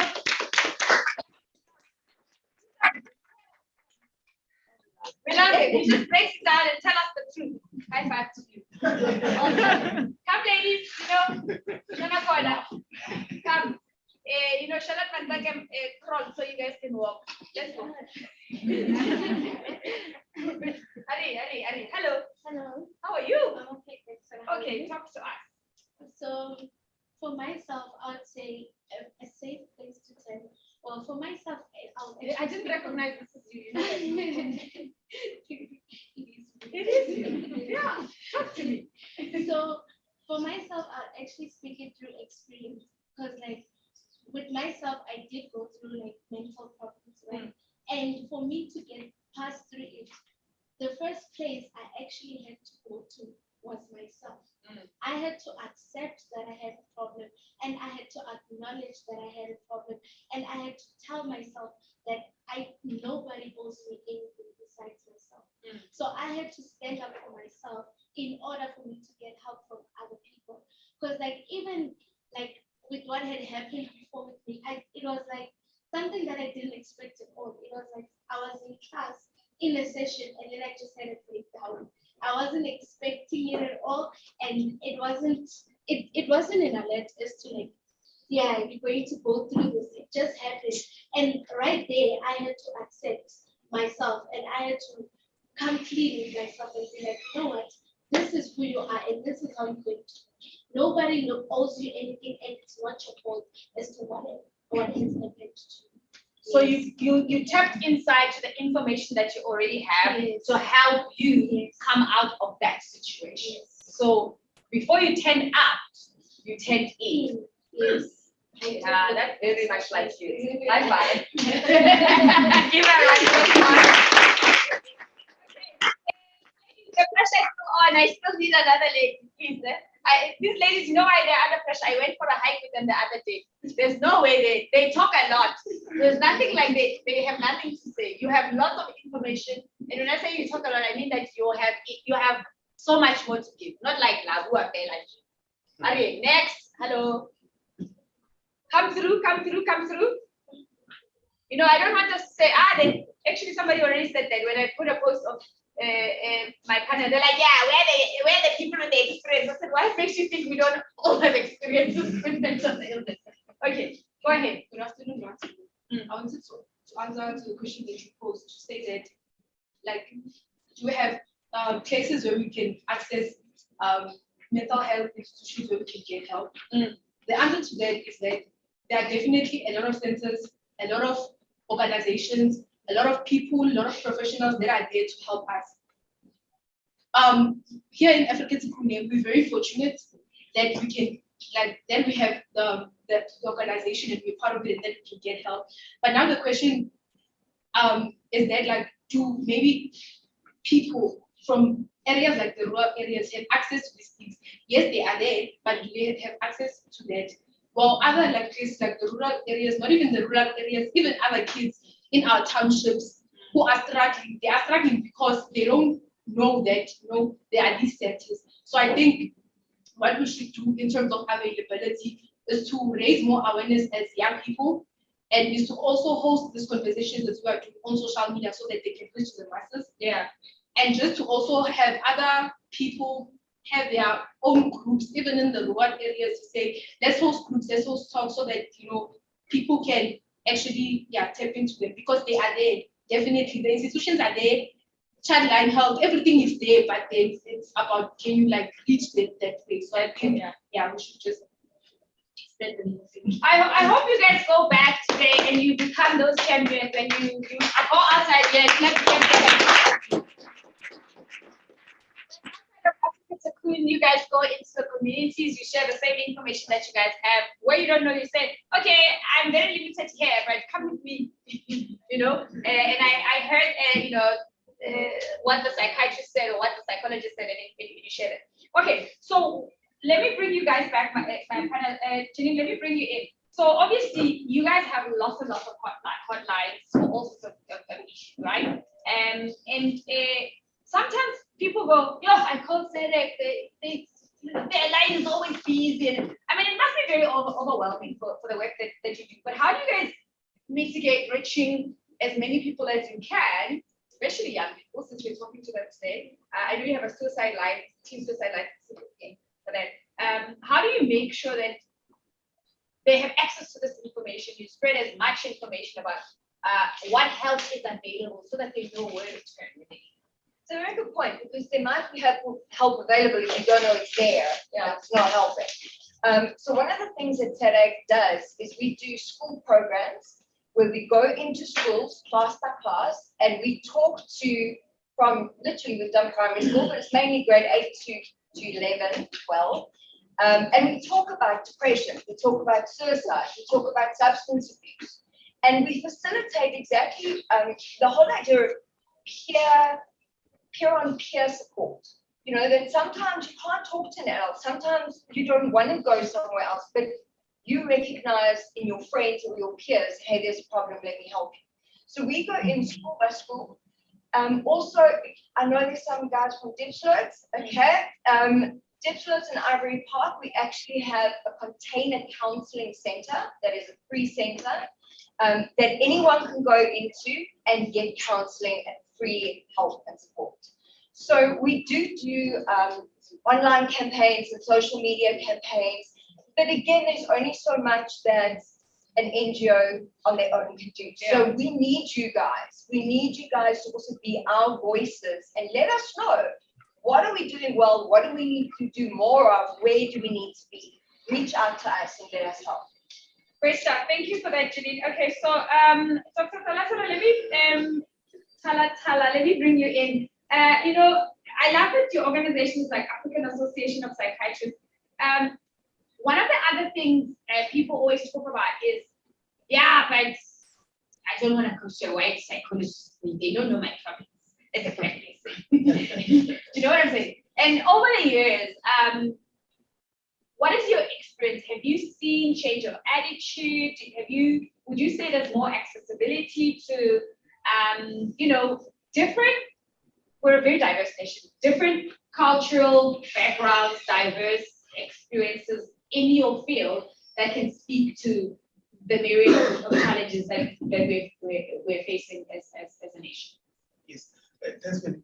I think, it's true, we can't even beat up about the bullshit on this one, that the profession itself has always been a wide profession, the whole medical profession, so it's psychiatry. But over the years, especially the past, say, 20 years, it's been changing. We've got young black psychiatrists qualified, we've got black psychologists qualified. So the profession is changing. So I think it's a fair comment if a person says, especially a black person says, I don't want to see, I would like to express this to a black psychiatrist. It's not that a white psychiatrist can do. I think less. I think I can go in with the channel, still treat them. Yeah. But the first you want to see someone you're comfortable with. Yeah. Someone who looks like you, someone from your village, yeah. who speaks your language, yeah. and who's gonna understand the issues the way they are. I mean, the way you see them. I mean, I'll mention an easy one. Differentiation between Tagada, which is witchcraft, and mental illness. Yeah. Even for myself as a black psychiatrist, I need to see the patient for a long time. Yeah. To differentiate whether this person is mentally ill or this person must go and become something. Yeah. So dealing with those issues, cultural issues, I think it's fair to expect black patients to seek help from black specialists. But I don't want people to limit themselves. Yes. If there is a white psychiatrist, they are equally competent to deal with the medical problem that you are. Okay, since I have you on the floor, because the other thing that also just always throws people off, and I think we need our young audience to understand, what is the difference between a psychiatrist, a psychologist, what's the other one, guys? And a social worker. And so social, okay, I think the social worker is a little bit pushing it if you're putting it there, but it's fine. You can put the social worker if it makes you feel better. Maybe a counselor. Yeah, but psychologists, psychiatrists, therapists, yeah. Because sometimes even adults are like, which? Even a shrink, yeah. A shrink is, the shrink is thrown in there. I don't want you guys to go back to still like, yeah, the psychiatrist or the psychologist, which one again? Just talk to us about it. I've always asked this question, I've never mastered. I'm sorry. The best answer to provide. Yeah. But if I just simplify it, the psychiatrist would be someone who trains and becomes a medical doctor, like a general practitioner, and then that specializes in mental illnesses of the brain. Just like the same way you would have a gynecologist or a pediatrician or a surgeon. A surgeon is someone who would have trained like me, who won't got the medical degree, but that person then goes and specializes in operating methods. Yeah. So I specialize in the brain. A psychologist is someone who just goes straight to psychology and train psychology, go to university, do a BA degree to masters, and then a master's in psychology, and then they may choose a field like clinical psychology, and then they'll focus on assessment of people with mental illness and therapy of people with mental illness. In terms of practice, you find that the psychologists, of course, there's also a gray area, will spend a lot of time doing the talk therapy, psychotherapy. The psychiatrists must assess as well, but you find that they spend a lot of time in finalizing the diagnosis, doing the blood tests, the scans, and maybe prescribing medication to make sure that the treatment plan works. It's similar overlap, if you know, between an optometrist and an eye surgeon. You know, they also overlap. Oh, I'm confusing you, I don't know. Yeah, you just gave them a master's doctor answer. But it's very good, guys, to expand your brains like that, very early in life, so you can understand, how far things can go next. Yeah, I'm hoping that we'll get eye surgeons here, optometrists as much as we'll get psychologists and psychiatrists, because we need. All right, Belinda, you want to add something there? I see you smiling. No, I'm fine, thanks. Okay, all right. right, Sina, let me bring you in there. So, you know, you are a psychometrist. So should we add that in that list as well? That one. Yes, thank you. So, my colleague has explained here, so a psychometrist does psychological assessments, the tools that tap into you to give us more information about yourself, your psychological state, etc. And psychometrists can work with the clinical psychologists, with the industrial psychologists, with the educational psychologists. But psychologists themselves also do assess, diagnose using psychological tests. Okay. All right. Awesome. So earlier on, guys, we touched on the Western and traditional way of dealing with things. So I'm just trying to remind you that what we spoke about with the Gokos earlier on, when you put it together with this, you see, you even have more information there. Yeah, you know now when you if you think you have a calling but you need to consult a psychologist, please do go consult so that by the time you go to the Goko, you're covered, eh? Because otherwise you don't want to come back with more trauma from one end or the other. I don't want you guys making the mistakes that people my age have made. Can we agree? Sure. Okay, cool. All right. So where to turn? Information is very important. That's what we've come to address. Now, when it comes to young people, when they bring, I mean, I don't know if you've dealt with a young person. I mean, if someone is 22, 23 in the workplace, that's very young. How do you handle that? What are some of the things that they come with? They just barely come out of their teenage years and now they're thrown in this world of adults. I know that caused me trauma because I was just like, what is this world? But obviously I didn't know. I thought, I'm an adult now. Meanwhile, I realized my brain is not ready to handle that. What happens if this is like that? So in a workplace, we have multiple generations currently. We've got your millennials, we've got your Generation Zs, we've got the baby boomers. So the challenge that we're having is that your baby boomers expect the young people to do as they did back in the days. Yeah. So just show up and shut up, don't ask questions, stop giving instructions. Yeah. And millennials, you cannot treat them like that. Give them the voice, let them speak, let them ask questions. You can't just tell them that, do it because I told you to do it so. So now we're finding a lot of insubordination challenges, performance management challenges because of that dynamic. So we need a shift in terms of understanding that it's not because they are rebellious or anything like that. It's a different generation altogether, So we need a mind shift. Yeah. One of the challenges that we have also is that young people don't see a reason of going to work from 8 to 5 every day. Yeah. Whereas back in the days it was okay and acceptable. So in order now to attract young talent and retain them in organizations, we've got to find incentives to keep them excited, to attract talent and keep them on board. Yeah. So now organizations are having a struggle to shift that mindset from the traditional organization to the 21st century organization. There is quite a challenge that leaders need to deal with urgently. That sounds like what a lot of teachers deal with in class though. Yeah. It's the same where students they're not talking back like the way we used to. They just want to understand. Why do you say X is equal to Y? Why is Y equal to Z? Not because they're rebellious or anything, but they just want to understand. That's all. I think it's flat, like it doesn't even come on. Okay, all right, thanks. You want to add to that, Doc, this intergenerational challenge? Because there's no way we can only have just, in their case, they are young people dealing with older teachers. There's always that butting of heads. And it's very easy for it to be described as rebellion, disrespect, and before you know it, these ones are stressed, they're acting out, then they're on something, and the situation just, exacerbates. How do we address that? I just want to reassure my younger brothers and sisters that you're not the only ones to experience that. In all generations, so younger generations always have an issue with an older generation. I had an issue with my partner, I still have an issue with them even today. They appear slow. Yeah. They can't get things as fast as I get them. I'm sure you think that I can't get things as fast as you do.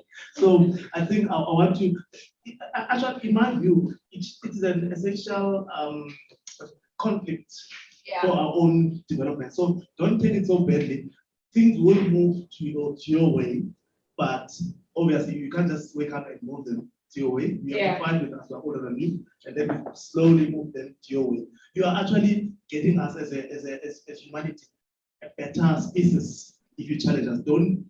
I'm not saying you're rebellious, but don't accept things that are done by my generation exactly the way they are. So if they are now saying that there's only to wait 85, I think actually it's acceptable. COVID has shown us maybe in the next 100 years, it will actually be dangerous to wait 85. So keep challenging as old people, and the old people must also hit back so that we come up with a better product. Okay, so let's take some comments and questions coming through online. Can stress from exams and our parents and friends impact on our health?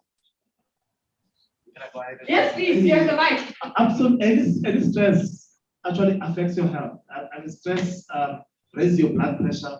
If it's chronic, it affects your hormones that can make you even more sick. And remember, it also results in depression. That is why I said earlier on, to reduce the stress, prepare earlier. The one point I forgot to mention is that also have reasonable goals. We live in an environment where, especially in South Africa, the academic expectations are the only expectations. Yes, I'm going to talk myself and I'm upload. I was very good at school. Yeah, that's why you're yeah. And I like music as well. But imagine if you put me in a music class, I would have failed so many times. They keep pushing me to do that music, I would have failed so many times. So we've got different talents. God has given us multiple talents. Don't put too much pressure on the academic career if you're not coping. Okay, so you touched on hormones, right? They always say your hormones are raging because you're a teenager, blah blah blah. And then also the other misconception when we talk hormones, it's always associated with women. Please, can you just address that for us? Because it's like, are they telling me that men don't have hormones? Well, you got extra hormones. I'm joking. The only difference. Guys, please listen. This is very important for you guys. Especially those who are going to be writing biology, natural science. Yes. Life science. No, it's life science. Life science. Yeah, life science. That's biology, my time. Yeah. So, men and women have got hormones, and a lot of them overlap actually with the same kind of hormones. There's a few differences. Women have got estrogen, progesterone, and men have got lots of testosterone. Women may have a little bit of testosterone. So it's not like hormones are women. Yeah. Hormones are everyone. And I want to say, yes, women when they are menstruating, when they are having periods, they may have a change in mood based on those hormones. But remember, the irritability of men and the aggression is also influenced by testosterone and hormone. Yeah. So we're all under, we're captured by the hormones. Yeah, and the influence or impact of that on our mental health. Yes, absolutely. In fact, when they are, as I say, with the fluctuations, females, it can affect them. But also, I say it's also it almost affects bad in a good way and a bad way. We also need the hormones to have a good mental health. But just need them in a current, in a certain balance. Yeah. So please don't say that girls are hormonal then, because you also have them. Yes. Thank you. Yeah, I just wanted to address that. Okay, we're gonna take more questions because we're about to break, guys. And anybody can answer. Sino, if you want to answer as well, Janine. Belinda, please don't be left out over there. Okay, I feel that sometimes we might have places where we can go for some help or assistance with our problems. It's just the lack of trust and the fact that some people have pride, they don't want to confide in others. I think, Belinda, you talk to a lot of young people at the center. Is this something that they speak about quite often? This pride thing and this lack of trust. I think you touched on that earlier on. Yes, young people, they don't want to be judged. They don't want to look like they don't have it all together. So most of the time, they want to show up like maybe their friends that they don't even know what they are going through. They want to be looking good and feeling good and being able to participate even when they have trouble. So it sometimes play and makes it difficult for them to go and seek help. And also because they want to stay in a certain group, they want to be part of a certain group that is a cool group. They don't want to be seen going to a certain office or a certain person to seek help because it means there is something wrong with you. And especially if you get into that office and you come back and you don't explain to them exactly what was discussed in there, then you have broken the trust with your friends. So it makes it very difficult for them. But again, as I said, trust between the staff, be it which staff or anybody that the young person is seeking help from, it's very vital to give them that platform. And also we really need to be patient with them because sometimes the first time someone gets to talk to you, they do not tell you the truth. If they feel that you are judging them, they will not come back to you. So you need to be open-minded and listen to them and do not push. Sometimes we want to push because we think that we know already what is happening and then we scare them away. So we really, really need to be open and patient, listen to them, and they guide the process. But also to realize the stage that they are in and let them feel comfortable around us. All right, thank you so much, Belinda. That was from your lighting list there. For many, that's the question that I asked. And then the other one that came before that was from Inati. Ayabulela, some people have pride and don't want to ask for help creating future problems. I think you touched on that. We have to make others happy, not make fun of them. And that's from Banzis Mao. Inati, again, as a young people, opening up to people or person, it's very hard. That was also just touched on just now. And then another one is, okay, Penny, let's see, right? This one is from Yolani saying, but some people might be scared to open up because they fear judgment. And then as the CISO says, we honestly don't have any places to go purely because of lack of information, especially in townships. The stigma around depression, around Black people seeing you as crazy, and even fear in jail. So we take to substance abuse and other toxic things as an outlet to release from all the pain and anxiety and anger. That's what the comments that are coming through. Janine, do you want to respond to something there? It's too late now. Janine has given up. Okay, I'm just going to stay here. I think the comments that are coming through, and we heard it from the beginning, with you guys saying yourselves, there's this element of pride, you don't want to trust someone. What if you're alone in this and you're the only one who's experiencing this and your friends look like they've got everything together and why am I falling apart? Why don't I know what's going on? And I think you'll attest to this. You grow up and become an adult. Guys, you're still not going to have it all together and have all the answers. Okay, it doesn't happen overnight. You turn 21 and suddenly, ka-ching, I've got all the answers to things. We need to reach out and we need to, it starts with exactly what we were saying earlier, said look inwards. It's okay not to be okay. It's okay to ask for help. It's okay to feel overwhelmed. There is hope. There is help and you're not alone. You don't have to be. And again, we rely on you guys. Spread that information. We know that, and it's adults as well. I don't want to feel emotionally painful, so I have a drink, and then I need 2 drinks, and then I need 5 drinks. And you guys know that's what's happening with youth as well. It happens with adults. Yeah. Because we don't talk. So we need to start expressing how we feel and being supportive to each other.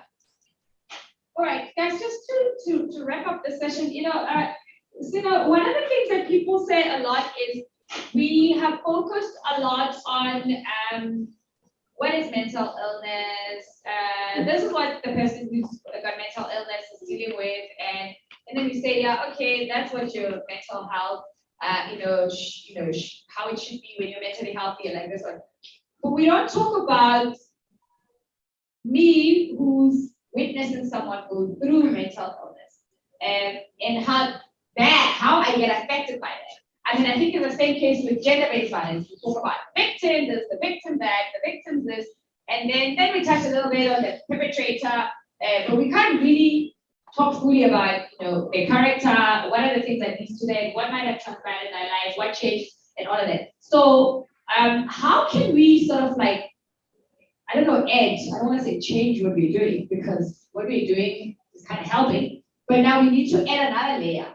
And as someone who works in that space, I mean, now that we're having these conversations in the workplace, because I can tell you 15 years ago, they were saying, these are problems at home. We're paying you to work here. And now there's wellnesses in offices, but most people are like, should I go there? Are they going to ask the psychologist if this is why I'm not performing in my job? And how do we bridge that? It's a tricky one because there's a couple of things involved. There's what we call a circle of control, something that you yourself that in that situation can do something about, like seeking help, etc. There's things that are not in your control. Like for an example, watching gender-based violence, perhaps you can phone the police or share the information and tell people to phone the police. But if an adult doesn't do that, your hands are tied. It's different to watching a child being molested, for example, can take it to a place of safety. So we've got to identify for ourselves what it is that's in my control, that I can do something about it. There is no use crying over weather, and stressing about that and losing sleep. But if you go to a doctor and they tell you that the reason why you're sick is because you're not eating well, you can start changing the diet.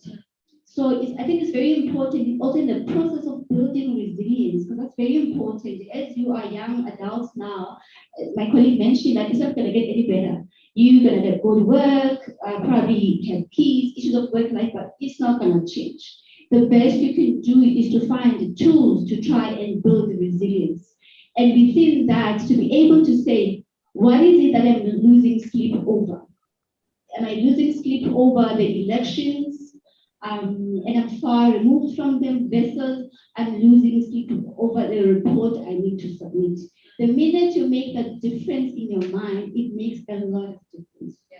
And the other thing we need to do is to have a bit of psychological safety. It's what that lady at the back mentioned about having that intrapersonal safety for yourself before you can go to the next person. Yeah. Accept that I've got this challenge, I've got to do something about it. Accept that I'm not eating well, I've got to change my diet before you can go and say you need help. I'm not sleeping. Exactly, before you say you need help. The other thing that the colleague online mentioned is that also feel free to change the psychologist if you can't build a rapport with them. Yeah. Just because you're allocated this one person doesn't mean you must stick with them. So that rapport is very important because you're going to be comfortable, you're going to be free, you're going to open up, issues of language as well. If it doesn't gel, chances are you're not going to be helped. Yeah. So change the psychologist, the therapist, until you find that person that can get the issues, a little bit better ways, but the stuff out of it in order to get you the help. Yeah. All right, so feel free to speak to other people versus the one that you might be speaking to right now. You feel that you're not getting any help. Guys, I'm going to take your last comments from you guys when I finish with the guys. So please, can you start preparing yourself from my panel, and then I'm going to come to you, then we wrap it up. All right, Doctor, your thoughts on that, on what I just asked, in terms of how do we add another layer so that people who feel that, okay, I'm dealing with this person, we find a lot of times people say, I'm dealing with someone who's suicidal, I've been dealing with them for years, or parents say, I don't know what else to do, or a sibling say, I've witnessed this and they're getting traumatized through the process, but also they're not equipped enough to be able to. How do we start talking to those of us who are just witnessing the pain around us? Yes, I think it's tough for young people when they witness parents affected by mental illness, or sometimes even older siblings. You may even get exhausted by this person who's always going to hospital every year, or was always having a breakdown, or you may even think that the suicide attempts are attention-seeking behavior. So it may actually irritate you as someone who's observing, or as a young person, you may actually get yourself may actually start getting depressed because you are observing your mother who's not communicating. When I leave the father's side, they are tricky and they are fighting and they are irritability. But so we may be witnessing a mother who's changed the roles not as engaging because of the depression. I think that one of the things we can do is actually communication. I know us, not us, you as young people, you sometimes, especially young male teenagers, don't say young boys, people tend to just keep quiet, go to their room and not talk to anyone. I think communication helps. One, because it's going to help you to know what is going on with the other person.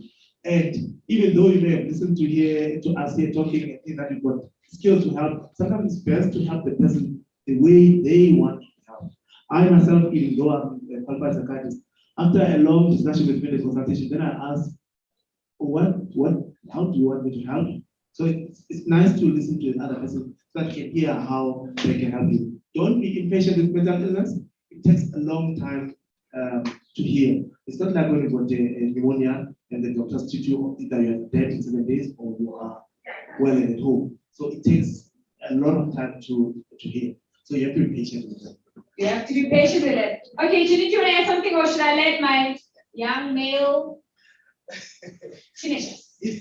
Young male teenagers, my young female teenagers. Yeah, but I need to be politically correct, because as the media, we can say all sorts of things that people run with, and we have bigger problems that are causing people even more mental illness issues. All right, my young ladies, my young female teenagers, young male teenagers, please can you share your thoughts? Please come through, madam, come through. Quick, fast, like a teenager. There you go. We're going to give you a mic just now. Quick, fast, like a teenager. And then after that, I give you guys 5 minutes break there. Then we wrap up. I'm taking another 3 yes, ma'am. I have a comment. Good day, everyone. I'm sorry. According to me, I could say, can you please try to open up all of us, because it is not easy to open up.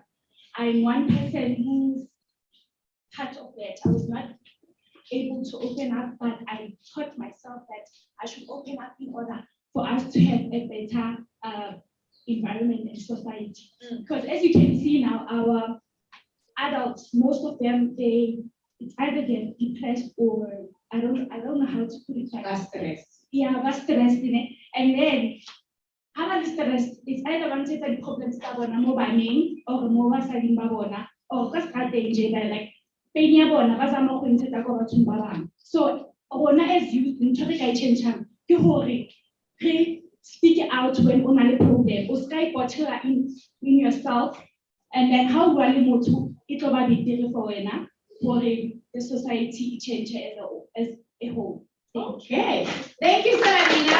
You know what?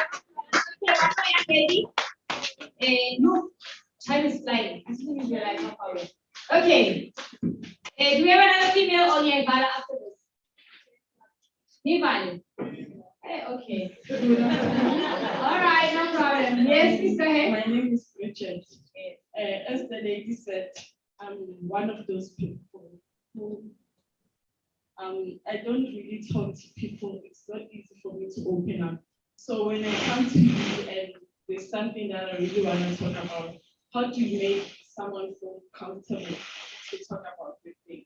So I'm one person who could come to you and never say anything and come out of them not even saying a word. Yes. So how do you make them speak? Give her the mic and then we get an answer. How do we? Did you guys see me earlier on making someone comfortable to tell me stuff that they didn't want to tell? Did you guys see that? Yeah, it was feel it. You guys need to let it. Go ahead. Guys, I think there are a lot of people, and exactly as you said, you're not going to open up to everybody. Yeah. There are a lot of people that I don't open up to. A lot of people know nothing about me. because, so you've got to feel, young or old, it really doesn't matter. You've got to feel the person that you're talking to has your back. And as a friend, if a friend comes to you or they just don't look right and you know something's wrong, it's not like talk to me before, I'm going to smack you in the head. It's, I care about you. I can see you're not okay. Trust me, I'm not going to go out into the corridors and tell everybody who you are and what your problem is. And that's when we spoke about it earlier, about judgment and about talking. You don't have to trust everyone, just trust the good people. Yeah, you just need to learn how to pick the good people. That's a lot. Belinda, last words. We are wrapping up. Okay. I just want to say to the young people and everyone that your mental health is your wealth. It is important to seek help because your mental health can be equated to your bank account. If you're not healthy, if you're not seeking the help that you need, then it will be difficult for you to even work or even get to a position where you study to get to better yourself. So, and for you to get a job that you can keep to get the money to live the life that you need to live. So it's very important to take that step, even if it's the step of faith, as some people take it, to seek help, because you want to be a better person and you want to live a healthy life. Thank you very much. Thank you, Belinda. Keep up the good work with the young people there at the center. Thank you Awesome. very much. Thank you. Today you have last words, you're fine? Only 2 words. Okay, over there. Yeah, she has 2 words. And then, Janine, you already done your last words. Yeah, I just want to encourage the young people, especially the ones that are struggling to speak out, journal your thoughts. It's something, you're letting it out. Right. Journal your thoughts, write down. And it will progress and get to a stage where you're able to trust the person not to and start speaking out. It's also important to find the internal validation within yourself and knowing who you are. Because if you don't know who you are and going out there in the world as it's going older, there's a lot of confusion and a lot of things going on around. It's easier to fall into the trap of mental health and illness. So take care of your spiritual wellness, because that's where you draw inside of you to get to know who you are. Thank you. Thank you. Here it comes.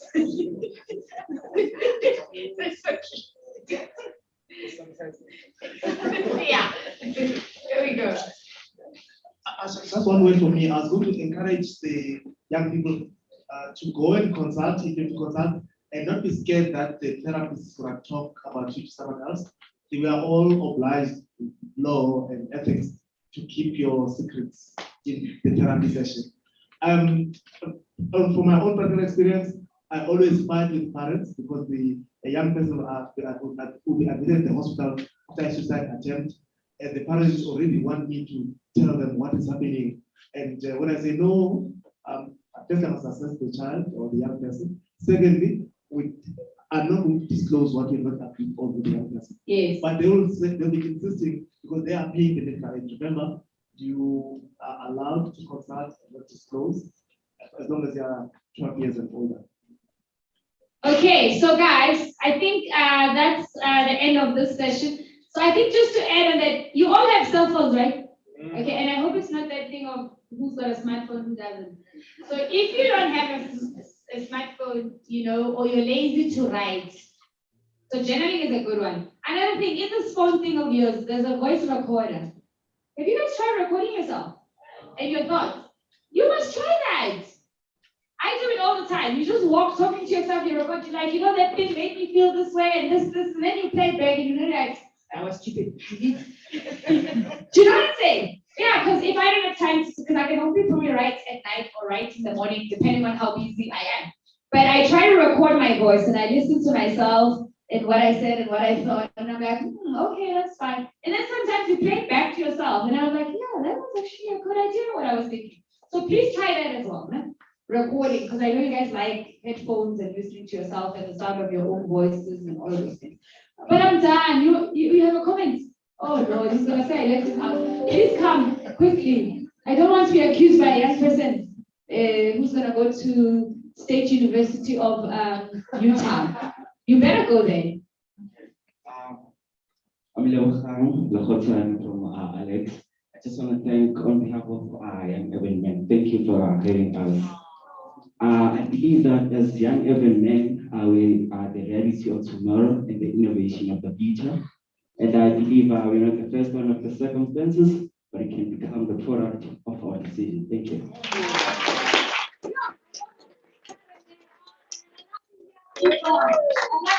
So guys, we're gonna take a 5-minute break. When we come back, guess what? We're going to be wrapping up with our last session. There's all this information, guys. Please, information is your friend. Take it with you. Read it. Give it to your friends who are not here today. Tell them what they missed out on. And then we've got other things to give you when we wrap up. Thank you to my panel. Janine, yeah, I'm not thanking you yet because I might be abusing you again. Thank you so much, Sean. Thank you so much, Sarah. We have about literally 5 minutes. Just stretch, and then we come back, right? Yes. Please don't come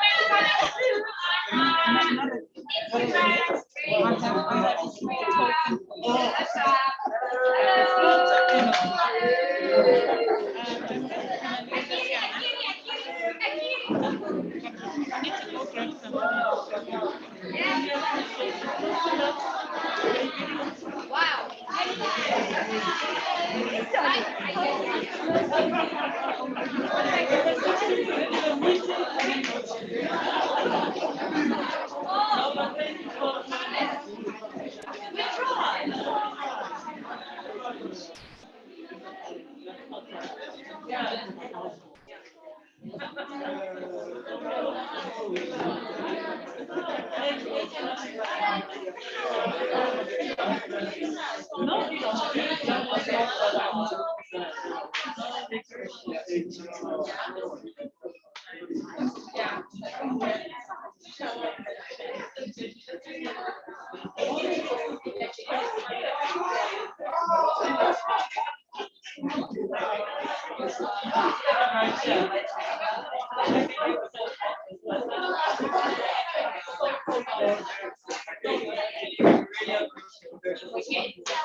Where's Tanaka?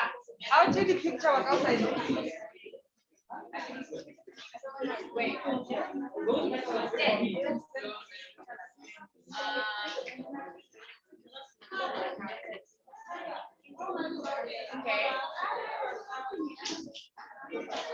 Been a long day.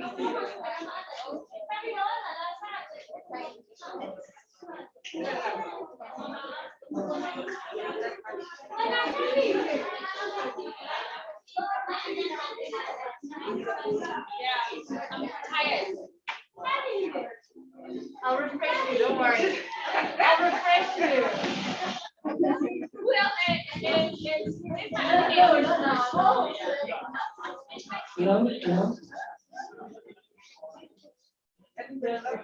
Please don't take it away from me. Yeah. Here's the fourth mic.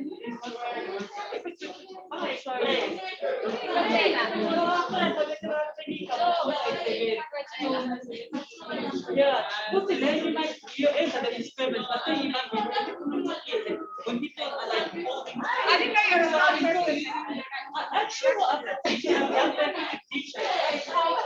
So that's the whole place. I don't have a model. Well, man, use all your skills, No, right? use all of them. So the internet got it right now. Yeah. Okay, good. We're good to go. Let's go. Use We're all done, of the guys. mics now. So this next just next 20 minutes. Yeah. We did it, guys. We did it, Chad. I captured you a long time ago. We did it, Chad. We did it.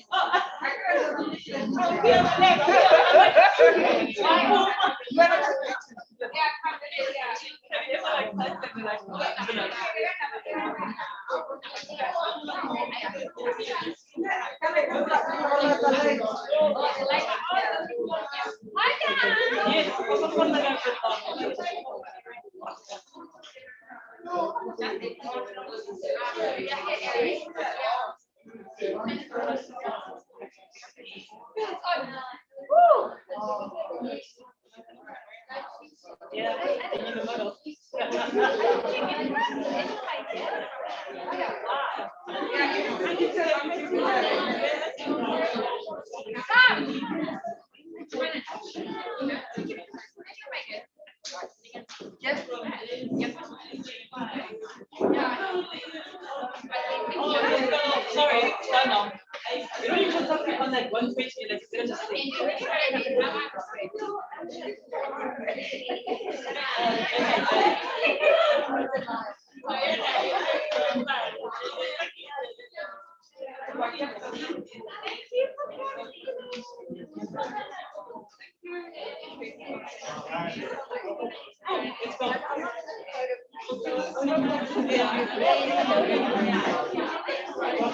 I think all the microphones.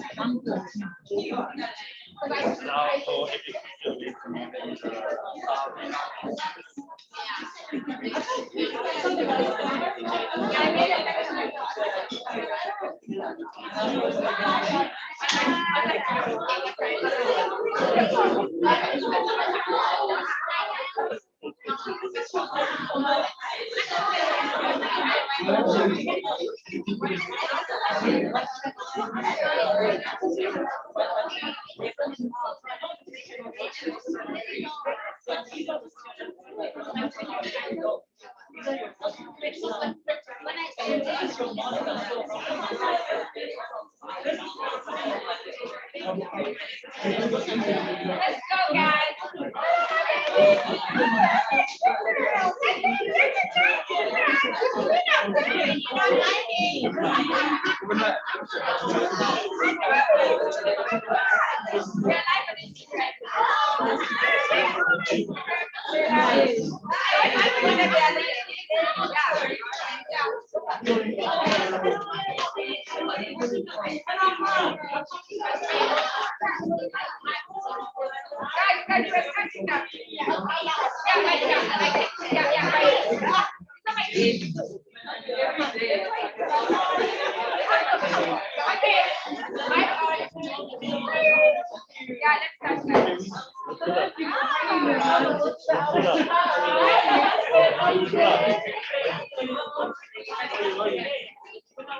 Okay, guys.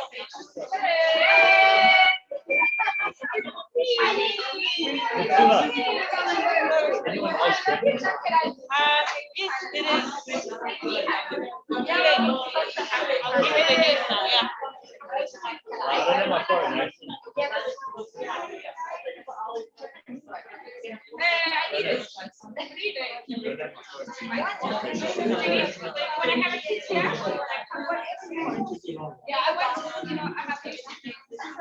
But now we're doing self-care. If I need you, I'm gonna okay. My mind, guys. Everybody come back. We got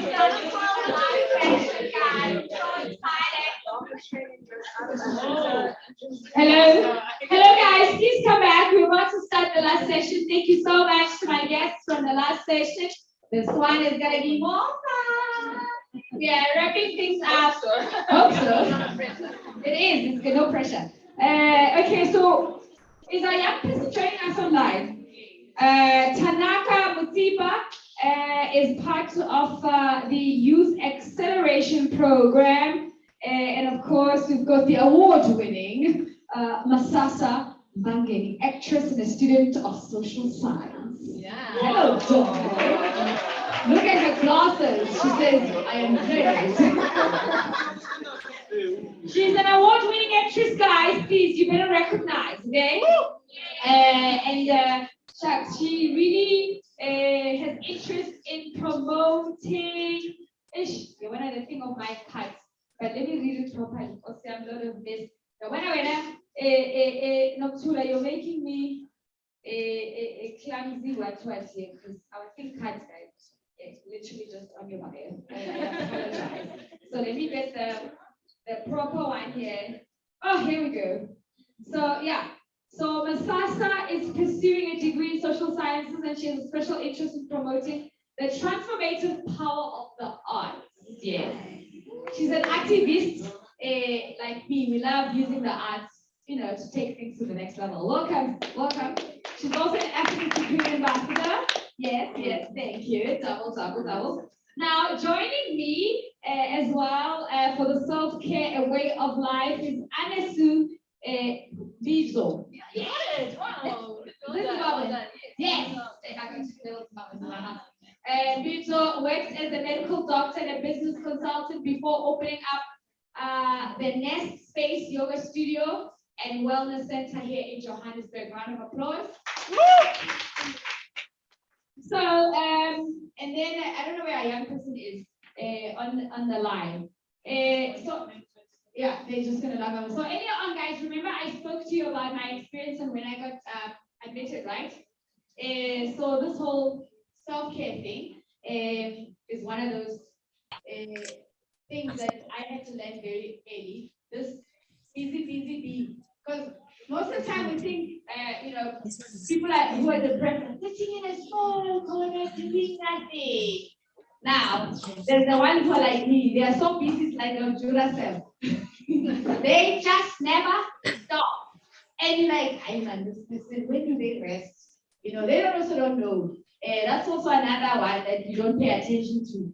The ones who look so busy all the time, when are they resting? So I had to learn that it's okay to just take time out. But now, for people my age who are over 40, we are all saying self-care is candles by the bar. Is that what it is? So we're going to bust all those myths. How to be busy but care for yourself. So it's good if you're a top performing student and all of that stuff, but what other things do you do outside of that? Do you have a social life? Do you have friends? How are your relationships with your peers? Or do you live there in the clouds all by yourself and everyone is over here? Do you understand what I'm saying? So I'm trying to speak to what you can do now, but you can also look at what are adults doing that could be problematic for you? Are we in agreement? Yes. All right, welcome my ladies. All right, so let me start with you, Masasa, talk to me about, when we say self-care, what are we talking about? What does it mean to you, award-winning actress on our televisions and a student at the same time? I don't even want to use the B word, that whole balance thing, because I don't know what that is. Yeah. I don't know if you can hear me, or is it okay if I speak without the mic? Can everyone hear me? Because I'm not sure. Okay, there we go. Yeah. So, first of all, thank you, Africa Tukun. Thank you, colleagues, friends. Thank you, youth, for coming through and us having this conversation. I think this is such an important platform. Thank you to everyone on social media as well watching us. I think it's such an important platform to talk about these issues. And the question around what is self-care is to me in my context, I think for the longest time, I really did think it was bath bombs and candles. And there's absolutely nothing wrong with that, actually, because sometimes problems are solved by having a good, solid, warm bath with a nice bubblegum bath bomb. However, for me, self-care, when you were doing your introduction and talking about depression, and I'm someone who struggled with anxiety all of my life. And my anxiety manifested in high performance. Yeah. So I would be the sort of student who'd always be busy at school, in every activity, always doing this, always doing that. And for the longest time, it worked for me. It was sustainable because that's how I found my meaning and my sense of self, right? I found myself outside of myself. I defined myself according to the things I was doing. So I was doing netball, I was doing this, I was doing that, and therefore I am. But the problem rather with that in the long term or the long run, it's not sustainable because I could no longer keep that sort of level of performance up. I needed to define myself according to what other people say, which is quite interesting that I went into acting because that's what acting is about, isn't it? You know, you can act your heart out, but if someone thinks that's a terrible performance, it could be a career-ending experience. But it made me curious about, after a long time of living this way, it made me curious about myself. Who am I outside of these labels that I've chosen to perform to stop having to sit and deal with myself? And so I loved what the previous panel was talking about reaching out for help and support. Because for me, self-care is being able to sit with yourself in all of your glory and wonder, in all of the amazing things that you are, but also sit with your shadow self, the parts of yourself that are disappointed, the parts of you that are painful, the parts of you that are unkind to yourself. So an apt example of this is that, when I was first approached by our colleagues in Africa to come and be a part of this conversation, immediately that self-deprecating voice went, aha, Zobon, what are you gonna say? And wait until they bust you for not saying it the right way. And I had to sit in a bath with a bath bomb and scented candles and have a conversation with that voice. And I find that externalizing that voice helps me not sit with it and let it wallow inside of myself. So sit with that voice and go, what are you here to teach me? What are you here to remind me? Would I talk to, Anesu or to Penny or to someone that I love in the way that you talk to me? So then why am I agreeing to talk to myself in that way? So that's what self-care is for me, to be able to sit with the difficult parts of yourself that are still aching and wounded and in needing of your love. Maybe, only our colleagues in psychology will be able to speak to this, but the little child that wasn't hugged enough or wasn't affirmed enough and sort of sought that affirmation externally. Can I sit when that woundedness shows up? Can I sit with that with love and care and support and compassion? And that's self-care to me. Wow, give her a round of applause, guys. So now I'm going to bring in Dr. Anesu, co-owner and yoga teacher of Wellness Center, the Nest. I think yoga is a practice that's powerful in its own right. And then there's people who will be like, oh, yoga for me is too slow, I'd rather run. And they run. Then it's too well. There's those who are running, there's those who are sad. But now when it comes to self-care, building on what Nasasa has just spoken about, what are we talking to? Exercise, eating healthy, body image that we have about ourselves. And you heard the young people talking about peer pressure from how they look, and wanting to perform. And then it just gets deeper and deeper to those things.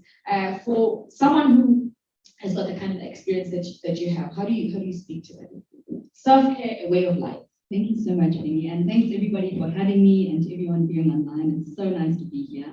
Self-care for me is very personal, and I think if I do yoga and you go for a run, that's totally okay. I think for me, when I practice self-care, it's those moments where I'm with myself, and just like you were saying, exciting, being able to understand who I am outside of social media, outside of other people's opinions of me, and starting to look at what that image of myself looks like to me. If all of us were to draw something, an image of ourselves, what would it look like? Often you'd accentuate your stretch marks, your acne, you'd make everything that you are insecure about a bit bigger. And it's really about taking those moments in every day, I feel, as often as you can, to think about the person that you are beyond your image, beyond the things that you achieve at school or in the workplace, and to sit with that, because as you say, once you develop that image of yourself, things can go wrong in your life. You can lose a job, you can get a bad mark in an exam, but once you get home and you sit with yourself, you're reminded again of who you are and where your worth truly comes from. Awesome stuff. Round of applause. Okay, so we got a young one. Hello, Tanaka. Tanaka, are you there? Tanaka's got backup. She's got that. Tanaka is doing this by herself. Tanaka, is that your twin? Oh, Tanaka, we can't hear you. Yeah, no. Tanaka, Can you hear me now? Yeah, we can hear you now. Who's your friend? Oh wow. I'm Clement. Hi guys. We can't hear you. We can't hear your friend. Oh hi, I'm Clement, guys. How are you? Ah, Clement, yes, Clement. Oh, yes, here we go. Buzwawa Baya. Child Youth Development, Clement and Tanaka. Ah, I just wanted to, okay. Awesome. So you guys are, which center are you guys at? We are from the YEP program. In Lebyane. Yeah. Okay. So you've been listening to our conversations? Yes, we have. So let's talk about this self-care, a way of life. From your point of view, when you guys talk about this from the YEP program and CYD, Child Youth Development, how do you guys address that? What is self-care? When young people come to you and they say, "What's the self-care thing?" I mean, what do you guys say to them? Okay. I think that self-care is like whereby you're like caring for yourself and enjoying and the person and admiring the person that you have as a young person. I think it's more about creating goals for yourself, always keeping yourself occupied with stuff that will enlighten your life. And I think it's all about living a healthy lifestyle as young children and young youth out there. Yeah, that's what I think is self-care from the CYT. Right. Thank you, Clement. Tanaka?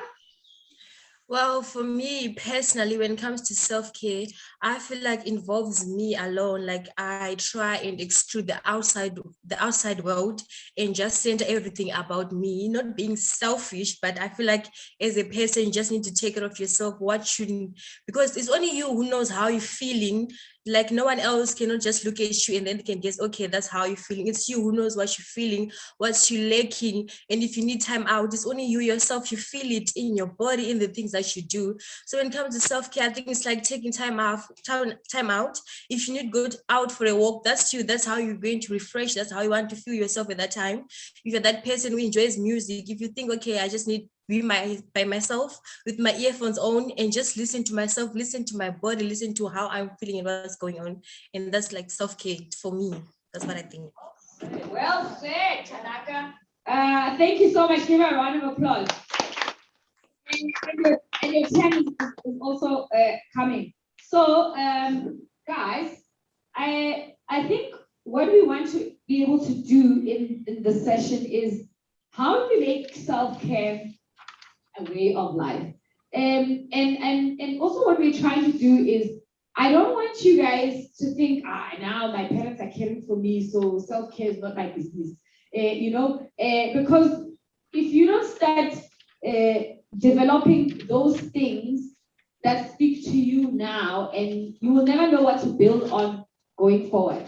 We made something as simple as journaling. That's basically, you don't have someone to talk to, but you have all these thoughts in your head. How do you take them out of your head? If you write them down, they're out of your head. You didn't specifically speak to a living person, you wrote it on a paper, depending on all sorts of things that you might believe. You might believe I wrote it to the universe, I wrote it to God as a prayer, I wrote it to my mother who might not be with me, or I don't have the confidence to say this to Precious today, but I wrote a Dear Precious letter. And one day I can just read it to them. Or I never read it to them, but it's out of my system. It sounds like a small thing, but it's such a huge and big thing that relieves the pressure on your brain. We were all talking about bottling up things. And you're like, I don't have the confidence to talk to anyone. There's a first step in your self-care of, I'm going to write my thoughts. All of you should have diaries. If you don't have them, I hope you try to do them as young people and you. I know you all got them in your life. Don't just write, Dear John, please.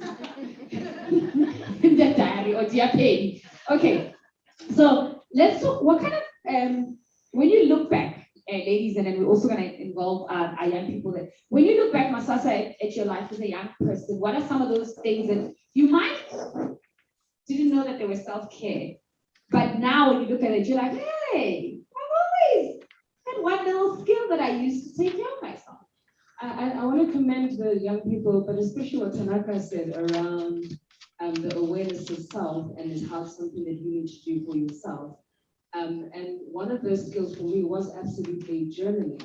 I'm an artist, so some words sometimes capture what I'm feeling, right? And I've kept a journal since I was 13. And when I look back now, and I read this journal, I mean, the stuff is silly. I was writing, Dear John, why don't you like me? Yeah. John is a loser, by the way. But I reflect back on those and I thought, no, that's how I was processing. I was externalizing this feeling, writing it down. And it gives you perspective because when it's internal, when you're looking within, you can't really see it. It's here. But if you put it out onto the piece of paper, onto the book, in drama we call it free writing, where you don't judge what you're writing, you just write the stream of consciousness, I think that's what it's called, just flowing, whatever's coming through from your head, and you're writing, you don't judge it. And if the words that come out are, I don't know what to write, I don't know what to write, I don't know what to write, that's fine, because that's the truth of that moment, right? That I don't know what to write.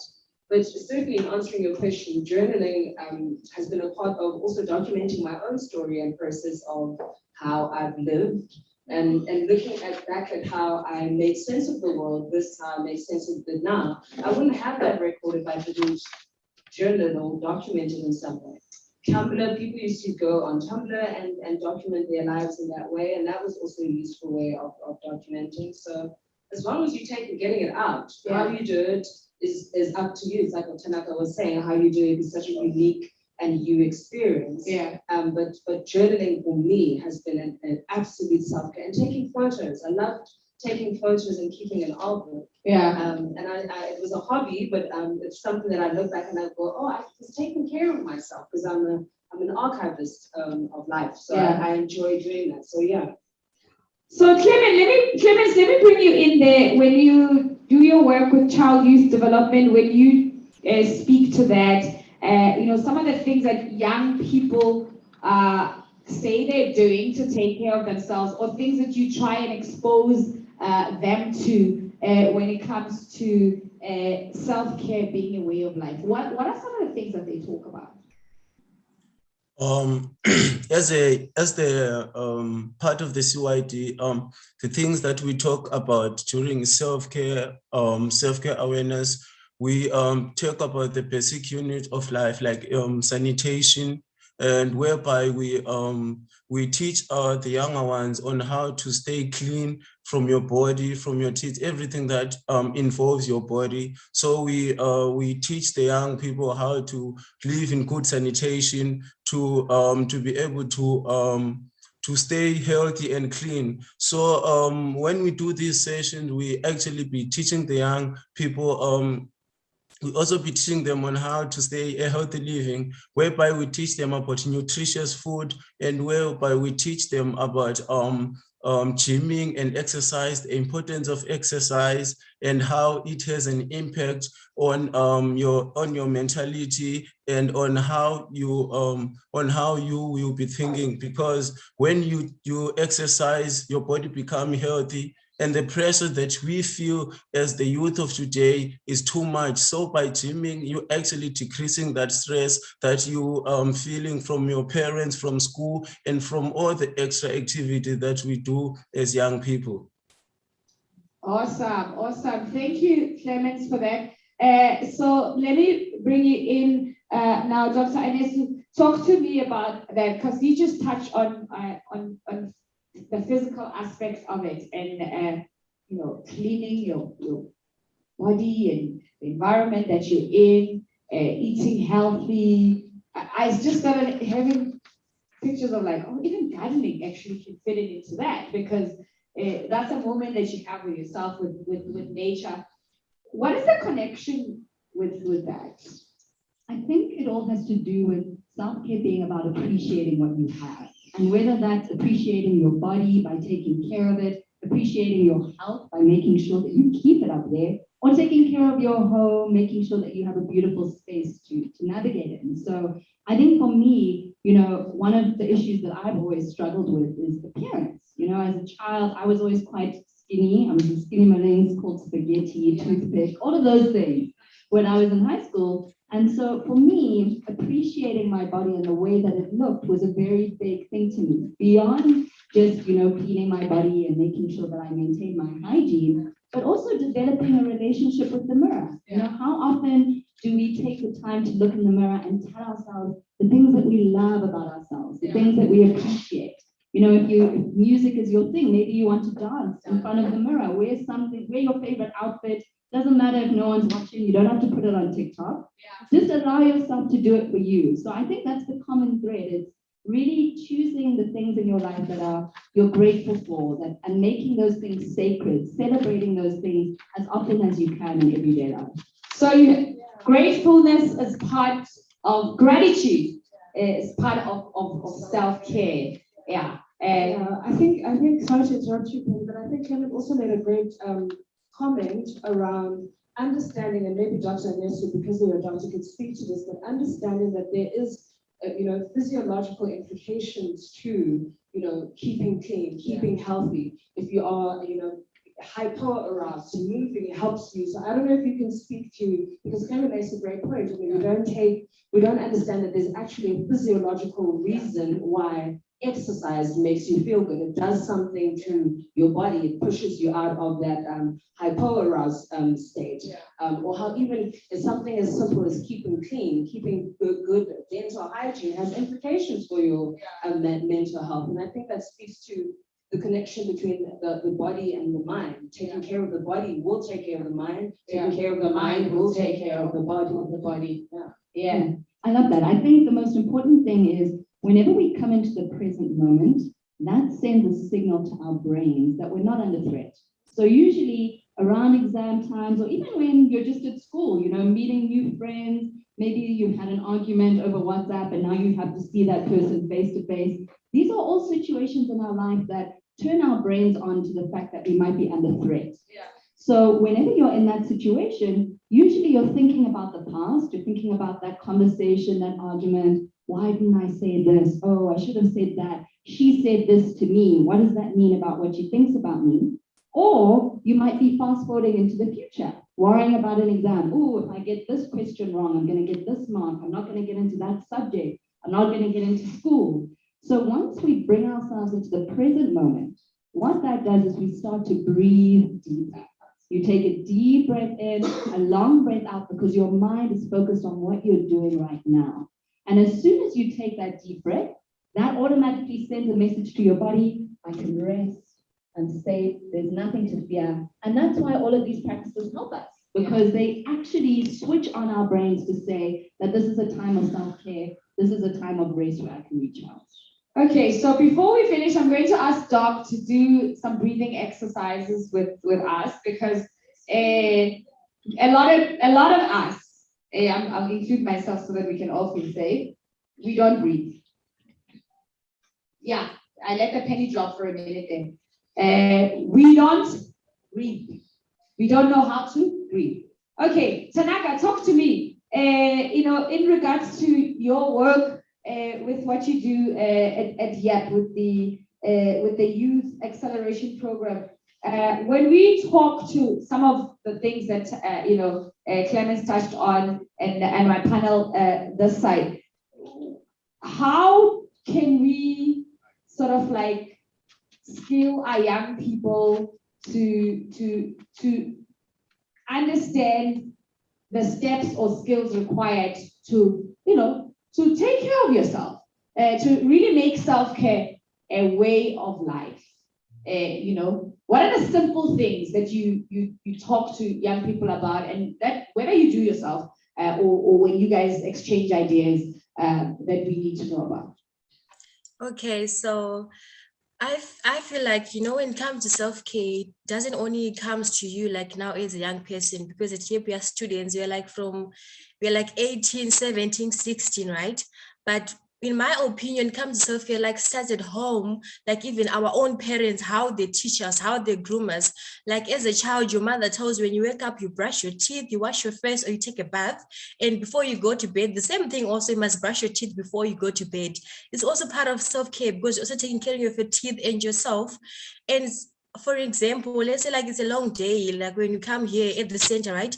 It's a long day. Sometimes it's hot, it's all sweat and you're tired. And when you get home, you feel like, you know what, I just want to take a bath. And when you take a bath, it's like you're cleaning away all the energy and all the things that happened like throughout the whole day. You're taking it all out, and now you like some sort of getting new energy, new release, something new, different, like a new feeling. So to the young people, I would say it's like they're like basics, the thing, okay, you have to bath, comb your hair, look nice, and exercise also, like you said before, because it's very important when it comes to your diet and exercising, because it also affects like your intellectual capacity. Like when you are tired, you yourself, your body physically, when you're tired, your brain also, it won't function as it's supposed to be, or it won't be like as active as it's supposed to be.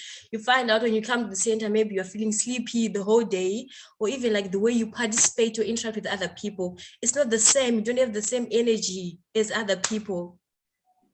Awesome. All right, so it's towards the end of the day. I'm raising my voice a little bit just in case you guys are falling asleep, because I want to check that you guys are still here. So I'm going to take questions on the floor or comments on the floor. Janine is still here with me. Please, Janine, if you want to add, feel free to add. I'm going to comments coming through from a Instagram page, a Facebook page, the African Second page on YouTube as well. So how can self-help, how can I get self-help without the use of therapy and psychologists? That's CYD to everyone. And then another one says, Lesijo Nostalgia says, self-love is important. Thank you. When you are having an unhealthy meltdown, what do you do? And this is from Yolani Mihle Fameni. Patricia Mamzo Matume says, I keep on having multiple nervous breakdowns and blackouts accompanied by chronic migraines. I'm on depression treatment. I eat well. I exercise. It doesn't help. What should I do more to take care of myself? I'm always fatigued, they say. And then Inati saying, how can self-care impact our health and the way we see the world? And another one that's coming through, it says, is it normal for suicidal thoughts to return back after you just publicly declared you cannot attempt again? Janine, I'm going to need you because my psychologists are all gone now. And then we also have another one that says, what are the ways to boost your confidence? In no particular order, you can respond to any of the questions, and any of you can respond to the questions there as well. Masasa? Sure, there was so many of them. Yeah, you can pick any. I'm trying to remember. Okay. I mean, I'm not a trained psychologist, so I look forward to hearing our colleagues' comments around, how do you deal with those suicidal thoughts or suicidal ideation? And I guess that's the challenge when people are living with mental health issues, is that it's not something that you can just take a pill or wish away. It's constantly a way of life. It's constantly an everyday practice of how do I, when I get those thoughts, what practices do I have in place, or what skills do I have in place to be able to help me, be it breath work that I hope Dr. Anes is going to have time to share with us, or be it journaling. What practices do I have to arrest those dark thoughts, or when I don't have access to medication? And I remember there was another question talking about how do I deal with these dark thoughts when I don't want to go to therapy. So I think the youth over there are quite an apt example of how your community can also be a space of support and care. And in the absence of access to therapy, which the reality is therapy is incredibly expensive in South Africa. I think like the cheapest therapist is 900 Rand an hour. And even the therapists that are accessible in government institutions are overworked. There's not enough therapists that are qualified in community psychology to be able to hold space. I really think that in those moments, your community, your peers, like listening to the young people now and how they're able to access and help, your community in terms of your parents who love and care for you, maybe starting dialogues from that context will be helpful in terms of how to overcome without therapy. But as someone who has been in therapy for the last 10 years, if you have access to it, by all means, please do. People are skilled, they know how to hold space. There was a colleague in the previous panel talking about they're ethically and legally bound not to disclose your information. So be it a social worker, be it a therapist, be it a school therapist at school, be even lay people, your pastors, your teachers. Those are people that you can access to help you, but please don't sit and keep quiet and hope that it will go away, because it won't, Okay. Doc, do you want to add something? Yes. Julian, I think I'm going to need you. Yeah, please come closer. Yeah, just run across. Don't worry. Cool. So I think I'll try and address the questions about the chronic migraines and that person, as well as the person who was asking for an explanation of how you can go back to having suicidal thoughts after declaring publicly that you're done with them. And I think the most important thing here is to reframe our relationship with our healing, as well as with our thoughts and with our bodies. If you are somebody who is having suicidal thoughts, instead of seeing that as something that you are failing at, something that you are bad at, see it as a way of your mind telling you that you need help. See it as a signpost for your mind saying, listen, I'm not coping right now. This is my red flag to you, that you now need someone else to assist you. And I think the same is true if you're feeling fatigued, if you are feeling chronically drained, and you seem to be doing everything right in your life, that sign of fatigue is telling you something, which is saying that what you are doing is not giving you the release that you need. And most of the time, I think what a lot of us tend to focus on is we come home from work or from school, we think that we can just switch off and practice some form of self-care and everything will be okay, without taking the time to release the things that are stressing you out. And so just for that comment about, having these chronic migraines and fatigue, there's probably something that you are holding on to. That regardless of all the exercise that you're doing, regardless of the antidepressant medication, you haven't really dealt with. And that's where journaling work can be important. Inner child work is incredible with dealing with the root cause of your mental illness, which is usually trauma, trauma from the past that hasn't been dealt with. So I think what I always try to tell people is just reframe when you're having a bad day. Don't see it as, oh, I'm failing, I need to fix myself. See it as my body and my mind are these incredible machines that have developed the system to tell me when I need to take action. And me feeling down, me feeling stressed is just the sign that I need to take this more seriously. And once those feelings go away, that's your body saying, okay, you've dealt with me now, we're good. And then the next time it resurfaces, because as you say, healing is a lifelong journey. Going back to that comment, you can have suicidal thoughts, go for therapy for 10 years, and then have a situation where you're back in the same place again. And that doesn't mean you're doing anything wrong. So I think it's reframing our healing, reframing our bad days, our shadow selves, and choosing to see these things as signposts when we need help. And maybe, sorry, I just want to add that sometimes, I was on antidepressants, and sometimes if you're on the wrong dose, it can give you migraines. And so I love what the doctor is saying around listening to that feedback. and give the people that are, putting you on this medication, helping you, give them the feedback of, listen, I'm getting migraines, I'm feeling this, I'm feeling that, I'm on these antidepressants, because, it's not, your body is so unique.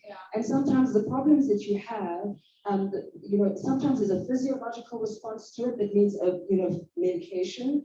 And if you give the feedback of, listen, I'm not doing so good on 50 milligrams, let's drop it down to 30 milligrams, because the medicine is not supposed to make you no longer have a quality of life. It's supposed to help you have a quality of life. So they need to hear feedback constantly of, on 50 milligrams, I have these migraines, I feel horrible, I have fatigue. For me, that sounds, I stand to be corrected, doctor, but that sounds like, oh, I'm on the wrong dose. But I love what the doctor said about this body is constantly giving you feedback. And instead of judging that feedback, look at it with curiosity and go, oh, I didn't realize that's what you're telling me. Let's go see if I lower the dosage with the support of the doctor, because you can't just go wean yourself off antidepressants or any sort of antipsychotics, because that's also dangerous. That could make you really sick. So, yeah. So, Janine, I'm going to take you, and then, guys, it's going to be your turn. This is why we're here for you. Remember, That's the reason I woke up so early today. Yeah. Deal? Come on, deal? Thank you. Janine. Okay, so guys, thank you. I'm back again. We've been talking a lot about, caring for yourself and listening to your voice, your inner self.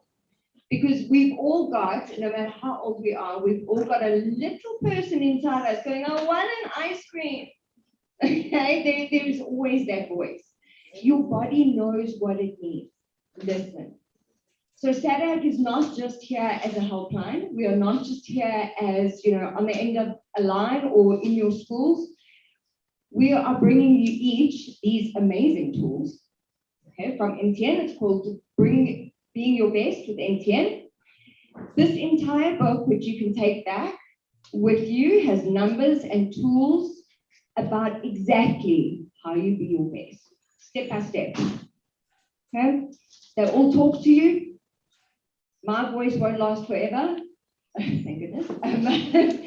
Some of the messages, it's been a long day. There's been a lot of information today, so you might forget some of it. Yeah. It will all be in here. Great. And on all the pamphlets we gave you, there's our numbers. If you need us in your schools, in your community, phone us, we'll be there. That's great. That's great. Okay, so guys, this is your turn now to ask the last set of questions or make comments. This whole day was planned for you. We've got comments as well online if you want to come through. Tanaka and Clemens, I'm still going to come to you guys, so please don't fall asleep on me there. Stay with me because I'm going to need your comment. All right, guys, on the floor, talk to me. This self-care thing. I don't want to start with you, my friend. And then what happened after that whole thing? How did you get yourself out of that mood? Yeah, how did the days get better? Me and you have a connection. Do you remember? You forgot. Any comments, questions? Yes, sir. This is the president of the young urban. Yeah. Yes, please. Come through. Come on. We're almost done, guys. We are almost done. We're left with about 50 minutes. He's wearing his powerful jacket. You better recognize NPC Junior Bot. Hey, yes. So about self-care, I really wanted to ask about, like, is it always good to have other alternatives? Like, let's say I go to the gym, right? So I once had someone who was going through depression. So how we used to cope with depression is to go to the gym and lift weights. So one time there came a point whereby while he was pushing a bar, I don't know how he was feeling, something just came up on his mind and the bar just hit his chest at the same time. So I feel like I wanted to ask, like, is it good to have other alternatives? Like, okay, this is not working for me today. What can I do? What else can I do? Wow, that's powerful. Do we have another comment, question? Where's my little cloth? Okay. Yeah, you got it. Okay, cool. Do we have another comment? And I made that example earlier on. you know, whether you do yoga or you run, but if you're not addressing the matter, you'll just physically look fit. That's why runners get heart attacks and they're like, but you were fit. So what happened? There's something that was not addressed. Let's talk. Any more comments? Yes, sir. Yeah, just give them for now and we will bring it back. Yes, sir. On my side, I'm a journalist. I such a cycling with running, and it's like when I would like say when I'm like exhausted for that day, matters such as schoolwork, which is bringing value, sometimes friends. Like for like detox, like I don't like putting more emphasis on medication. I'd like my body to heal itself. So I go for a run, and on Saturday we cycle at our center. So I would say it does help. Sports does help your body to like heal the body that you Excellent point. And I completely agree with you. I might not look like it now, Penny, but in my time I was a cyclist. A bit of a chunk of cycles at the moment. Okay, babe. The point that I'm trying to make is that I want us to, as Black and brown people, to be very careful about our hesitancy around medicine. I understand the context that it comes from, because Black and brown bodies over history, no matter where we are in the world, have been landscapes of experimentation when it comes to medication. So I think I understand the anxiety around being reluctant to be around medicine, but that's where empowering yourself with knowledge comes into play. Knowing what's going into your body, researching, reading, asking therapists or doctors the questions. Sometimes just exercising won't cure a neurological problem. Simple balance of there's not enough dopamine being secreted by your brain. No matter what you do, you can't exercise that away. But if you do ask for medication and support, it can help balance that. And you can exercise, which is going to be even more beneficial. So I'm asking us to be a bit more curious around our reluctance with medication and not to just completely go, I'm not going to take meds because my body can heal itself. Sometimes a Panado helps, but a Panado won't cure a broken bone. Similarly, just exercising won't cure a broken brain. I hope that makes sense. Chew. Yes, sir. Or a broken heart for me and you. Okay, what's your comment? Yeah, she'll answer just. Yeah. Okay, in answering your question, after I've been a breakdown, so as you said that go distress yourself by engaging in different sports. So I'm a sport person. I cycle, I run, I play soccer. So I got after my cerebellum got disturbed. So I tend to engage more in sports. So I was active, and then I was physically, after that I was physically fit and mentally fit, and then I managed to deal with my yes. All right, okay. Let's wipe the mic and then we're gonna get. Do we have any more comments, or should I go to the good doctor to answer the young person's question? There? Yeah, we have another comment. Ladies at the back, what's going on? What's it? What's it called? Is it like girls? Yeah. Yes, sir. Yeah, and like now, personally for me, like the way I working stress myself is like I do cycling and soccer, but like sometimes when I play soccer, like I tend to like to play rough on other players. So like when you're stressed. Like sometimes. So like if like I feel like I'm stressed, like I just go to cycling because like cycling, I just and sometimes I feel like I'll see a car and I'll be like, colleague is here. You're right. You cycle trying to complete the car. Oh gosh. But it's like something You did something. You're focused your energy on something else. You're my guy. You're my guy. Okay. Clement and Tanaka, do you have any comments for us over there? I see they made you guys smile. Why did you make Tanaka smile? Do you have any comments before we continue? Ooh, we're getting there. Yes? All right, okay. I'm going to move to the doctor while you fix that. Doctor? Okay, but hi. So yeah, I think when it comes to self-care, it's super important to diversify the way you practice self-care because yes, exercise can be very useful, but what happens when you get an injury? What happens when it's raining? What happens when you get older and your body doesn't function the way that it usually does? And if you just relied on your physical body for self-care all of these years, you end up being in a situation where because you can't exercise, you can't get out of that funk or that bad night. Yeah. So I think for me, it's also about develop self-care practices that vary. Some that you can do inside, some that are good when it's warm weather, some that are suited for when it's winter.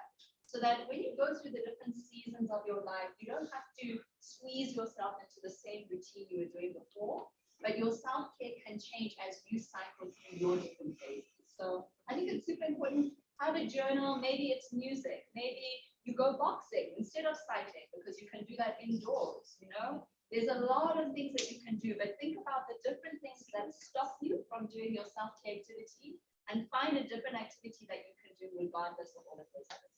Awesome. Clemens, your thoughts there, as well as Tanaka. And these will be your last points because we are about to wrap up. This time, we're going to do some breathing exercises as well. So you guys can do breathing from over there. Okay, your comments?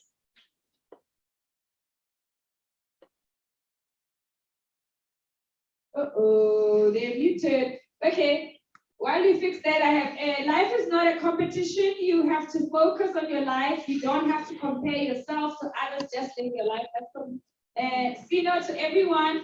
Unati M says, by comparing ourselves to others, we're not making ourselves stronger, but we are belittling ourselves and we are not the same. So comparing ourselves to others would be a waste of time because we always tend to compete ourselves with people who would never compare themselves to us, but they will think we are wasting our time instead. Ayabulel is saying, can stress affect your physical appearance? Yes, it will age you faster than anything else. Hey, uzokuka. Very, very fast. You look older than you do because of stress, eh? Yeah, that's why we look like Christmas. Yeah, that's why we look. Eh? We look like Christmas. Because we don't want to. Because we don't want to stress. I tell everyone, hey, don't bring the stress. You will make you look old. Please, hey, keep your stress to yourself. That's my line right there, right? That's what we do. Yes. So please, guys, are you ready now? I was trying to buy you guys time. Yes, we are. I bought time. I wanted to say you mentioned something about how can you boost your self-confidence when you're asking the questions.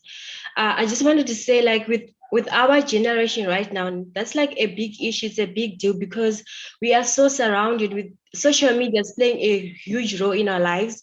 We see different types on social media of people, you know, those that are fit, you know, six-pack and everything when it comes to the guys and the girls. You want that size 12 waist and everything else.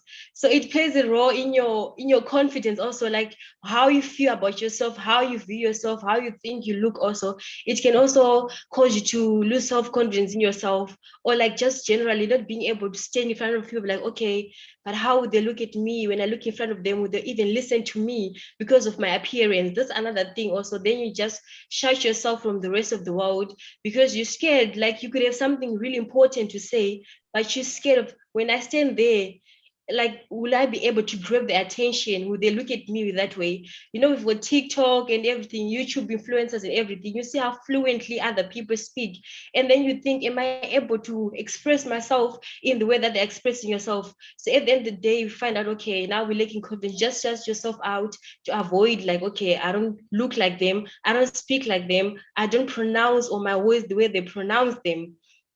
So I feel like with our gyms, that's another thing. Like if we all could have a way of like, boost each other's confidence, and yeah, that's what I want to say. Wow, awesome, Tanaka. Thank you so much.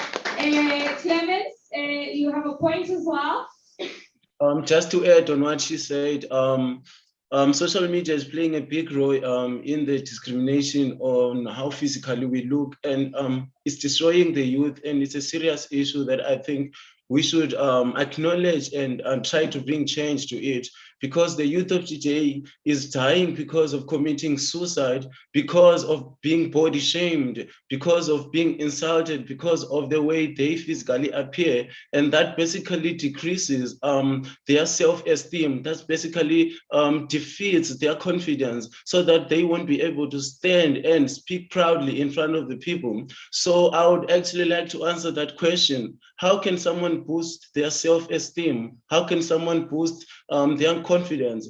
I would say the number one thing is the mirror. The mirror is the best thing that could boost your confidence. And yes, self-introspection and telling yourself that you're so beautiful on the mirror, it could actually basically uplift your mood, and it will give you the confidence to walk in front of people, to be proud of who you are. Because frankly speaking, we cannot change the way we look, we cannot change the fact of who we are, but we can boost our confidence and start to love ourselves the way we are, and not try to be other people, and to just accept who we are and be confident in ourselves. Yes, thank you. Nice. Yeah.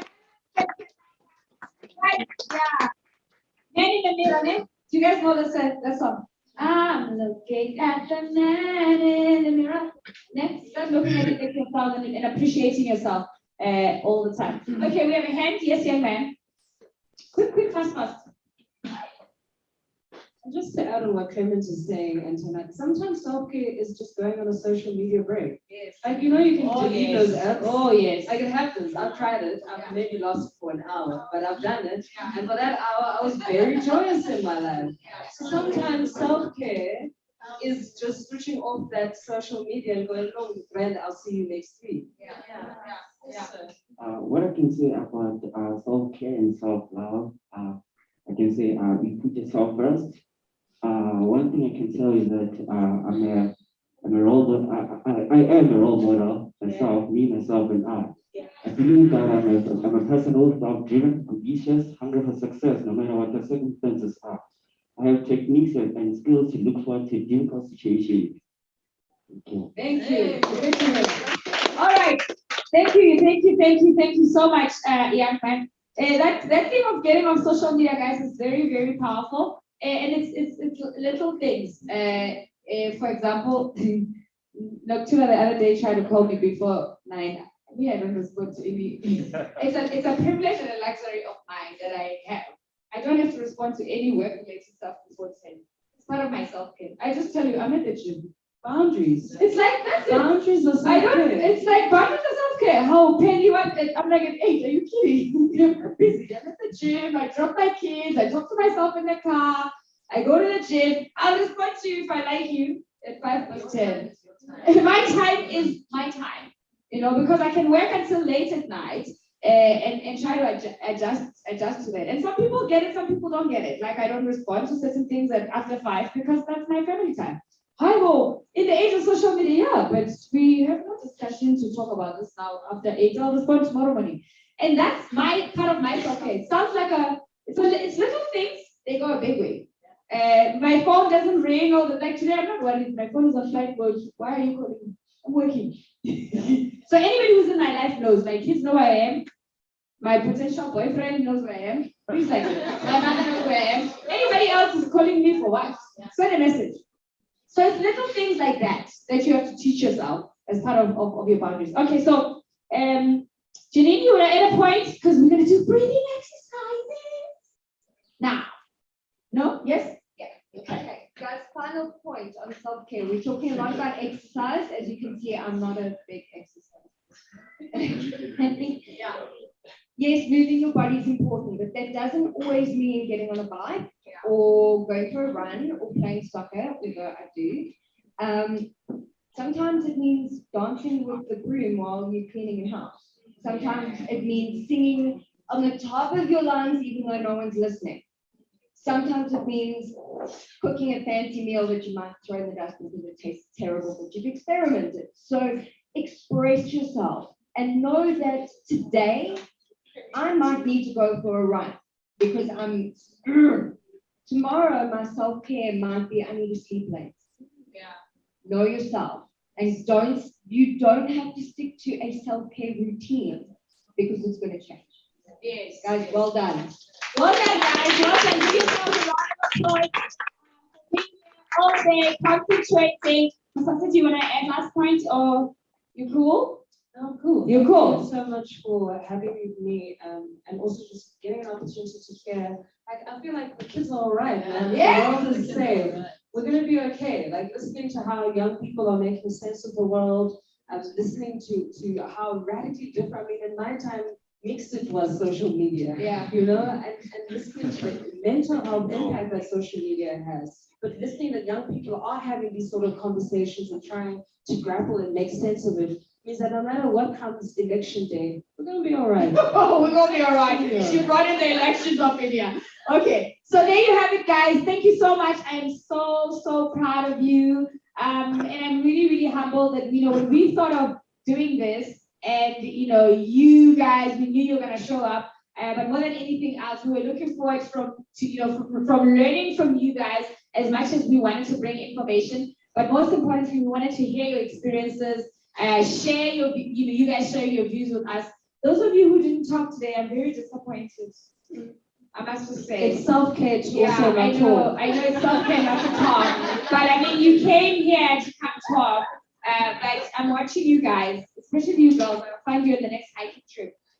So that's that. So breathing is one of the things that I also had to learn over time. Because I was so busy doing everything, and then and when I get nervous and then I speak so fast, and then it's like, why is Penny speaking so fast? It's because I'm anxious and I just need to get all the information that's in my head and say it so quickly. And in radio, you have 5 seconds to say the most important things, and that's what I learned. So I needed to learn to switch off when I'm speaking on radio. And then when I'm speaking in front of people, because I must trust the information that I have, that I'm going to make sense. You all don't know what I'm going to talk about, so whatever I say is what I say.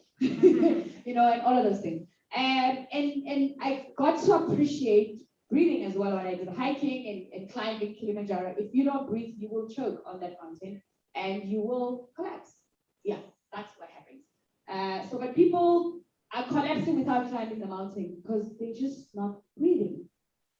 Right? Why are people not breathing? That's the thing. We forget to breathe. We forget to breathe because we think it's automatic. We think that we don't need to think about it. And what we end up doing is we breathe in a way that keeps us stressed. We take fast breaths like this, or you hold your breath while you're having a conversation. And every time you do that, you're sending a message to your brain to say, there's something you need to worry about. You need to be stressed out. So I thought we'd do a couple of breathing exercises, just 2 for today, because I think people are feeling a bit tired. Yes. But the breath work also helps you to elevate your energy. Yes. So before we get started, let's all stand up, everybody. Yay! Shake your legs out. What we're going to do is we're going to do something. Stand a little bit away from. So try to stand a little bit away from whoever's next to you. Your feet are a little bit wider apart. The arms are flopping alongside your body. And then we're just going to twist from side to side. All right, find your rhythm. And then when you go to one side, we're breathing in. Other side, make a sound and exhale. I want to hear you all. So inhale to one side. Inhale. Louder. Inhale.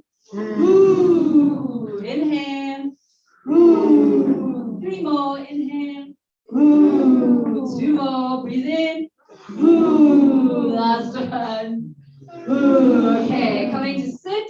And that's a form of releasing, right? We spoke about the fact that you can do all of your self-care, but if you're still holding on to the tiredness, all the information that you've heard today, you won't be able to fill up that container that you were talking about earlier with the goodbye. So we're going to come to sit. Take your left hand and rest your left hand on your heart. Now, this breath work is called bumblebee breath.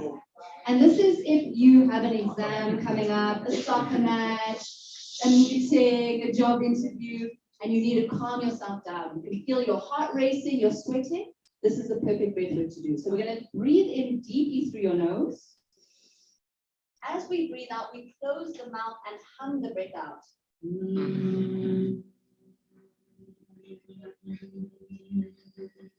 All of the air leaves the lungs, breathe in.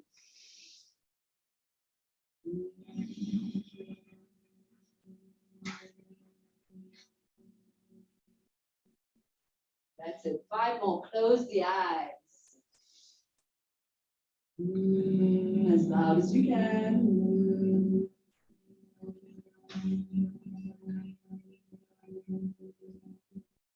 4 more. Doesn't matter what sound you're making.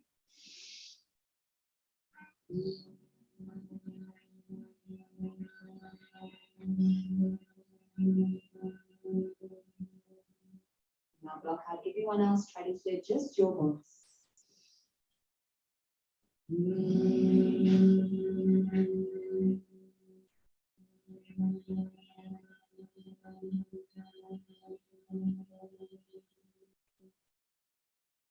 Last one, the longest breath you can do. Breathe in.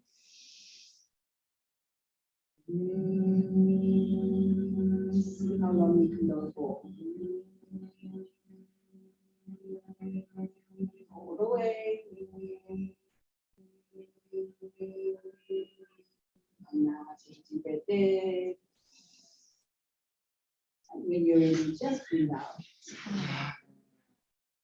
Yeah, feeling a bit more calm. Yeah, it's a little bit embarrassing at first, but after a while, you get into your rhythm. Okay, last breathing technique we're going to do for today. Wow, you're kind of excited. Isn't that nice? You might be feeling floaty or feeling good. Last one we're going to do is box breathing. Now, this is anytime you need to pick up your energy or just change how you're feeling, right? So what we're going to do is we're going to breathe in through the nose for 4 counts. I'm going to count it out. Hold the breath in for 4 counts. Breathe out of the nose for 4 counts. Then we hold the breath out for 4 counts. We're creating a box with our breath. It sounds hectic, but once you get into it, you'll get the rhythm. Okay, so we take a deep breath in to prepare. Long breath out of the mouth.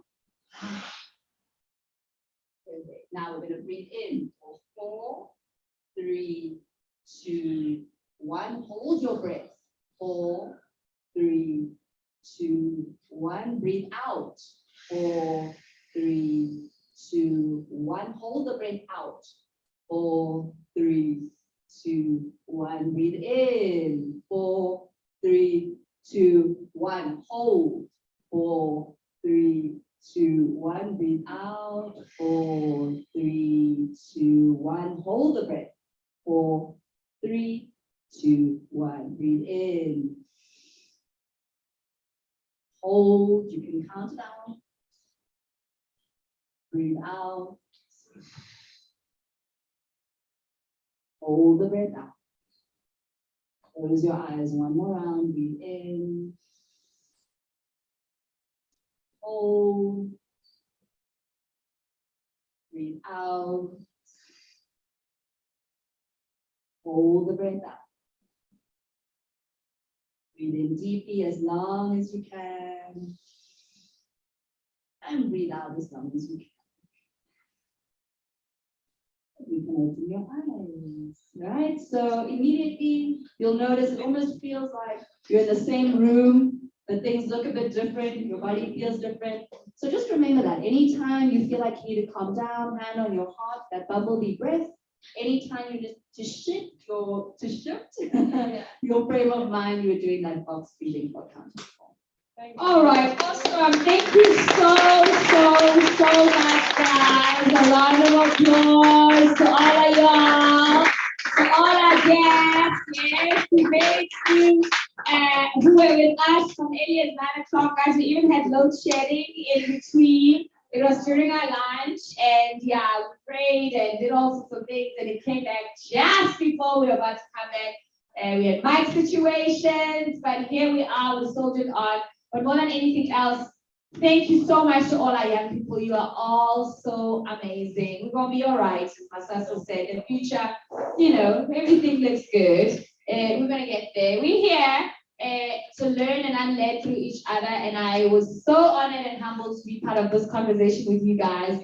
Thank you to the rest of the African Security team, South African Depression and Anxiety Group, MDC 20 helplines, school suicide prevention program, rural outreach programs, corporate wellness days, over 200 support groups, speaking books, which you guys are gonna take. Everybody gets a speaking book, get a speaking book, you know, take it home.